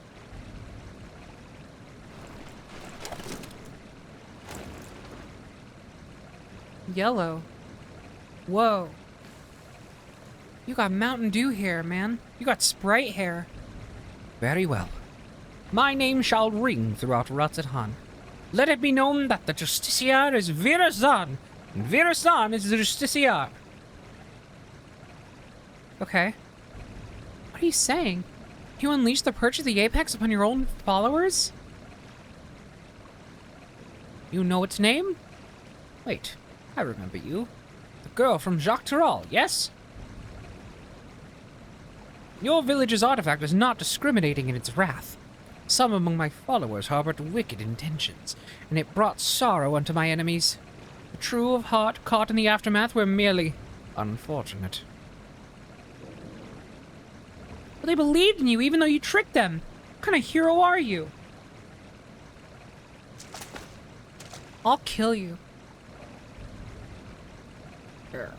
You too would oppose me? I had thought that as fellow saviors we might find some common ground. But it would seem we are destined to walk different paths. Okay. Now faced with unknown peril, a great fervor rages within me.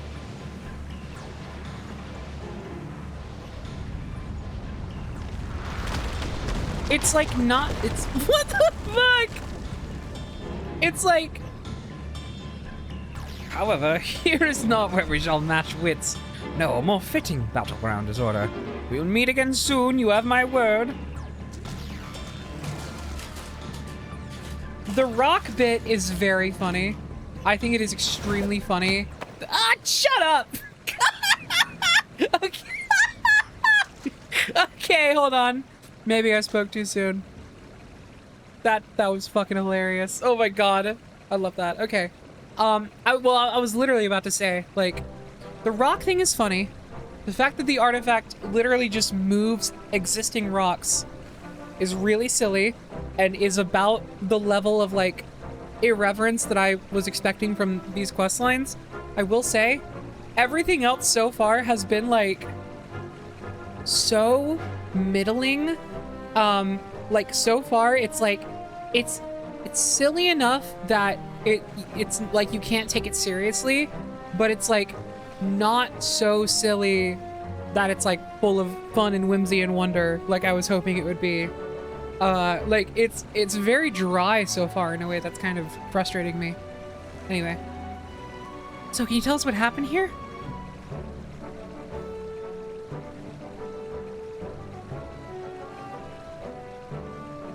He gathered us all around and made a grand speech. Claimed he was the hero that would drive back the flood of fiends threatening Thavnir. Then he spoke of his anger at the recent rumors. He told us to go forth and repair his damaged reputation, so that the people would love him again. He became quite I mean, cause, like, what is this story doing? Is what I'm wondering. Like, what is the point of this? Why am I here? Like, what is this for? I don't get it. Maybe it makes sense in the wider context of the rest of them together, but, like, with the previous two role quests, you know, with Shadowbringers, it was, like, sick as fuck. You know, you get, like, the story of, like, the remaining members of the Warriors of Darkness and stuff, and it's, like, really emotionally driven and cool.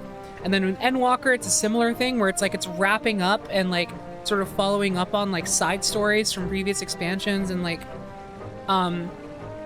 it's all got, like, a bunch, there's, like, a lot of meat there to chew on. It ties in so well.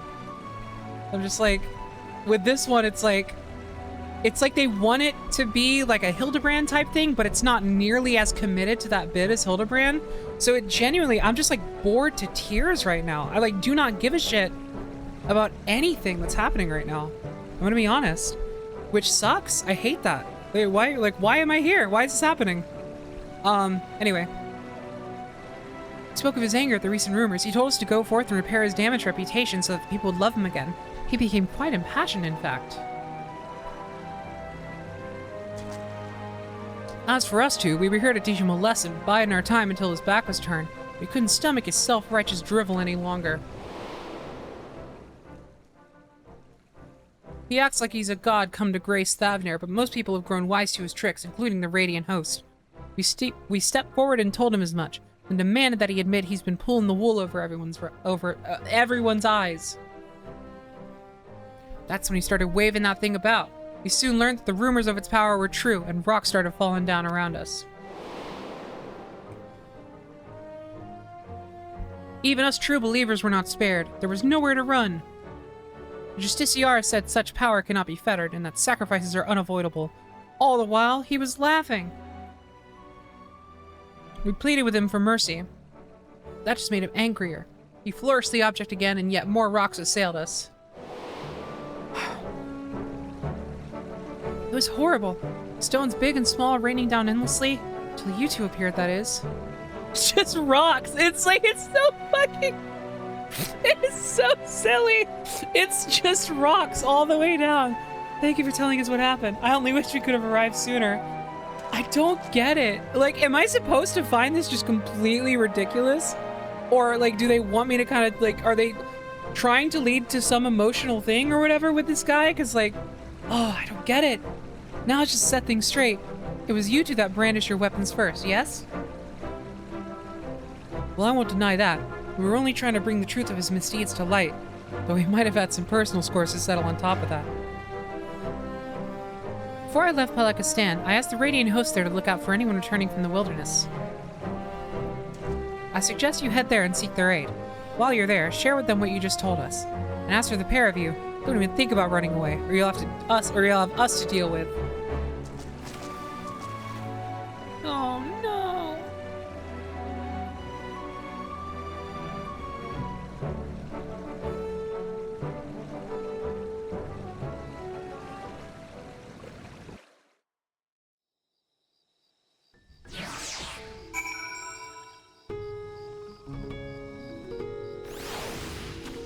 I know, like this.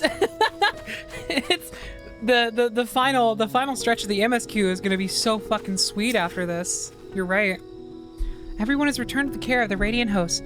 As for those ruffians who meant to attack Virazon, also it's worth it for dying, you know?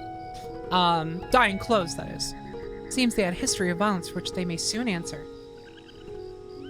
Several among Virazon's followers were dealt serious wounds, but we can be grateful that none lost their lives. It's exactly as the old saying describes, the master of the Apex shall be showered with good fortune, yet leave only sorrow in their wake.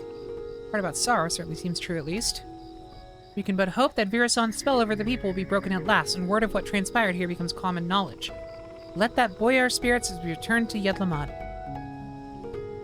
Big and small rocks thrown at people. That is a crazy level of conflict for them to be working with for this quest, but also taking it somewhat seriously.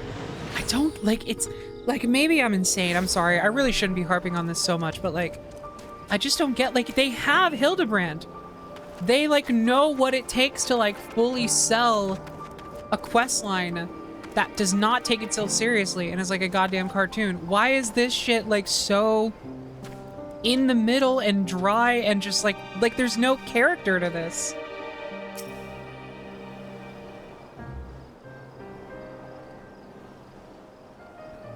Like, did I just misunderstand the intro quest? That's what I'm wondering. Like, I feel like they very much were giving off the impression that it was gonna be like cartoon villains that are gonna get up to like cartoon shenanigans. I straight up thought it was gonna be like a Hildebrand. It really gave off that impression in the first quest to me, but like, I don't know, whatever. That was certainly an ordeal. Although Virazon got away, we can look back upon what transpired to plan our next course of action. It appears that the treasure takes rocks in the surrounding environment and makes them rain down upon the wielder's surroundings. However, the power seems to be somewhat haphazard. Yeah! What do you mean? While Virazon himself was struck, the boulders assailed friend and foe alike. I think a thing that uses magic to throw rocks around is gonna be a little haphazard. Something else has been nagging at me as well. The stones we saw in the canal seemed quite a bit larger than the others. I don't know what to make of it. I'll give it some fun. I don't care about the rocks. I don't care about the rocks. Why do they think I care about the rocks? We still don't know exactly how he controls the Apex's abilities either. We must focus on these mysteries as we continue our investigation. As for Virazon himself, he was just as his father said, wasn't he? His so-called heroism is an empty charade, like a child playing at being hero from their storybooks. He seems motivated by a vain desire to gain the love of the people, yet he cares nothing for their well-being. He'll learn his lesson soon enough, though. None will sing his praises after word of what happened and whose hair spreads. Even he must know this. I worry that his desperation will drive him to worse misdeeds. If the treasure is used with reckless abandon, it could cause untold harm. I must discuss this with the Radiant host. Together we might be able to capture Virazon before he attempts anything drastic. Stand by for now, Pella. I'll be in touch the moment I have something to share.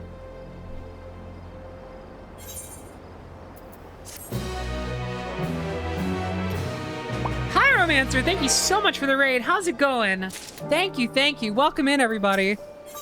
We are, well, so I've been doing basically almost exclusively, oh, by the way, we are in followers only mode for chat, 10 minutes followers only. I do apologize about that. It is a spoiler avoidance tactic, but welcome in. We're playing DAWNTRAIL. I am taking a break from the MSQ to work my way through the magic DPS job quests. We're currently at level 98 of that, and once we get back to the MSQ, we are currently wrapping up the level 99 range of quests.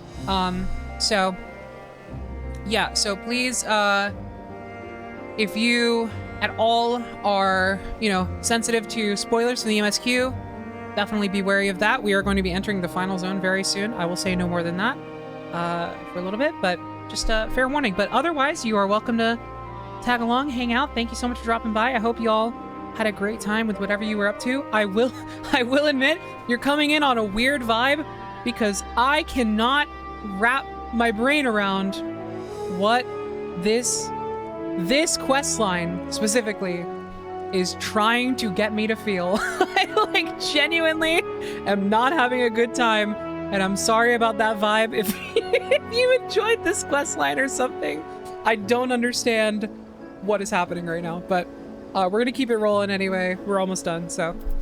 Typically wishes to share the contents of his recent delivery with you. Seems Virazan has been laying low since our last encounter. I'm sad to say, however, that my investigations have uncovered little. Still, there's cause to celebrate, for I've received a letter from my mother with good tidings. My father has finally awakened after the grievous wound dealt to him by Virazan. He's well enough to travel to Yalal, in fact, and may have already arrived. We are up against deadly, terrifying rocks. That's really the crux of it. Of course, I'd love nothing more than to go to him, but I pledged not to return until I had the purchase of the Apex in hand. Besides, I'm soon to depart with the Radiant Host to try and sniff out Virazan's whereabouts before he acts out of desperation. That's why I asked that you go in my stead. As the treasure's guardian, no one living is more knowledgeable about its history than he. If you share with him all that's transpired since we began our search, he may be able to point out something that we've missed. I know it's a lot to ask, Pella, but the safety of Thavnair depends on it. And please, give my family my regards. My mother should be able to tell you where in Tuliyalal my father is staying. Once you're finished, let us meet in the Aetheryte Plaza in Ratzahan to share what we've learned. My boobs. I'm gonna go and ask him, like, hey, so I got, like, one big question that really is just gonna be so important to me. Why rocks? He's like, huh? Why not rocks?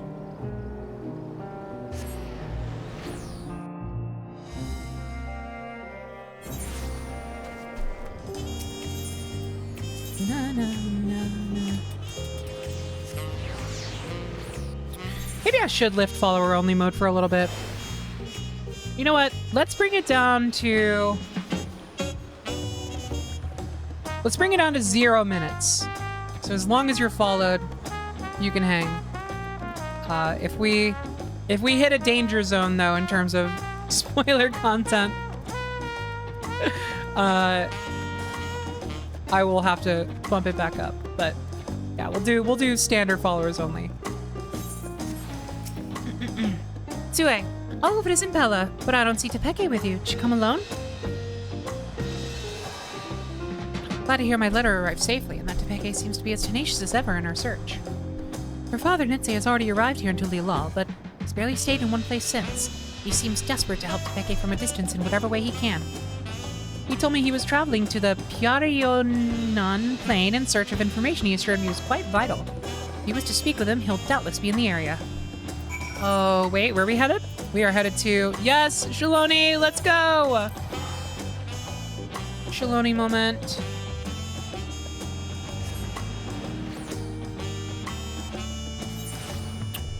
Okay. Hiya!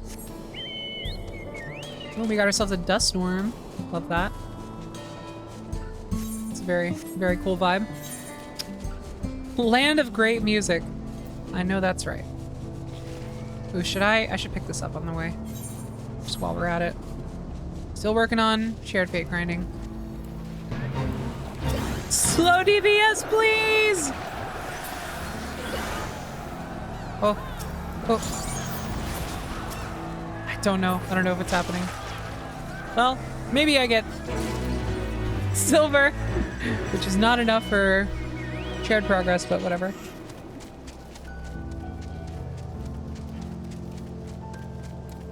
All right.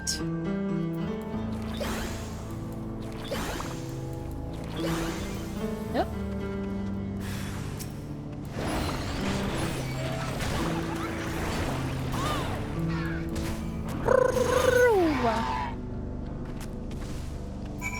That's it.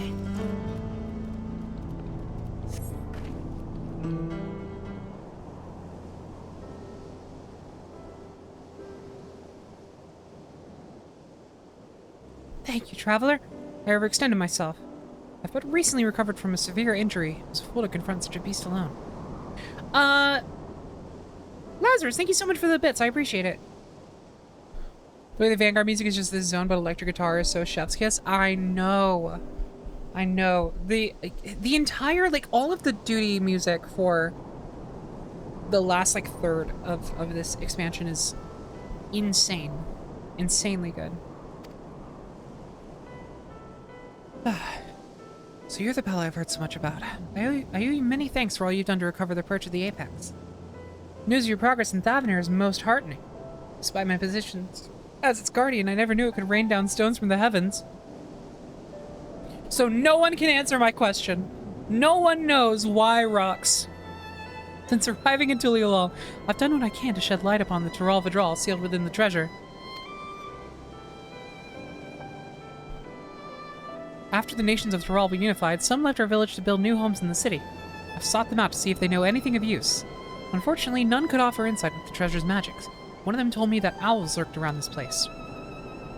And since the Zoraal Ja sealed within the perch of the Apex was once an owl, it seemed logical to pursue such a quarry.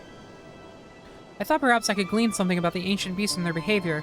Like as not, some fundamental aspects remain the same even after transformation. Having heard your account, there is one fundamental difference that stands out.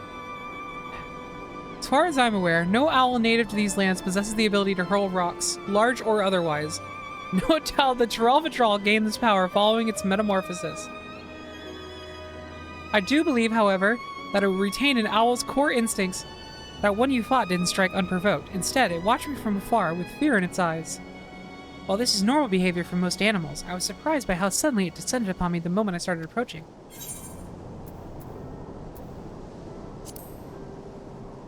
It sensed danger and attacked preemptively. I had the same thought. The owl sensed a threat and chose to confront it rather than run from it, and the same impulse may have driven the Zoraal Ja. Indeed, that correlates with something I heard from my countrymen who had relocated. Oh my god.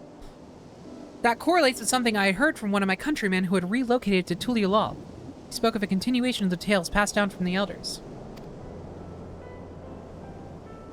Really sounds like they want this to be a real threat in a world where you fought fucking tight. I don't understand. I'm so bored. I genuinely, like, I feel bad. I really feel bad. Like, I genuinely, like, I don't know if I'm just missing something or what. Like, maybe I went into this with the wrong mindset, but, like, I truly am bored out of my mind with this questline. I, like, don't care. Maybe it literally is just, like, the sheer vast in, like, what is happening in the MSQ versus what is happening in this questline now. Like, I don't know. I really don't know. This is easily the worst role quest I've ever had to do. Anyway, made well by Heart of Fright, thus was sealed away at last. I'm trying so hard not to get to the point where I start skipping these cutscenes at the last second because we're so close, right? Like, I want to give it a fair shake all the way through and see, but, like, I'm so bored right now. Judging from the owl's behavior, I can theorize that the treasure is activated when its bearer senses danger. And according to the story, this power can easily get out of hand if its bearer is panicked. Of course, this theory must be tested first. Birazon will certainly use the perch of the Apex again. When he does, I ask that you and Tepeke pay special attention to the circumstances leading to its activation. You have my thanks. Loath though I am to admit it, I've yet to recover from my long convalescence. I would only be a burden to you. I wish I could aid my daughter another way, but you more than make up for my absence. Please, lend her every bit of knowledge you have, Pella. I pray that my daughter will soon return home, treasure in hand.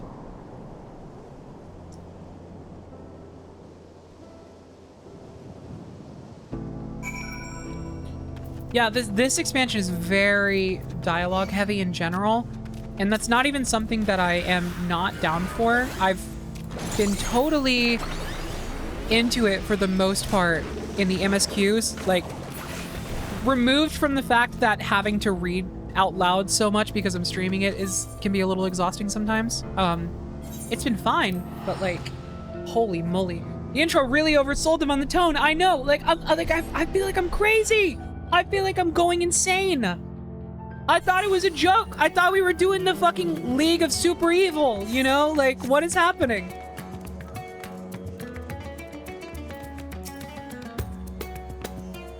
Pella, you came just in time. Hirazan has shown his face in Ratatan. You can tell me about your journey to Tuliyola later. For now, come with me.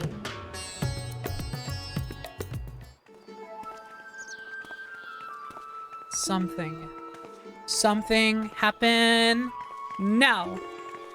Something happen now.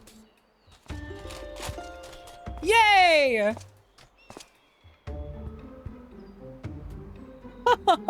Are you surprised? Thanks to the sage counsel of a fellow hero, I've decided to doff my mask. Although my face may be unfamiliar, I believe you know who I am. I was once the Justiciar, but now you may call me Virazan. I am Thavnir's protector, its savior, its hero. You may have heard salacious rumors that I have orchestrated the very attacks which I so valiantly drive back. That I was behind the catastrophe at Uznayer Canals. I'm here to assure you that those are false aspersions all, cast by those who are envious of their betters. I'd give my life for this fair city and its people, and I would give more still if I could. What should we do? It might be best to lock him up before this gets out of hand. Wait, we don't want him raining down rocks with all these bystanders around. For now, keep a careful eye on him. All I ask for is your respect, your adoration. A dream held by all, but realized only by the few. And I would be one of those few. I have proven myself worthy of being your savior, and now, with an entire city watching with bated breath, I shall declare my intent to reach even higher. Yes, for I can protect you all the better as your ruler. I shall retire the mantle of hero and take up the crown as the king of Ratatan. Boo. Oh, you stink! The bastard's gone mad. I wield power unassailable. With me on your throne, you would never again have...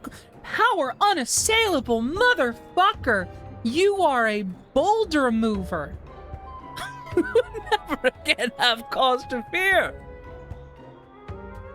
Like, is it supposed to be a joke or not? I'm crazy! All would live in peace.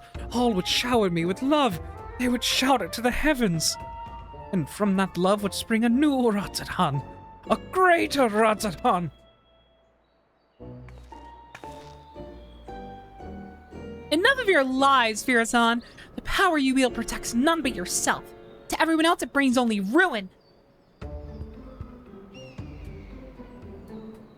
Of course, the road to greatness is ever paved with necessary sacrifices. Yet so long as your ruler lives, Ratatan shall know naught but prosperity. It'd be so funny if Vitra showed up like, oh, hey guys, what are you talking about? You think you're better than Master Vitra? He bore the city and its people on his back, while you look fit to collapse under the weight of your own armor. You're no leader. You're a damn joke. That's what I'm saying. This guy's saying everything I'm thinking. Hold on. Chip moment.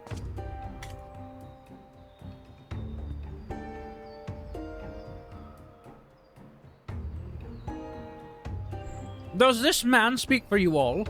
Is there not one among you who would follow me into a brighter future?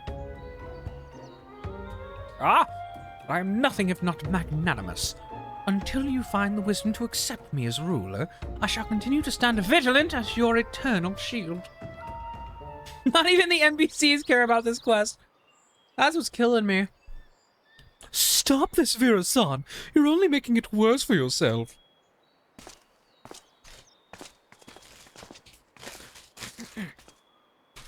Can't you see you've become a laughingstock? Give up this facade and answer for your sins. Do so now, and the Radiant Host may yet grant you mercy.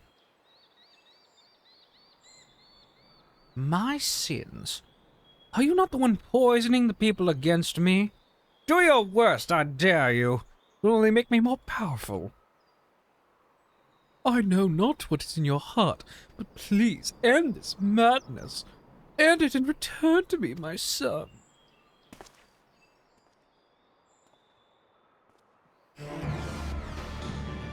No!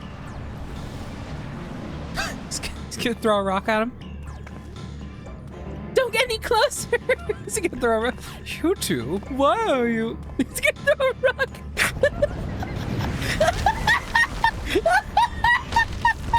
Come on, man! This is so stupid! Good lord. I mean, it is pretty dangerous.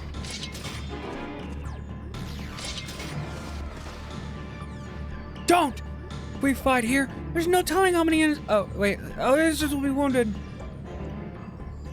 How many roll quests have you hit up by this point? This is the first one I'm doing. The first one I'm doing. Oh. And after the intro quest, this is genuinely such an insanely, like... It's just, it's you know... Pathetic as ever. I tire of this farce. I've declared my intent to become king of Ratzahan.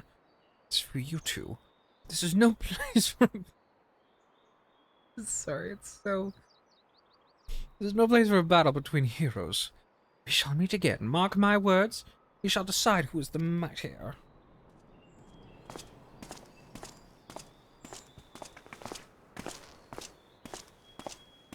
Stop. He's literally not worth it. Buckle up for more. The healer one hit for me about like this one is for you. Yeah, Katie did in chat. My good friend Katie had a similar experience with the healer one. I'm so scared, man. I wanted to love these so much. We can't risk confrontation in the city. Why am I taking this seriously? Who cares? You're right, of course. As much as I hate to see Virazon walk free, we've yet to ascertain the extent of his power. For now, we must bide our time. I did hear this was the worst one. That's, you know, that's... At least it's novel, you know? It's kind of funny that I, being a magic DPS main, would be saddled with the worst one on stream. Going, like, out of my way to do it before hitting the final zone, which I have been endlessly talking about my excitement for. I noticed that despite all his proclaimed love for its people, he didn't even look back at them as he retreated. Perhaps he couldn't bear to look them in the eyes. Or one of them, at least. For how goofy these are, you'd think Essie would let your character respond similarly like Hildebrand. That's what's driving me insane about this questline in particular.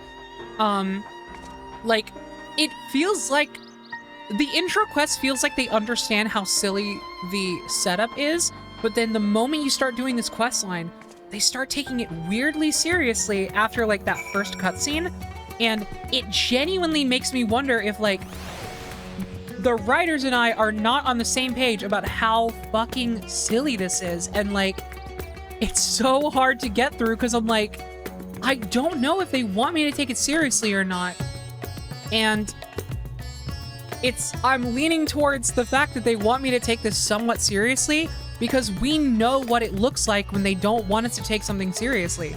It is very, very clear.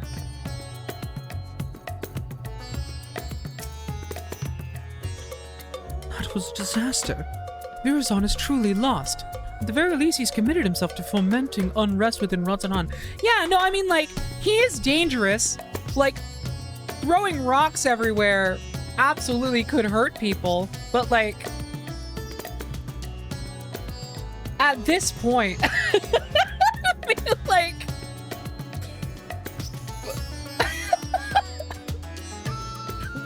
mean, like why are we at all entertaining it, you know? I think Ashdaya could kill him. I think anybody could kill this guy, just about anyone we know.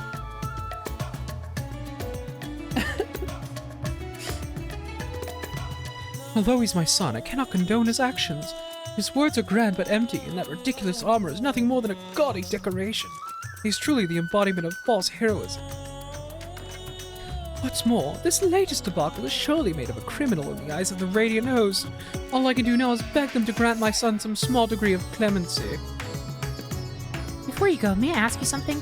After Virazon called down the rocks, did you see his expression?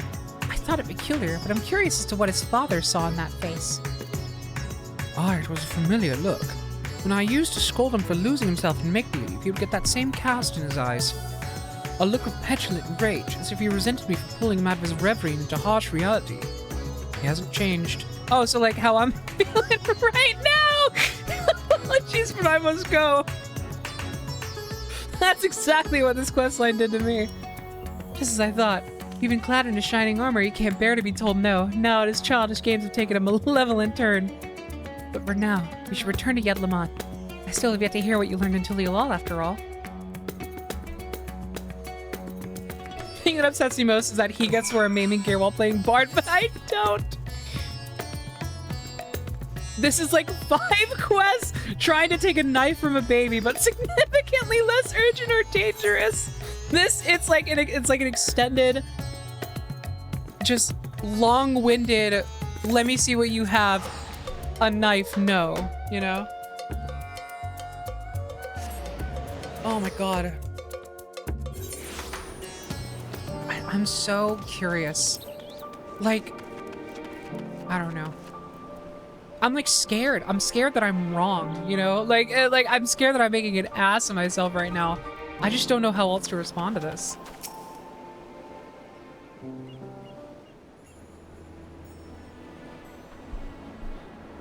Now that we have some room to breathe, I'd like to hear about your journey to Tyrol. Does my father have anything to share?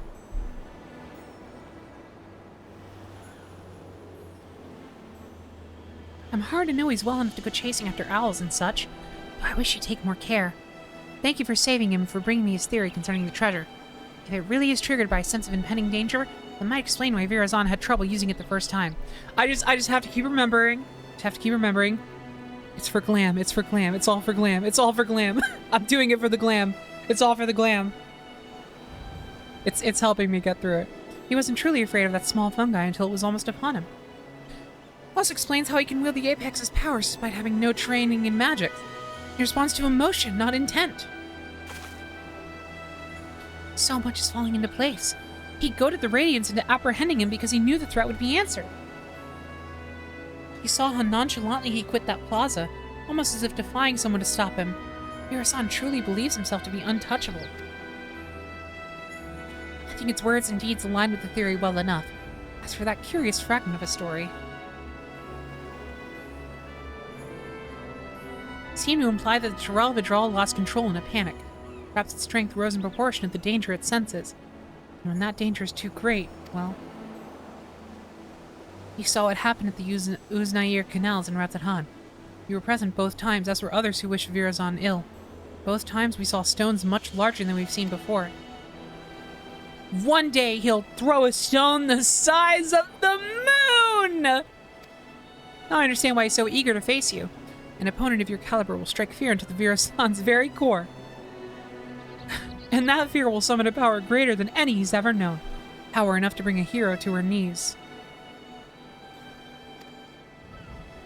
Or so he thinks. But we know better. We'll use that arrogance to our advantage and bring him crashing down to the earth. Although we may have to contend with falling rocks for a time. In a straight fight... Okay, one thing I am looking forward to is that the idea of falling rocks sounds very fun for a solo duty. I actually am kind of looking forward to playing out that fight. That is the one thing carrying me right now. In a straight fight, he'll be outmatched. So we strike fast and we strike hard till that fancy armor is nothing more than mangled steel. Although you may prefer to put your foes to sleep and whatnot, we know he has an arsenal of alchemical concoctions at his disposal. That's why I suggest a bit of good old-fashioned brute force. While you unleash your most fierce and destructive spells, I'll be your shield. Don't even think of holding back. My fist. I look forward to fighting by your side. I simply have to fight a suitable arena. I shall consult the Radiant Host's location. Once that's decided, we'll confront Virazon for the final time.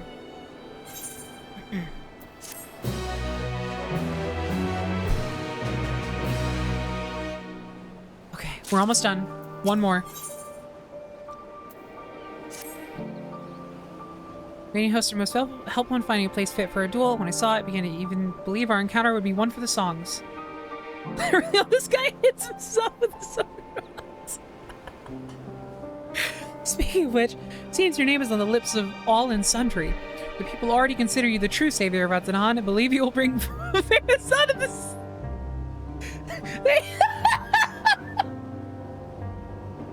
Okay, I'm glad that this did it.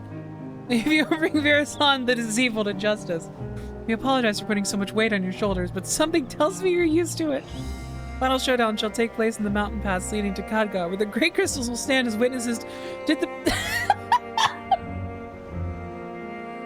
I'm sorry. Suitably romantic and suitably isolated. I'm trying to keep myself from saying things that are mean and unfair, and just trying to keep my head on my shoulders. Radiant hosts have spread word throughout Thabnir that a hero has arisen to challenge Virazan, and his pride will force him to answer. The entrance to the pass is at the Giant's Gall grounds. Let's head there at once to await his arrival. My fist.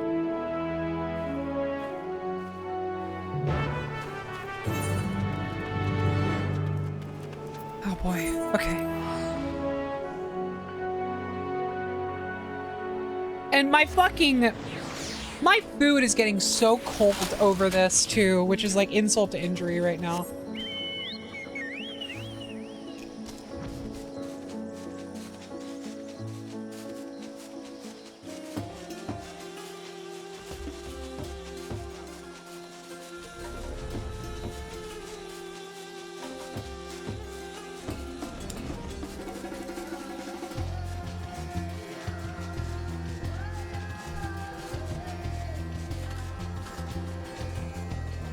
In hindsight, I think it definitely plays much better when not done all at once. The marathon definitely doesn't help it. I would say that's maybe a personal thing. I straight up do not know if I would ever feel any differently about this. Like, it was that way with some of the Hildebrand stuff that I did.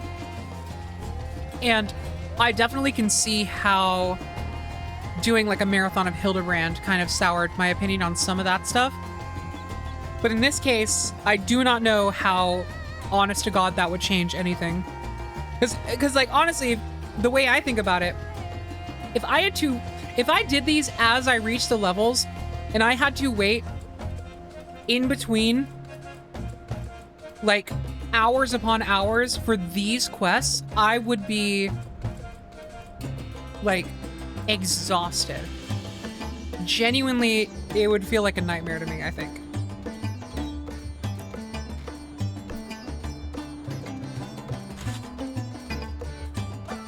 Okay, hold on.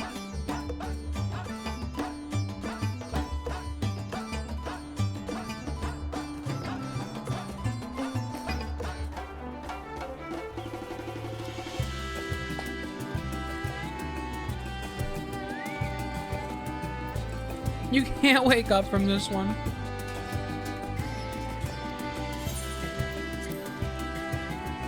Let's kill this bitch.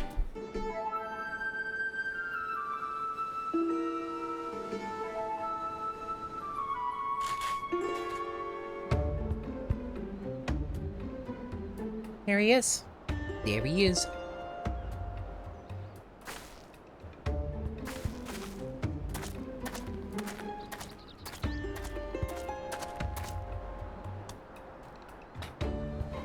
Through the cracked peaks of Khadgar, desolate winds blow over the field of battle.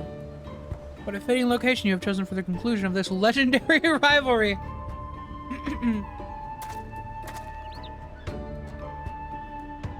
That's funny. I kind of like that. That was silly. I do like the idea that he sees this as like an overly inflated like rivalry between the two of us. Man, this could have been so good. I was right not to face you before. An environment unsuited to a struggle between titans. Now my patience has been rewarded and my heart races in anticipation.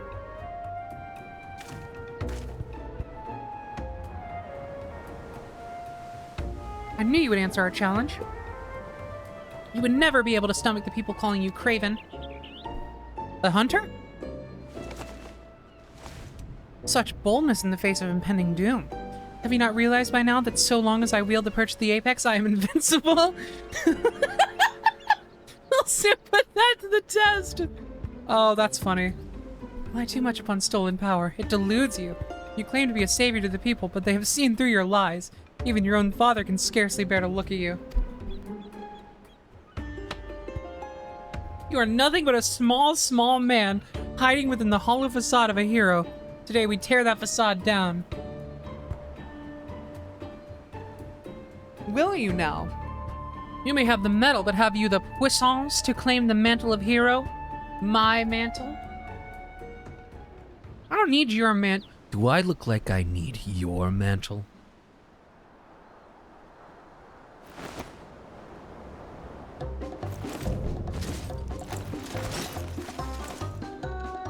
Oh my god, the music. Okay. They kinda know.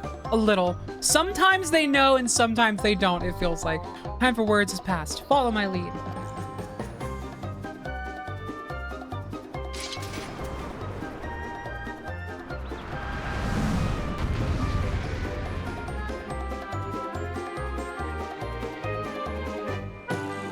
They know, but they did it wrong. That's so funny to me. Okay. We're almost done. We're almost done. Let's go. Die.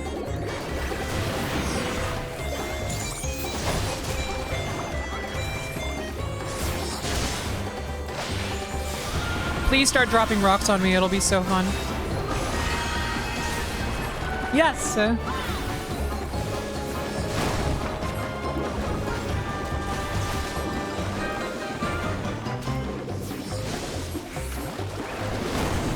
Oh!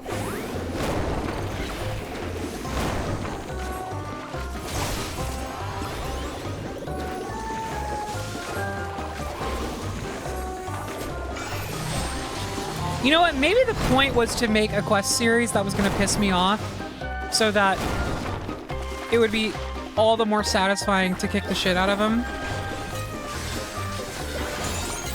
Maybe I didn't consider that.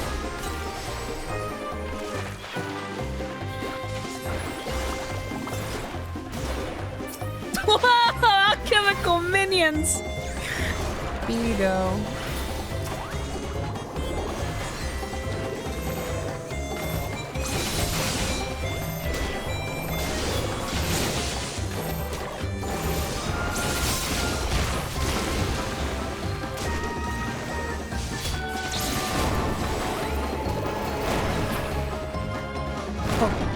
Whoa, whoa, whoa, okay, it's kind of getting crazy.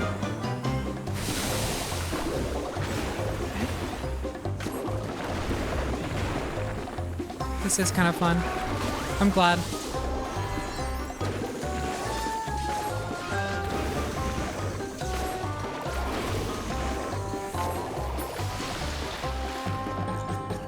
Genuinely getting just such mixed signals from this entire quest line.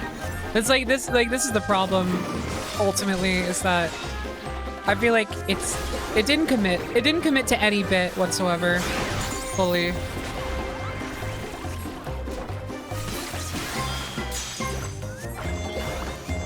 Whoa! His clothes! Like what is this? This is some goofy Hildebrand ass shit right now. They just took his clothes! Where was this the entire time?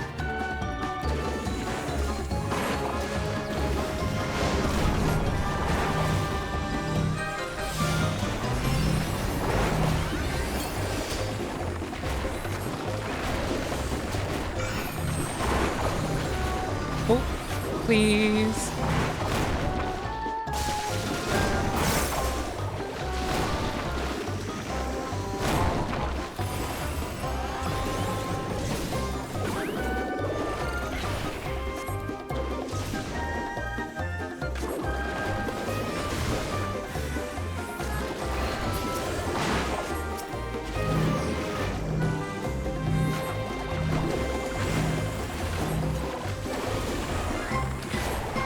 I'm still holding out so much hope that the final like quest to really like cap it all off once I've done the rest of these is gonna like hit the way that first cutscene hit. And it's just a little bump in the road. That's all this is.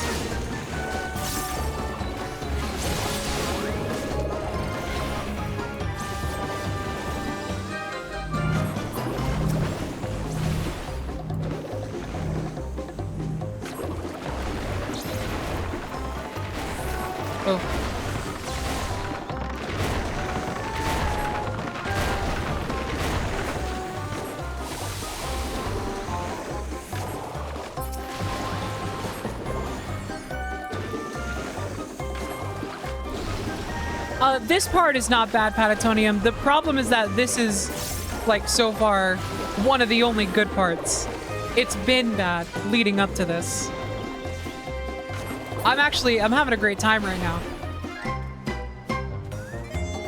But it was a grueling process getting here, and that's the issue. Yeah, you'd have to go back and watch in full context.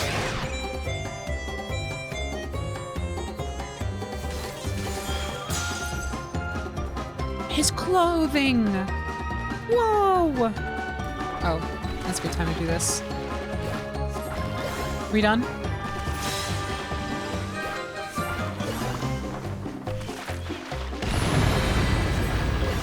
Whoa! Oh, shit! Oh, that's cool, actually. Oh, fuck, wait. That's sick. Whoa!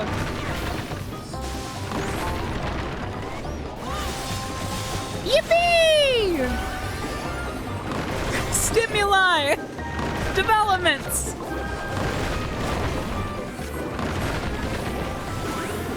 Visual feedback!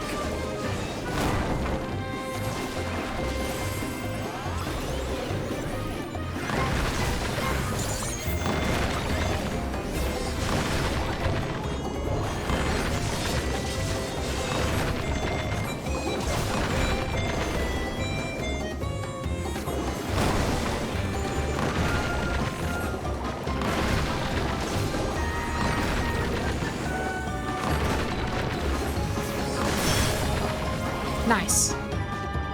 Okay. That was pretty good. That weren't too bad.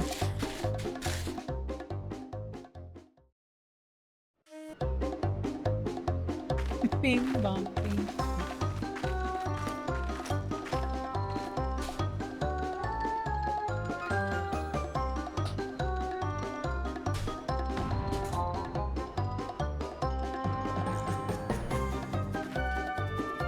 This is a completely different tone. He's out cold. Now to take back the treasure. What? This can't happen. Our hero never fails. I must retreat. Yes, a tactical retreat. A noble retreat, so that the Justiciar may live to save another day.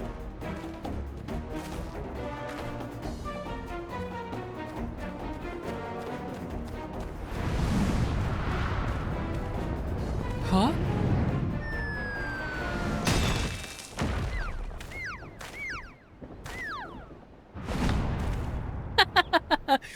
That was fun. That was silly. I like that animation. That was good. Well.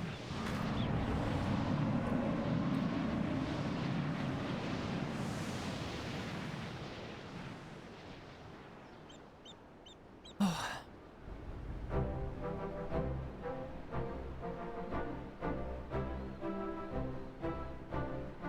I suppose the apex wasn't finished yet.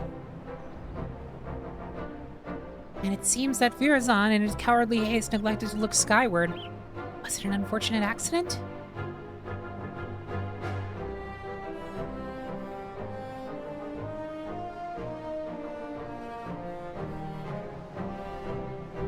Or fate delivering his just desserts. Whoa, whoa, whoa, whoa. It's like a different person wrote that cutscene.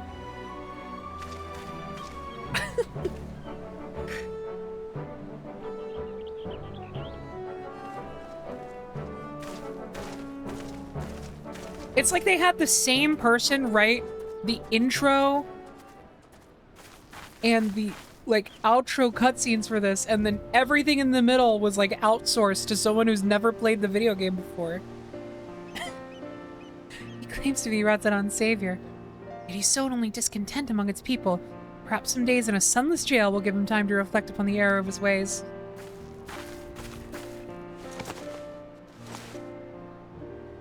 Now I've finally recovered the perch of the apex. Thank you for coming this far with me, Pella. Yeah, you're welcome, I guess.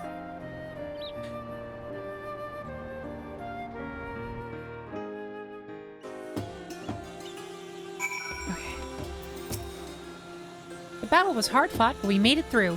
Virazon is the responsibility of the Radiant host now. Now that I've done what I pledged to do, I must return home and bring the good tidings to my mother and father. Yet before doing so, there are many others I must thank. In the meantime, can I count on you to meet my family at Tuliolal for one final farewell? My parents will surely be glad to see you again. Yes.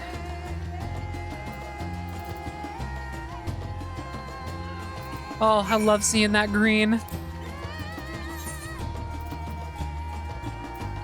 I'm just gonna go to the turn.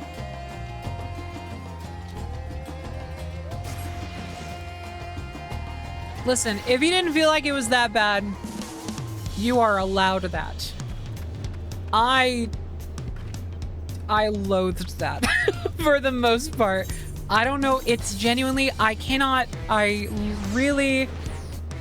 nothing quite gets me like antsy, like squirming in my seat, upset at a story like that than something like that that just does not know what it is trying to be, you know? It's just so boring as a result. Like, I feel like I just need to just grab something and run around and scream just for some kind of like stimuli. I expect to see you in Tuliolal again so soon. Is Tepeke well?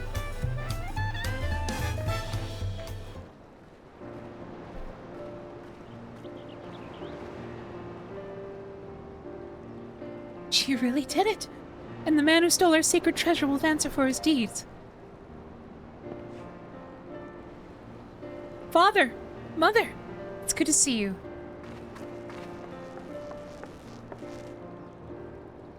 I'm sure Pella's already told you what happened. I couldn't have retrieved our treasure without her. So we've heard. Yet Pella also told us your wits and bravery were essential to your success. On behalf of our whole village, I thank you for guiding Tepeke in her quest, Pella. And now, as a reward, you get to put colors of paints on your gear. Now the perch of the apex must be returned and put on a careful guard once again. The story of the Zoraal Vidral's demise proves that we are not meant to wield its power as our own. I'm sorry, Father, but I disagree. Once I return to the village, I want to tell everyone what happened in Thavnir. They need to know what the treasure is capable of, or else we risk forgetting once again. I won't deny that the Apex's power is dangerous. I saw with my own eyes what happened when it's wielded with abandon. During the course of our search, I also saw potential. If we fully understood how it worked, we could use it without risk to ourselves or other people. We could turn something we once feared to our advantage instead of letting it become obscured in legend. I can see the reason in that. We should be ever ready for danger, even in times of peace. Should our safety be threatened, the treasure may grant us a means to protect ourselves. Can we be trusted to use it responsibly? Great power breeds great desire. Sorry. Someone with the same ambitions of Virazon may arise again, perhaps from among our own. I dare say that once I've regaled them with the rise and fall of Justiciar, they'll think twice before following in his misguided footsteps.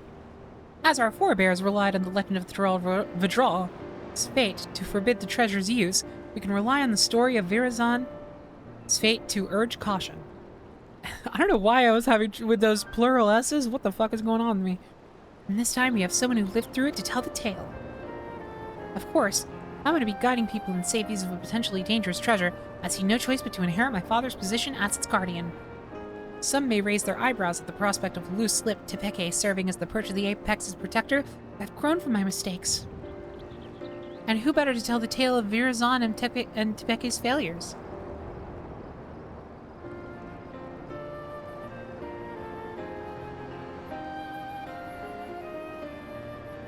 Your only mistake was in trusting Virazon, the same as I and many others.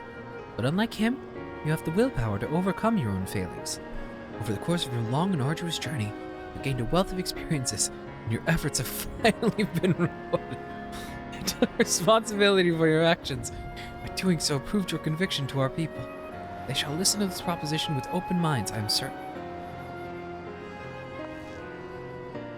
Now we must say farewell, as much as it pains me to do so. That makes one of us.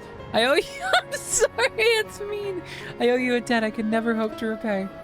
Once I return to the village, I'll do my utmost to protect the treasure we worked so hard to retrieve. Till next we meet, may fortune smile upon you.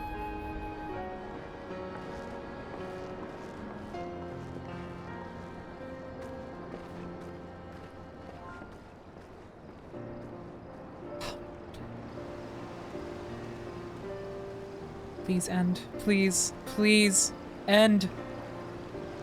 Fade. Cease. Desist.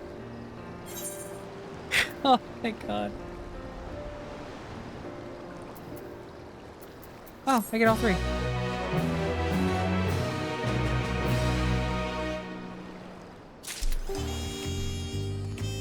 Reach for the apex.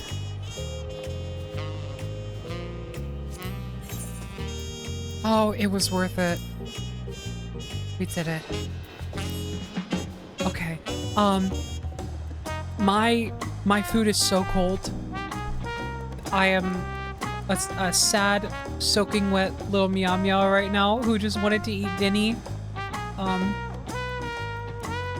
So I have to go eat food. And then when I get back, we're gonna glam up and then head out, okay? Okay. I might even stop the recording here. Yeah, so VOD heads, I'm gonna stop the recording here, so I will see y'all in the next one for what I hope to be the finale. Bye-bye.